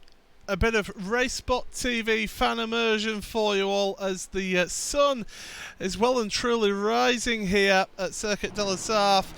Just under 7 hours remaining in this race. And well, welcome you all to this broadcast here on RaceSpot TV and the Radio Show Limited network of channels. It is the iRacing Le Mans 24 hours brought to you by VCO. We will bring you through the top 8 then of your standings, and it is then in LMP1 Team Redline who lead that one now by a minute 54 after Burst Esport had a mistake down at Indianapolis on their last stint just out the pits. Movano Sim Racing, third place. Now they are only 38 seconds should I say, behind Burst Esports. All of a sudden, they have a little bit of an opportunity to potentially see a second place here. Protocharge SimSport 2 laps down on second and third, 3 laps down on your race leader. They're down in 4th place. 5th place for Conrad Gaming. Alex Bennett in the car there for them in 5th. 6th for RSR Esport by G Performance, with Dutch Mountains Racing Toucan in 7th. And Team RSO rounding out the top 8 of your LMP1s. LMP2s, Arjuna, take it away.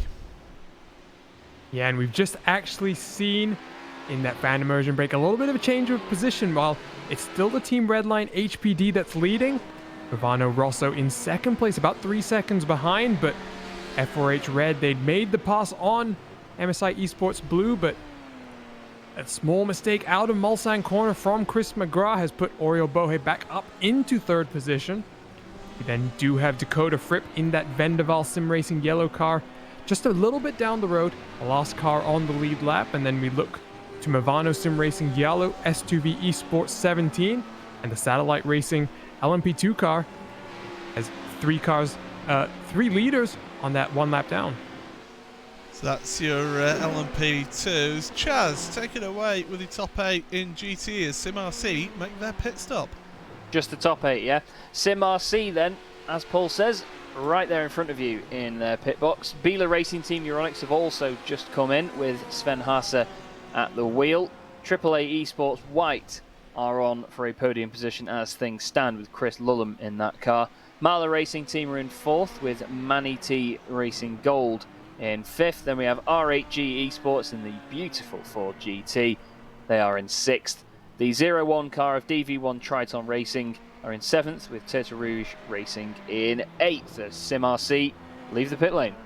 Certainly do that. So we are into the final hour of our particular portion of this broadcast here on the iRacing Esports Network and on VCO's media as well. Of course, as I mentioned, Radio Show Limited, Radio Le Mans will be taking over for the final 6 hours of this broadcast, so you will get to hear all your favourites. John Hindhaugh and the rest of the gang will be giving you all the action to the end and to the conclusion of this event. It will certainly be an excellent finish to this one. Unfortunately for us, David, we've lost that potential of a overall lead battle with that mistake from Kazuki and Mishima, but right now Kazuki is actually slightly gaining, but with it being a minute 53 between the two leaders, it's a tall order. Yeah, it's a shame, and it goes to show the kind of pressure, Burst needed to be faster on track to try and catch Redline, to try and force the issue for the battle for the lead in class. And I think the a lapse in concentration, pushing too hard, or the setup just wasn't complying with the tyres being that old. And fortunately, it's cost Burst a lot of time, but you cannot blame them for trying in that kind of situation, I think. Absolutely, as out they come out the second chicane on the Mulsanne straight, and away they go heading in towards Mulsanne corner themselves. So the gaps once again have spread out in your field. You've got AAA Esports White on pit road along with Mahal Racing Team as well. So Daniel Juncadella and Augustin Canapino both on pit road. Pit stop with tyres for AAA Esports White as Tim Metzger gets through in the Maniti Racing Gold car. As on pit road as well is one of your LMP1s. Now the Mahal car not taking tyres, so Augustin Canapino pulls out of pit road. You saw that then. The R8G Esports car, Alexander Walters, onto pit road as well, so they're making their pit stop in service now with Daniel Juncadella for AAA Esports White. Away again, slightly battered and bruised car, it must be said here, Arjuna, because that rear wing is looking a little bit used. I don't think that's going to be going back on the forecourt anytime soon. Yeah, you talk about cars looking a little bit used. I'm trying to figure out, actually, Paul, what has happened to the R8G Esports machine, because the last time we checked in on both the AAA and R8G Esports cars, they were both fighting Ford versus Ferrari. But now that R8G Esports machine has just come out of the pit lane and we're watching it now, Alexander Walters there. I'm not sure exactly how far. Hopefully we can get the gap shortly. But David, have you seen what happened? Well, I know for sure they short-fueled it at one of the previous stops, if you remember. They've just come out of the lane after only doing a 10-lap stint, so I don't know if that's what it was, or there was another incident they needed to pit earlier for, but they were, taking the risky short fill and maybe even, goodness me, 7 hours to go, taking the short stop early. I'm not sure anyone goes quite that hard on the strategy, but certainly R8G had good track position, but I'm not sure strategy-wise they're in a great spot. So what we'll do is we'll hand over for an interview here, and I think we'll hand over to Arjuna for the big interview here with Elliot Roberts.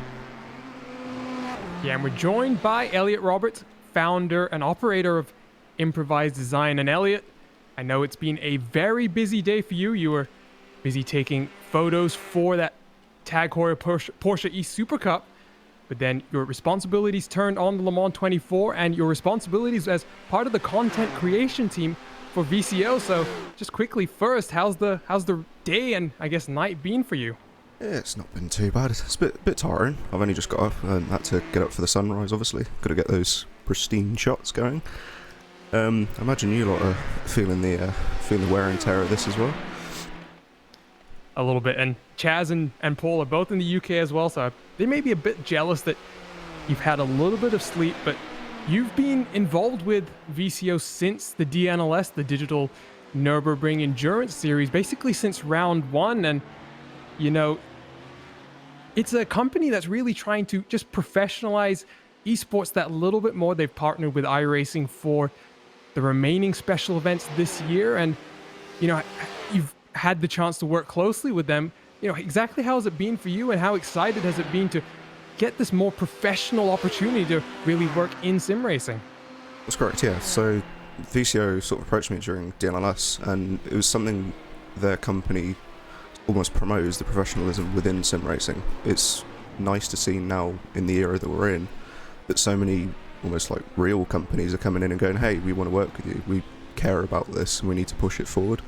And with unfortunate situations such as the lockdown, but it's catalysed sim racing into a completely different realm of where it was this time last year. And it goes further than just organizing competitions and taking part in, these opportunities to be part of the special events here, because VCO trying to just professionalize that a little bit further.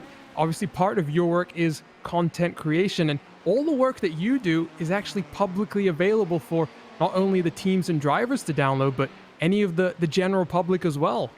That's correct, yeah. So something that's unique about VCO for the Grand Slam that they've secured with the iRacing special events, the unique selling point for this is that they provide a media cloud for everyone that is part of the event. In Top Split, they'll have a free photo service for them, and it means that essentially we're helping give people professional images to help promote their brands, maybe attract potential sponsors or anything like that. And to be honest, it's not just myself behind the scenes. We've got Sam Cobb, who's the sort of head of content creation. We also have Lewis McGlade, who helps us out on DLLS. And it's a nice little sort of, we're a small team, but the dynamic works that we can go, hey, we're taking shots of the GT3 field in DLLS. Oh, okay, I'll get the GT4s. And it's that kind of almost professional work environment that you would never expect from sim racing, but it's a nice breath of fresh air. And I mean, it's much like the guys at RaceSpot. It's absolutely fantastic what people are capable of. Let's just dive a little bit deeper into that, because you mentioned the name Sam Cobb, Lewis McGlade. Can you give a little bit more background to some of the people who maybe don't recognize those names? I know in the Craig Setup Shop community, you refer to yourselves as Photo Men, and that's a name that maybe not so familiar to some of the people watching. Yeah, that's correct. So Sam Cobb, he's actually a real-world photographer. He's done, he's been to some of the IMSA races. He does quite a lot of work for BMW. He had a short stint in IndyCar. So that was sort of, he's mainly based in the US. Lewis McGlade's mainly on R Factor 2. You may have heard his voice on the prior 24-hour event last week. So that was quite strange. I was like, hey, I know that voice. And so we'll quickly just talk about improvised design as well, because you started the company just over a year ago now, and we'll talk about professionalism. And when you started the company, it started off fairly small, but some of your clients include the Coanda team, Williams Esport, the Neo Endurance Series, and now working with VCO. Clearly there is this demand and almost need from these elite level teams who are trying to attract sponsorships. We look at the Redline car with the Fanatic and Feel logos all over it. There is a need for this type of quality content, just help sell the team's brand that little bit further. And that's where these initiatives from VCO, the media cloud, for example, really come into play. Of course, yeah. So my main initiative for setting this up is it started out as a hobby, and I did a few images for the teams I was a part of, and at one point I just went, like, if people want these, I'm going to put myself out there and see what happens. Obviously, a year later down the line, we're attracting sponsors, well, not sponsors, but partners that I'd never thought of even working with. I idolised those teams because they were the pinnacle of sim racing at the time, and still are. But yeah, for sure, the professionalism that people need from the images is something that I try and strive and push forward.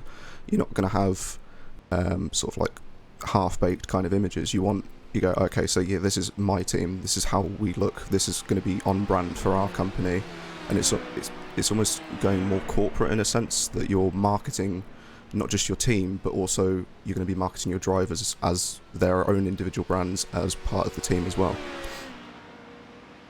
Just watching the Vendaval HPD just making its way out of pit lane. Dakota Fripp not taking tires this time around. But Elliot, we can quickly just talk then also about some of the differences between real photography and, this virtual photography, because I know you are obviously a fan of getting out there and shooting some of these cars in real life as well. And, I know that there's a lot of techniques that you try to apply in the simulator that you would, try and take photos in the real world as well. That's correct, yeah. So it's a strange one for me, because typically you'd think people taking part in this sort of this virtual photography, you'd think they'd have some kind of photography background. For me, it was the other way around. I started doing this, and then I was like, oh, okay, this is quite cool. Now we'll see what happens when I actually put a real camera in my hands. And I was like, oh, actually, quite a lot of the sort of like compositional techniques that I'd learned from this transferred over into the real world.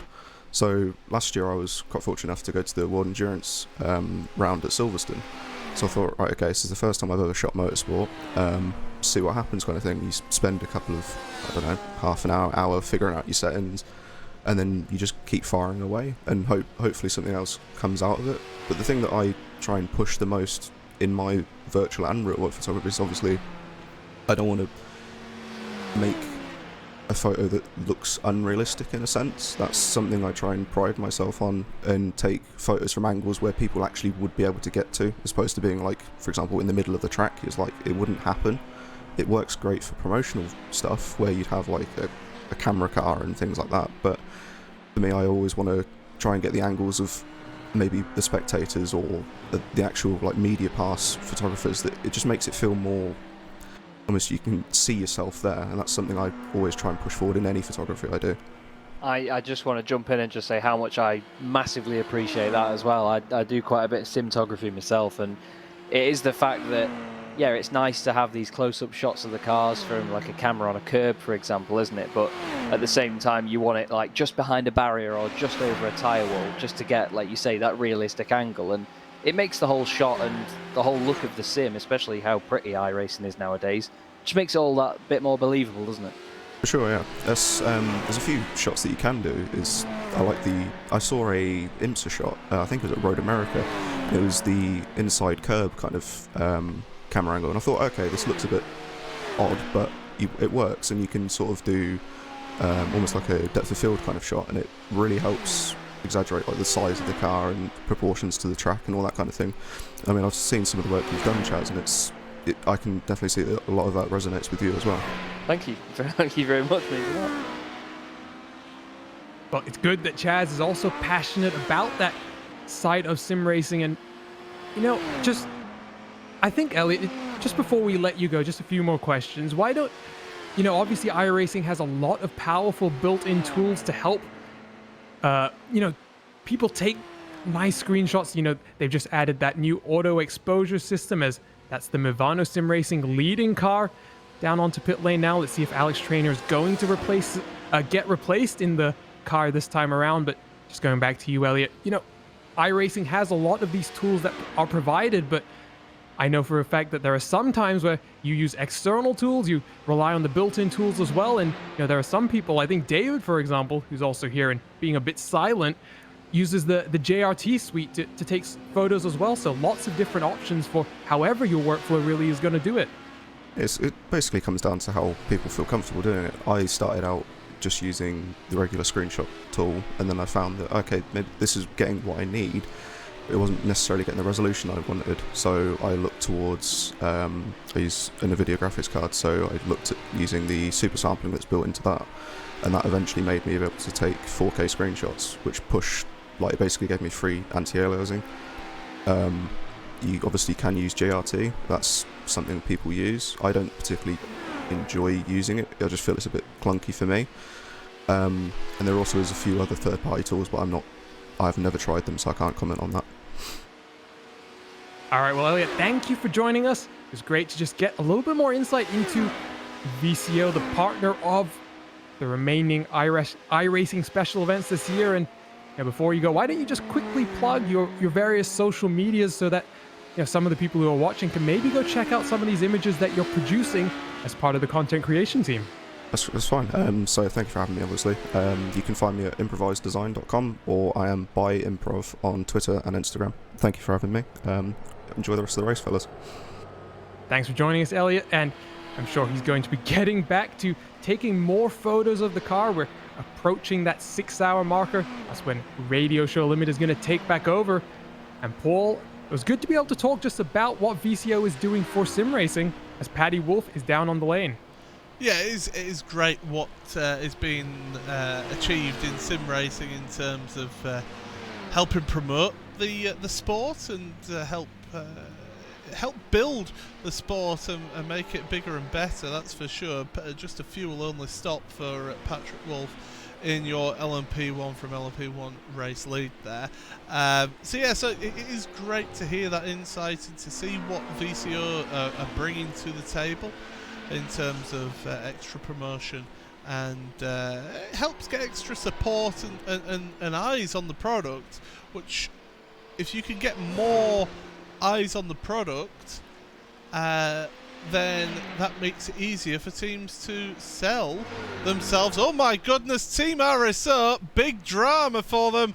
They have ended up in a wall, and I believe that was at the Porsche Curves. Yeah, that looked like quite a big one, that, and to be honest, that is not going to be a quick fix. Let's just have a look back then. Oh no, it could actually well be an Arnage. We'll have to wait and see. It can be a pig to get the car stopped into there. It's much tighter than it looks, isn't it, when you go into there? The car just doesn't seem to want to stop. It's Porsche Curves. So here we are, Team RSO, currently showing as classified as 9th place. Into the first part of the Porsche Curves, everything's fine there, and then the car just ends up in the barrier, on the safer barrier, and gets caught up, and that is going to be the end of that one. Just didn't look like it wanted to slow down, did it? It's just once it had stepped out, that was it then. It might have been some sort of hardware failure maybe, but it was only the fact that it got stuck in the fence that really stopped it for me. Yeah, it's a bit of an odd one, Chaz, because it almost seemed as though midway, as he was just about to try and turn left, the car almost tried to turn right. The steering itself was still in operation. You could see after he hit the wall, steering was kind of oscillating back and forth, so I'm not sure if it's a hardware failure necessarily, but we are getting to the point, guys. A lot of these drivers may be fatigued with just coming out of the night now, and you know, Chaz, you've called it the long night on quite a few occasions. It was even longer with the September sim date. Unfortunately, the RSO car getting caught out. Look at that sunshine into the eyes of the drivers as they're going to Tête Rouge there. That's going to be a real challenge as they head on through this hour here with the sun rising. But yeah, definitely showing what can happen if you get your line wrong and end up on the marbles, because we said earlier on in this portion of the broadcast about how you get on those marbles, as there goes another cone, you get on those marbles and before you know it, you're at the scene of the accident, David. Yeah, I mean, that was pointed out to us that the build-up of the marbles, the slick off-line, especially through something that's very one-line like the Porsche Curves, very high speed, lot of lateral loading. I mean, if you have a bit of a slide there, there's no space, no time, and almost no grip to save it. So there we go then. On board with Team Redline in your LMP2 category. Heading down the Mulsanne straight just after the second chicane, heading towards the Mulsanne corner itself. 2.7 seconds behind the Movano Sim Racing leading LMP2 car. Hard onto the brakes. Get your wheels over the inside of the curb at Mulsanne. And then back onto the throttle. This is going to be the fastest part of the track, heading down towards Indianapolis. Because of the chicanes on the Mulsanne straight, this is actually the fastest section here as you head on in to the corner at Indianapolis, the complex at Indianapolis. And yeah, it certainly has been a bit of a tricky challenge as drivers have been finding on the exit there. But Chaz, you want to raise something? Yeah, just going back to the point where the drivers had the sun in their eyes going through to Tête Rouge. I know from seeing a lot of streams and a lot of broadcasts that a lot of these drivers do. I mean, they're big personalities in not just the iRacing community, but the sim racing community as a whole. And watching some of the streams, any of them that use VR, I know that that sun glare is massively, massively enhanced in VR. Like, it's really exaggerated. And to be honest, when you're on just screens, I mean, a lot of these guys I know run triples or even a 4 monitor set up to have all their data above them. On screens like that, it's not so bad. But when the VR really exaggerates it, I mean, my brother races in VR a lot, and I can tell you, you genuinely might not be able to see the apex there. So over the last 6 hours of this race, as the sun properly comes up, I think we're going to see some very interesting lines being taken through there where people get distracted by it, in all honesty. Yeah, well, the interesting thing is I think we've talked about it quite a few occasions, or maybe it was earlier with the Radio Show Limited guys, but VR isn't such a common thing for these elite drivers, and we were watching the red line car, and here comes a replay with the Wild Animals Orca LMP1 car. This is one of the Porsches in the race. See what happens. It might be an incident with this GT car. Everything's okay so far. Oh, they're just going to go a little bit too deep, and fortunately, guys, that could have been a lot worse. Yeah, it certainly could have been a lot worse, that's for sure. But Wild Orcas, they won't be jumping out the sea at that one. They certainly won't be happy with that. But they're back up and running. They have got some front clip damage, so they may come onto pit road. They're on lap 4 of their stint, and yep, onto pit road they come then. And they will take some repairs to that front end of the car. They were getting closer to being able to pass the Team RSO car because they're of course on pit road getting damage repaired after that incident at the Porsche curves. But Wild Animals Orca, they're heading on down pit road here to get a service after that little incident down at Indianapolis. And still this battle goes on in LMP2. It's 2.5 seconds between Movano Sim Racing, Alex Trainer, and Team Redline, Jonas Wallmeyer, Arjuna. Yeah, and right now I've just been looking through the driver lineup for both of these cars. For most of the race so far, it has been Alex Trainer and Dion Fiallo who've been bouncing back and forth. Now, Alex has been one of the faster drivers in that car. The other two drivers have been Fraser Williamson and Maxime Brient, who are also two very quick drivers in this car. A lot of experience, especially at this track. And then you go back to the Team Redline HPD. You've got Jonas Wallmeyer at the wheel right now, but some of the other drivers available, Patrick Schneider, Maximilian Benecke, Fabrice Cornelius. So I think, guys, we've got a very interesting battle here because both of these lineups have a lot of experience. Maybe the Movano car has a little bit more experience in this car and class specifically, you know, given that drivers like Jonas Wallmeyer and Maximilian Benecke have had to spend part of their time also preparing for this same circuit in the Porsche GT3 Cup car for that Tag Heuer Esports, Porsche Esports Super Cup this morning. So I think it's going to be interesting to see because two different set of roster drivers here, and I think it's going to be up to them to really just push as hard as they can for the last 6 hours of the race as the sun is really up and shining now. Certainly is, and these drivers having to contend with. I mean, look at that classic shot of the Dunlop Bridge there. A little bit of heat haze in the sky. So as the day progresses, it will get hotter out here on track and in the air, and we should, if I am correct in doing this, I haven't tried this, so hopefully let's see if this works.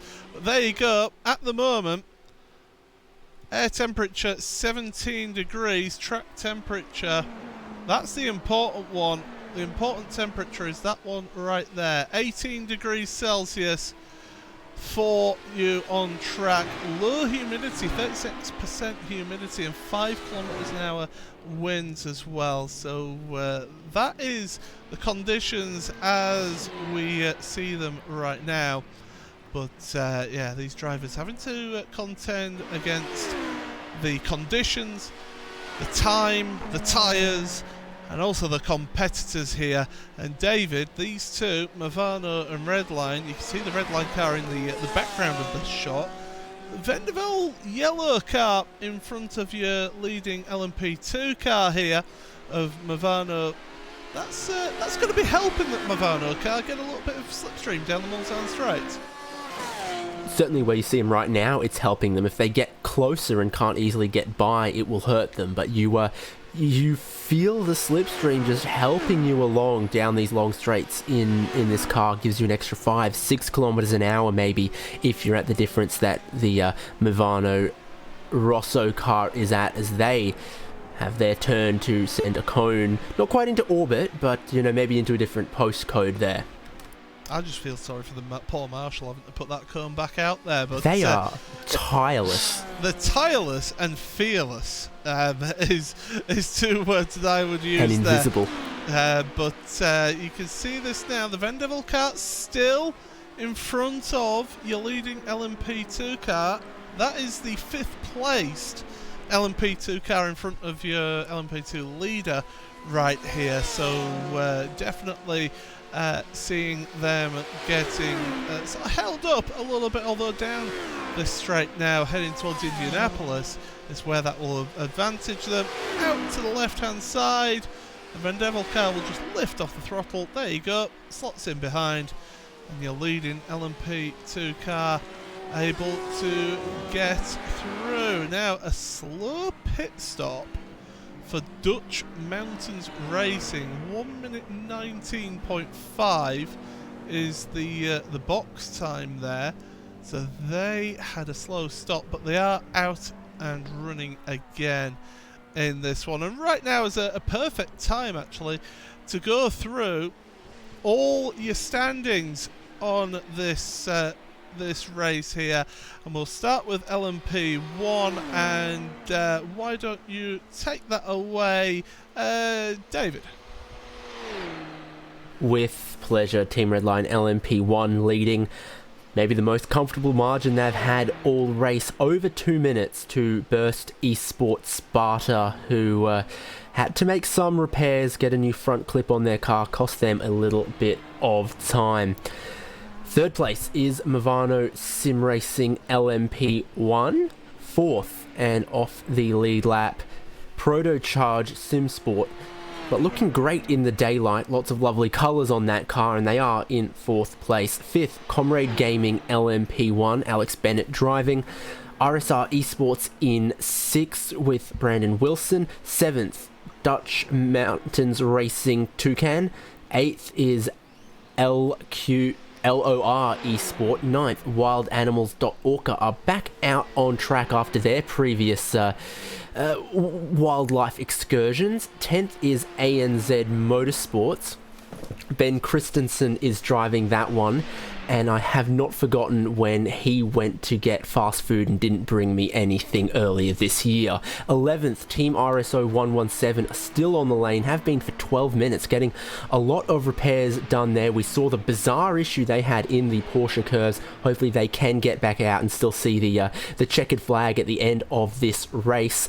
They are losing laps though compared to 12th place Pursuit Sim Racing, 13th place Race for Cat Motorsports, 14th place Team Hoisingfeld 48, who are all not only two of those are circulating. Hoisingfeld have been in the lane 3 hours. G-Drive Racing Eximia we also haven't seen in a while.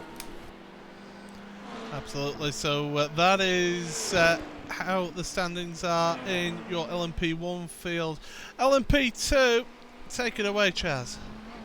Thank you, Paul. Movano Sim Racing LMP2 Rosso. We saw them not long ago having the brilliant battle with Team Redline HPD. And of course, not making life too difficult for each other. And that's what it can be all about sometimes. MSI Esports Blue, third at the moment. F4H Red Sonja just missing out on that podium still at the moment. They're 1 minute and 16 seconds back now. So, well, I say that though, MSI Esports literally just came in the pit lane. Vendeval Sim Racing Yellow are 5th, with Satellite Racing LMP2 in 6th. They are followed by Movano Sim Racing LMP2 Giallo and S2V Esports 17 round out your top 8. We then have SDL Esports by Logitech G White. Project R Proto are 10th in class, with Simsa Esports LMP2 White in 11th. In 12th is Level Motorsports Orange, with Positive Sim Racing P2 just behind them.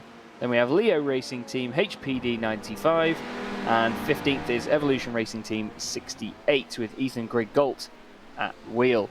Mivano Sim Racing LMP2 Arancio is, well, seemingly out of the race now. They have disappeared from the timing screen. And then 2 cars that are also out as well, Simicube Inex Racing and MSI Esports Red. That is the standings in your LMP2 category. In GTE, it is Sim RC who are leading this one by over a minute.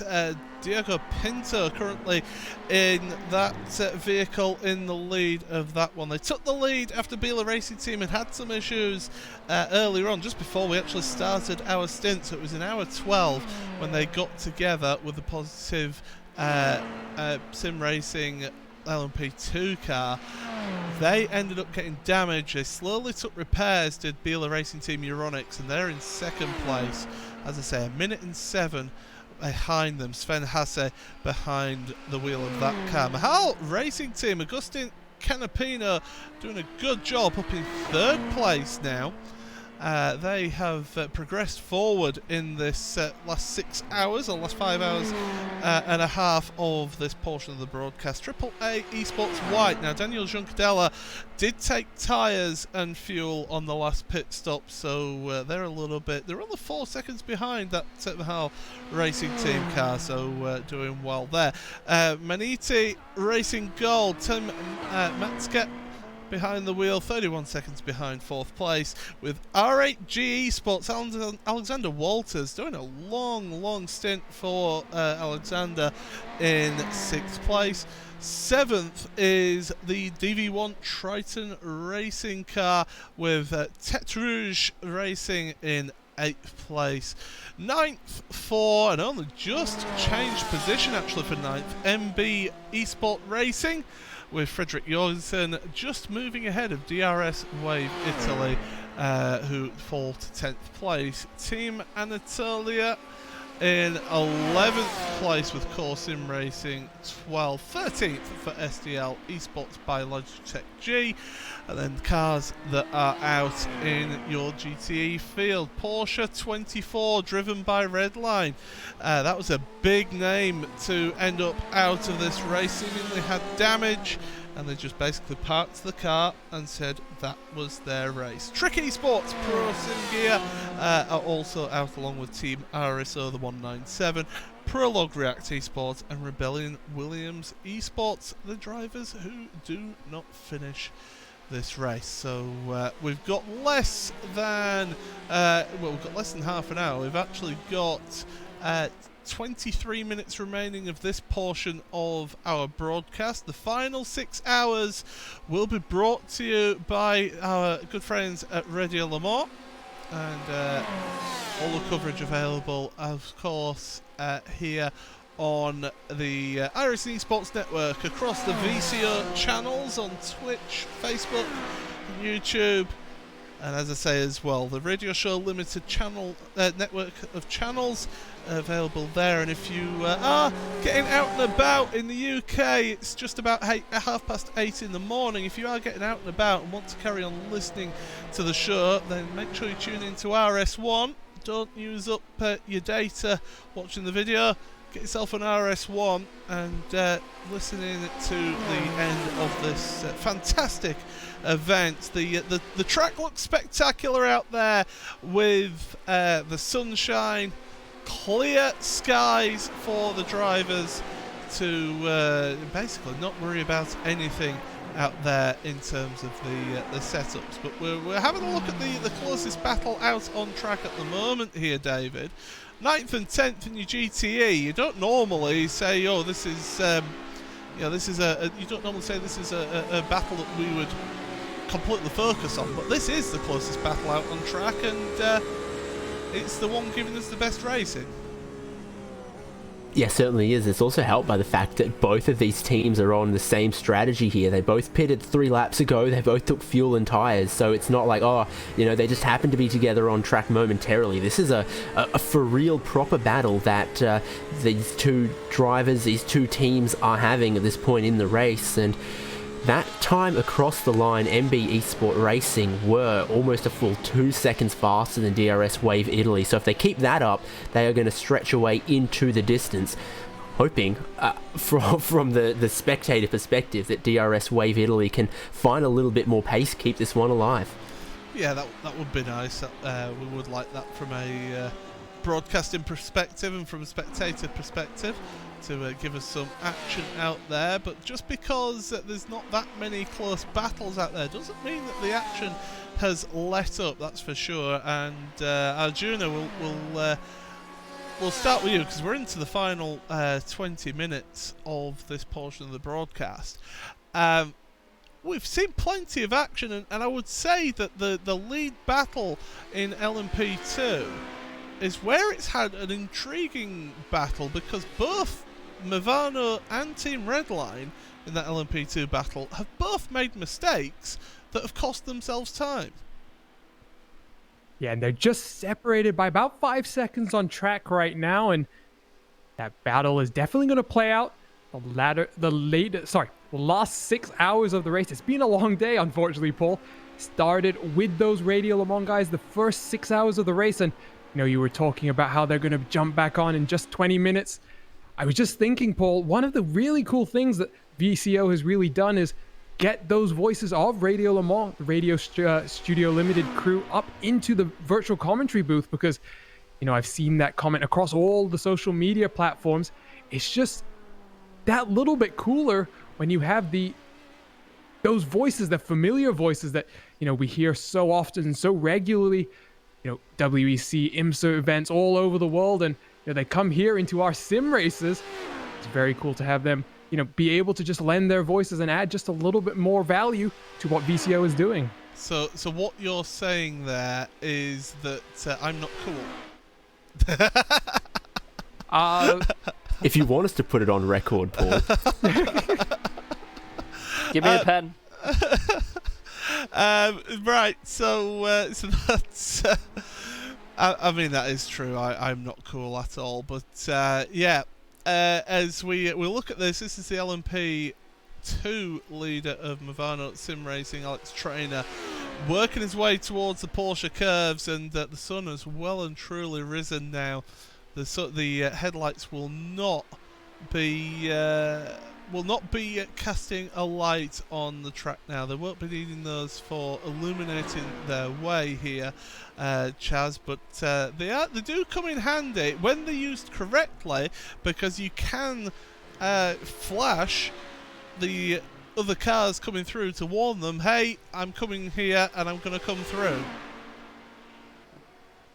Yeah, it's even though they may not be used for lighting the way anymore, now they're back in daylight, they certainly still can be a useful tool just to ensure that the traffic has seen you. I know that a couple of guys that I've raced with before, they still get a little bit annoyed when sort of faster classes flash them when they're behind them, and they're like, yeah, I know you're there. But, when you're a following car, or if you're a P1, for example, in a race like this, sometimes it's just safer to just do the flashing and make sure that you've done everything you can to make them aware, because you don't know if they've seen you or not. And, I mean, we've seen it in sim racing, we've seen it in real life, where incidents like that can happen. If you've got 2 P1 cars coming up behind you, for example, and one makes a move on another, and you only thought there was one in your mirror, and you've not had a chance to check it coming into an apex, before you know it, it's a big accident, and it ruins 2 people's races. And obviously, as I said quite early on in the broadcast, in this portion anyway, nobody, no matter where you are in your race or in your class, nobody is immune to incidents when it comes to lapping traffic.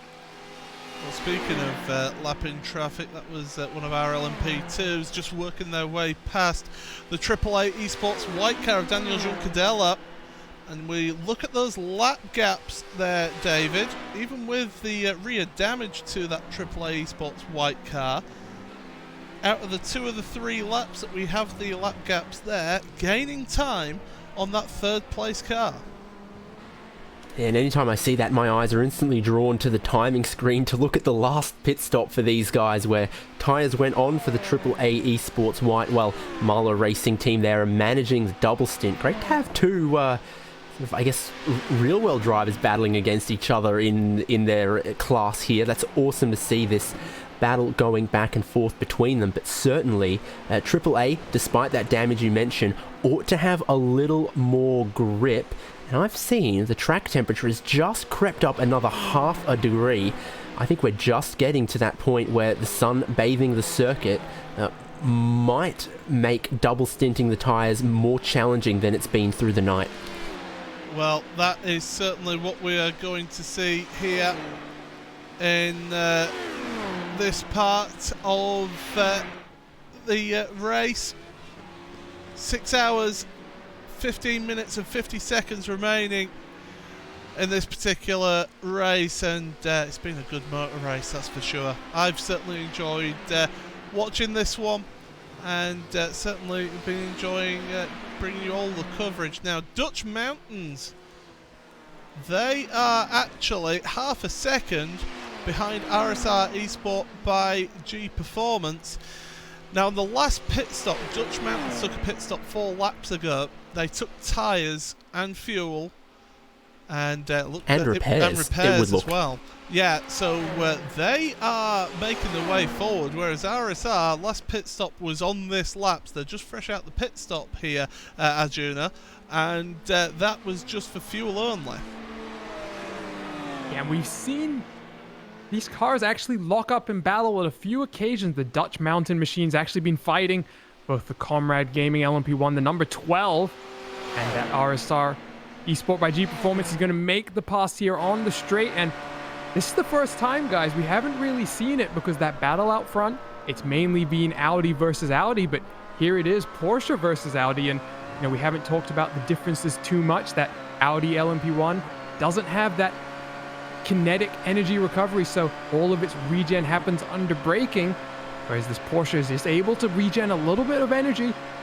Here, full throttle down the Mulsanne, he's regenning that energy that the Audi's unable to do. Into Mulsanne corner, look at the sunshine there, really affecting our view looking back from the Dutch Mountains Racing Toucan car. And really, RSR, they're just trying to hang in that slipstream, it looks like, at the moment. Not really keeping with the Dutch Mountains Racing. So definitely they are wanting to try and just catch up, but it's certainly not helping matters. But we've got time running out on this particular stint of the broadcast, and certainly these drivers and will be appreciative of getting a break, because at this point here in the race, Chaz, you're going to be starting getting drivers who are going to be finishing off and be finished for the race here. They'll be doing their last stint soon.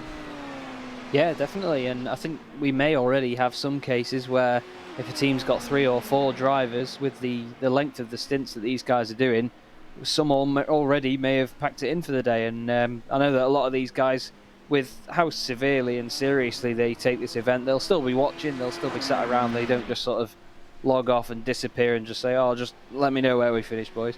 They'll be in it for the long run, which is really, really good to see. The commitment from these guys is second to none in sim racing. It's absolutely brilliant.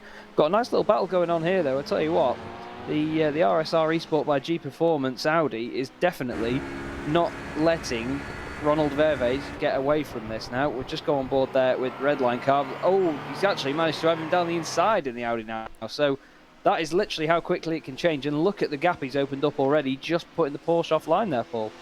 It's amazing what happens when you hit a wrong key and you go to the wrong car. So we'll give you a little bit of a replay of that one then up on screen here.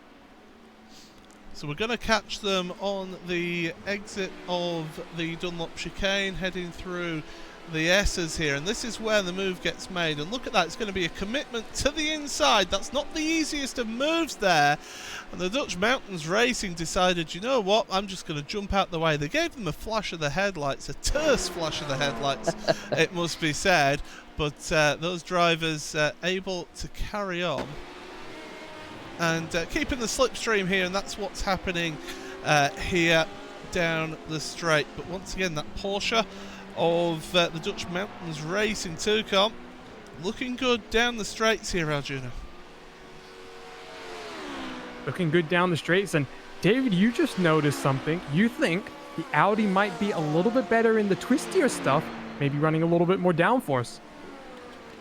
Or it could be the underlying characters of the car. You certainly see that the orange Dutch machine is a lot stronger down the Mulsanne straight here, whereas that dive under brakes in the first sector, the Audi was just so much more confidently going where it was pointed, turning and braking, and sort of dove it in a little bit late to make the move, but I think it was fair. And then you saw once the Porsche was offline on that dark strip of road, struggling to turn in. So I think on the brakes and through the corners, the Audi looks great. It's just that when it comes to deploying that hybrid energy, the Porsche just seems to maybe have a little bit more or be more efficient in a straight line. Well, it is 10 minutes before the hour is up in this particular hour of the race, and I just want to start getting people's final thoughts here in the commentary booth. And well, seeing as he didn't just speak then, we'll start with Chaz Draycott then. Final thoughts of this one, because it's been your debut with RaceSpot TV. It's been your debut on one of these 24-hour events. What's been your takeaway from this? It's great to see how the drivers manage all of their strategies in these sorts of races, and the level-headed competitiveness from them, and the fact that even in an event like this, you still get those little spatters of drama and incidents here and there. Different classes of cars clashing with each other when they're trying to lap one another or unlap themselves, for example. And it just shows that everyone sometimes, at some point, I'm sure has thought, oh, it's a long endurance race, it might be a bit boring and spread out. It's definitely not. There's a lot more strategy to it, and it's far more interesting, in my opinion. As far as the broadcast itself goes, it's been brilliant to work with you guys, and I look forward to doing more in the future. It's been a hell of a debut for me, and I'm really grateful for the opportunity, guys. Well, that's Chaz's final thoughts then. I'll go to David next, because of course he's down there in Australia. He's been pretty much the most awake of the three of us in the commentary booth here. What's your sort of takeaways, your final thoughts of this broadcast here? I mean, it's not been a boring, 5 and some hours. Honestly, I think it's been quite entertaining. There is all of the little strategy nuances that you expect from a good and proper endurance race that we've had to talk about. We've seen some little battles here and there, and we've seen top 3 cars in several classes, have spins, make contact, and again show that even when you have 2,000 and something teams, you take the best 50 of them, and people are still human, mistakes still happen in racing, and motorsport is motorsport however you play it, however it takes place. So it's been a pleasure to be on this broadcast. It's been a pleasure to watch this racing, and I love this event. I'm glad it's gone from strength to strength, and I can't wait for next year to have it again. And also the remaining powered by VCO special events that we're going to have on the iRacing Esports Network, on the VCO platforms, and hopefully on the Radio Show Limited platforms as well. Looking forward to it. Yeah, it's certainly been an excellent broadcast to be a part of here as well. Technically challenged in portions of it as well, and I'm sure that Arjuna has got a few final thoughts here, because to be fair, Arjuna, you've basically been here since the start of the race. Yeah, other than about a 2-hour window where I unsuccessfully tried to get some food down my through my system, I have been here for most of the race. And you talked a little bit earlier about that LMP2 battle being very close, and obviously quite a few incidents have definitely altered the course of that one, but you look at your LMP1 battle, that mistake from Kazuki Umeshima has really put Team Redline in a very, very strong position. We then can also look back at the GTE field, because it wasn't technically in our portion of the broadcast, but that Beeler racing car had that issue just as that switchover was happening, guys. And the story of this stint has really been that SimRC, they've established the lead for the race, and there they are. Diogo C. Pinto is actually down on the lane once again.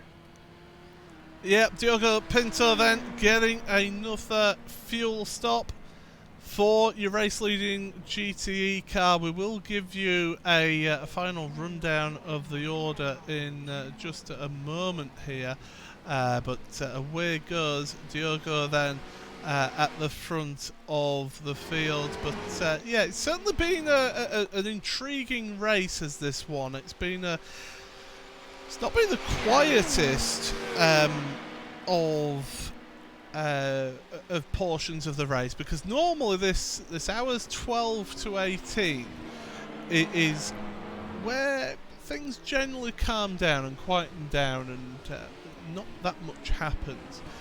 We've only seen a couple of cars actually retire from the race in this portion of the broadcast.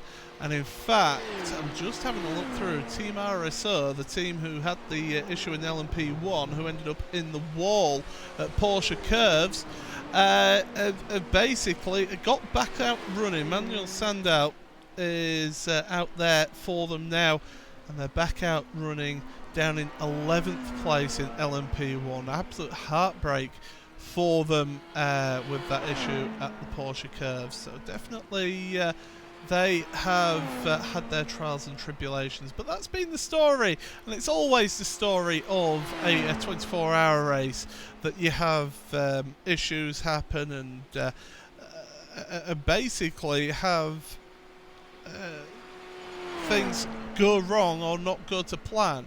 And it's your ability to be able to react to those issues and be able to control what happens there and improve things is what really marks a good team from a great team from a good team, that's for sure. But with 4 minutes remaining of this hour, we're going to be heading on into the final 6 hours of this race, and what we will do is we will give you one final rundown of the positions in this race then. So in the lead at the moment, just on pit road, having a pit stop, is Team Redline. They've been on the run for the last hour or so after Burst Esports had an issue down at Indianapolis, got front clip damage, and ended up out having to make a pit stop after only a lap after the pit cycle.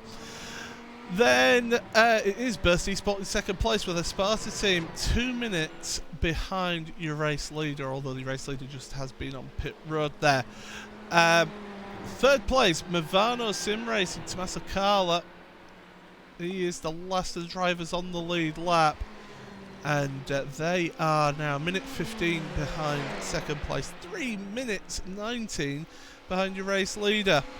Well, that will close up as we go through here. Proto Charge SimSport, 4th place, with 5th place Conrad Gaming LMP1. RSR Esport by G Performance 6th, ahead of Dutch Mountains Racing Toucan in 7th place. 8th place for LOR Esports, they are about a minute 42 behind 7th. 9th for Wild Animals Orca after their issues and trials with the wall. ANZ Motorsports 10th place in LMP1, with Team RSO rounding out the 11th place after getting back out the pits. 21 minutes they spent on pit road. Pursuit Sim Racing and Race for Cap Motorsports, the last two runners in LMP1. In your prototypes LMP2, It is Movano Sim Racing, Alex Trainer, who leads that one at the moment. 1 minute 4 between them and Team Redline. So Movano Sim Racing Rosso doing a fantastic job. Redline in second place for Jonas Wallmeyer. Both those cars though have had instants in this race. Third for MSI Esports Blue, with Vandervelt Sim Racing Yellow, Dakota Fripp, 4th place. Now they are 45 seconds behind 3rd place. It's going to be a little bit of a challenge for them to try and get a podium there. F4H Red Sonja, it's their final event as a team for F4H. Doing a fantastic job, 4th place. Chris McGrath behind the wheel for them in that car then. Sorry, that's 5th place, should I say. 6th place for Movano Sim Racing, LMP2 Gaela in the 377 with Satellite Racing, 7th place. Nick Rowland behind the wheel there. S2V Esports, Dino Filippa in 8th place with SDL Esports by Logitech G White in 9th. Project R Proto 10th place ahead of Simsa Esports White in 11th. Level Motorsports Orange, we're in 12th place, 1 lap down. Positive Sim Racing, we saw them have that incident with the which car was it? It was the Beeler Racing Team Euronics car. We saw them have that incident between those two. They're down in 13th for Positive Sim Racing. Leo Racing Team in 14th place, LMP2, with Evolution Racing Team 15th, and that is the last year runners in LMP2. And then finally, in your GTE class, it is SimRC who lead this one at the moment. 1 minute 7 ahead of Beeler Racing Team Euronics. And really, they have done a good job there. Beeler Racing Team Euronics struggling after the damage they suffered behind in that instant with the Positive Sim Racing car, and they've not really been on the pace since that point. Miniti Racing Gold, 3rd place, 49 seconds ahead of Mahal Racing Team. 5th place for AAA Esports White, Daniel Juncadella behind the wheel for them, with RHG Esports Thibaut Casabon in 6th place. DV1 Triton Racing 7th ahead of Tete Rouge Racing in 8th. MB Esport Racing 9th place then in your GTEs with DRS Wave Italy. They're falling back from them a little bit, 12.1 seconds behind at the moment. Core Sim Racing GTE 10th. JJ Nylander is only just ahead of Team Anatolia. Get there eventually. They're in 12th place with SDL Esports by Logitech G Black. It's all really going on here, and we're going into the final 6 hours of the race, and it has been absolutely sensational what we have seen here out on track. It just goes to say that we thank you all for being here with us for this event. It has been absolutely sensational. The sun has risen here at the Circuit de la Sarthe, and they've certainly done a fantastic job of the drivers to get themselves through the night and into the daytime. And just final thank yous from us here as well on this portion of the broadcast. First of all, thank you to Arjuna Kankapati for producing a portion of this broadcast, even having to deal with technical gremlins as well. Chaz Dracott making his debut on one of our 24-hour broadcasts here on iSport TV. David Haynes as well for his contributions to this broadcast as well. Hugo Lewis, of course, for providing us with all of our up-to-date graphics and make sure that we're definitely in the right right settings for everything. Isfan Balo for TrackCams 22 as well for providing cameras for Racebot TV. Radio Show Limited as well for keeping us on the air and on RS1 and Envisioning Sound as well on their websites. Thank you very much for them as well, and everybody at Racebot TV and VCO as well. It must be mentioned, VCO have supported this, the virtual competition organisation supported this broadcast, and we will be heading over to part 4 very shortly indeed with the team from Radio Show Limited from Radio Le Mans. I've been Paul Smith. Thank you very much indeed for joining us for this portion of the broadcast, and we will be getting everything up and running as soon as we can. But until then, thank you for joining us. It's goodbye from me.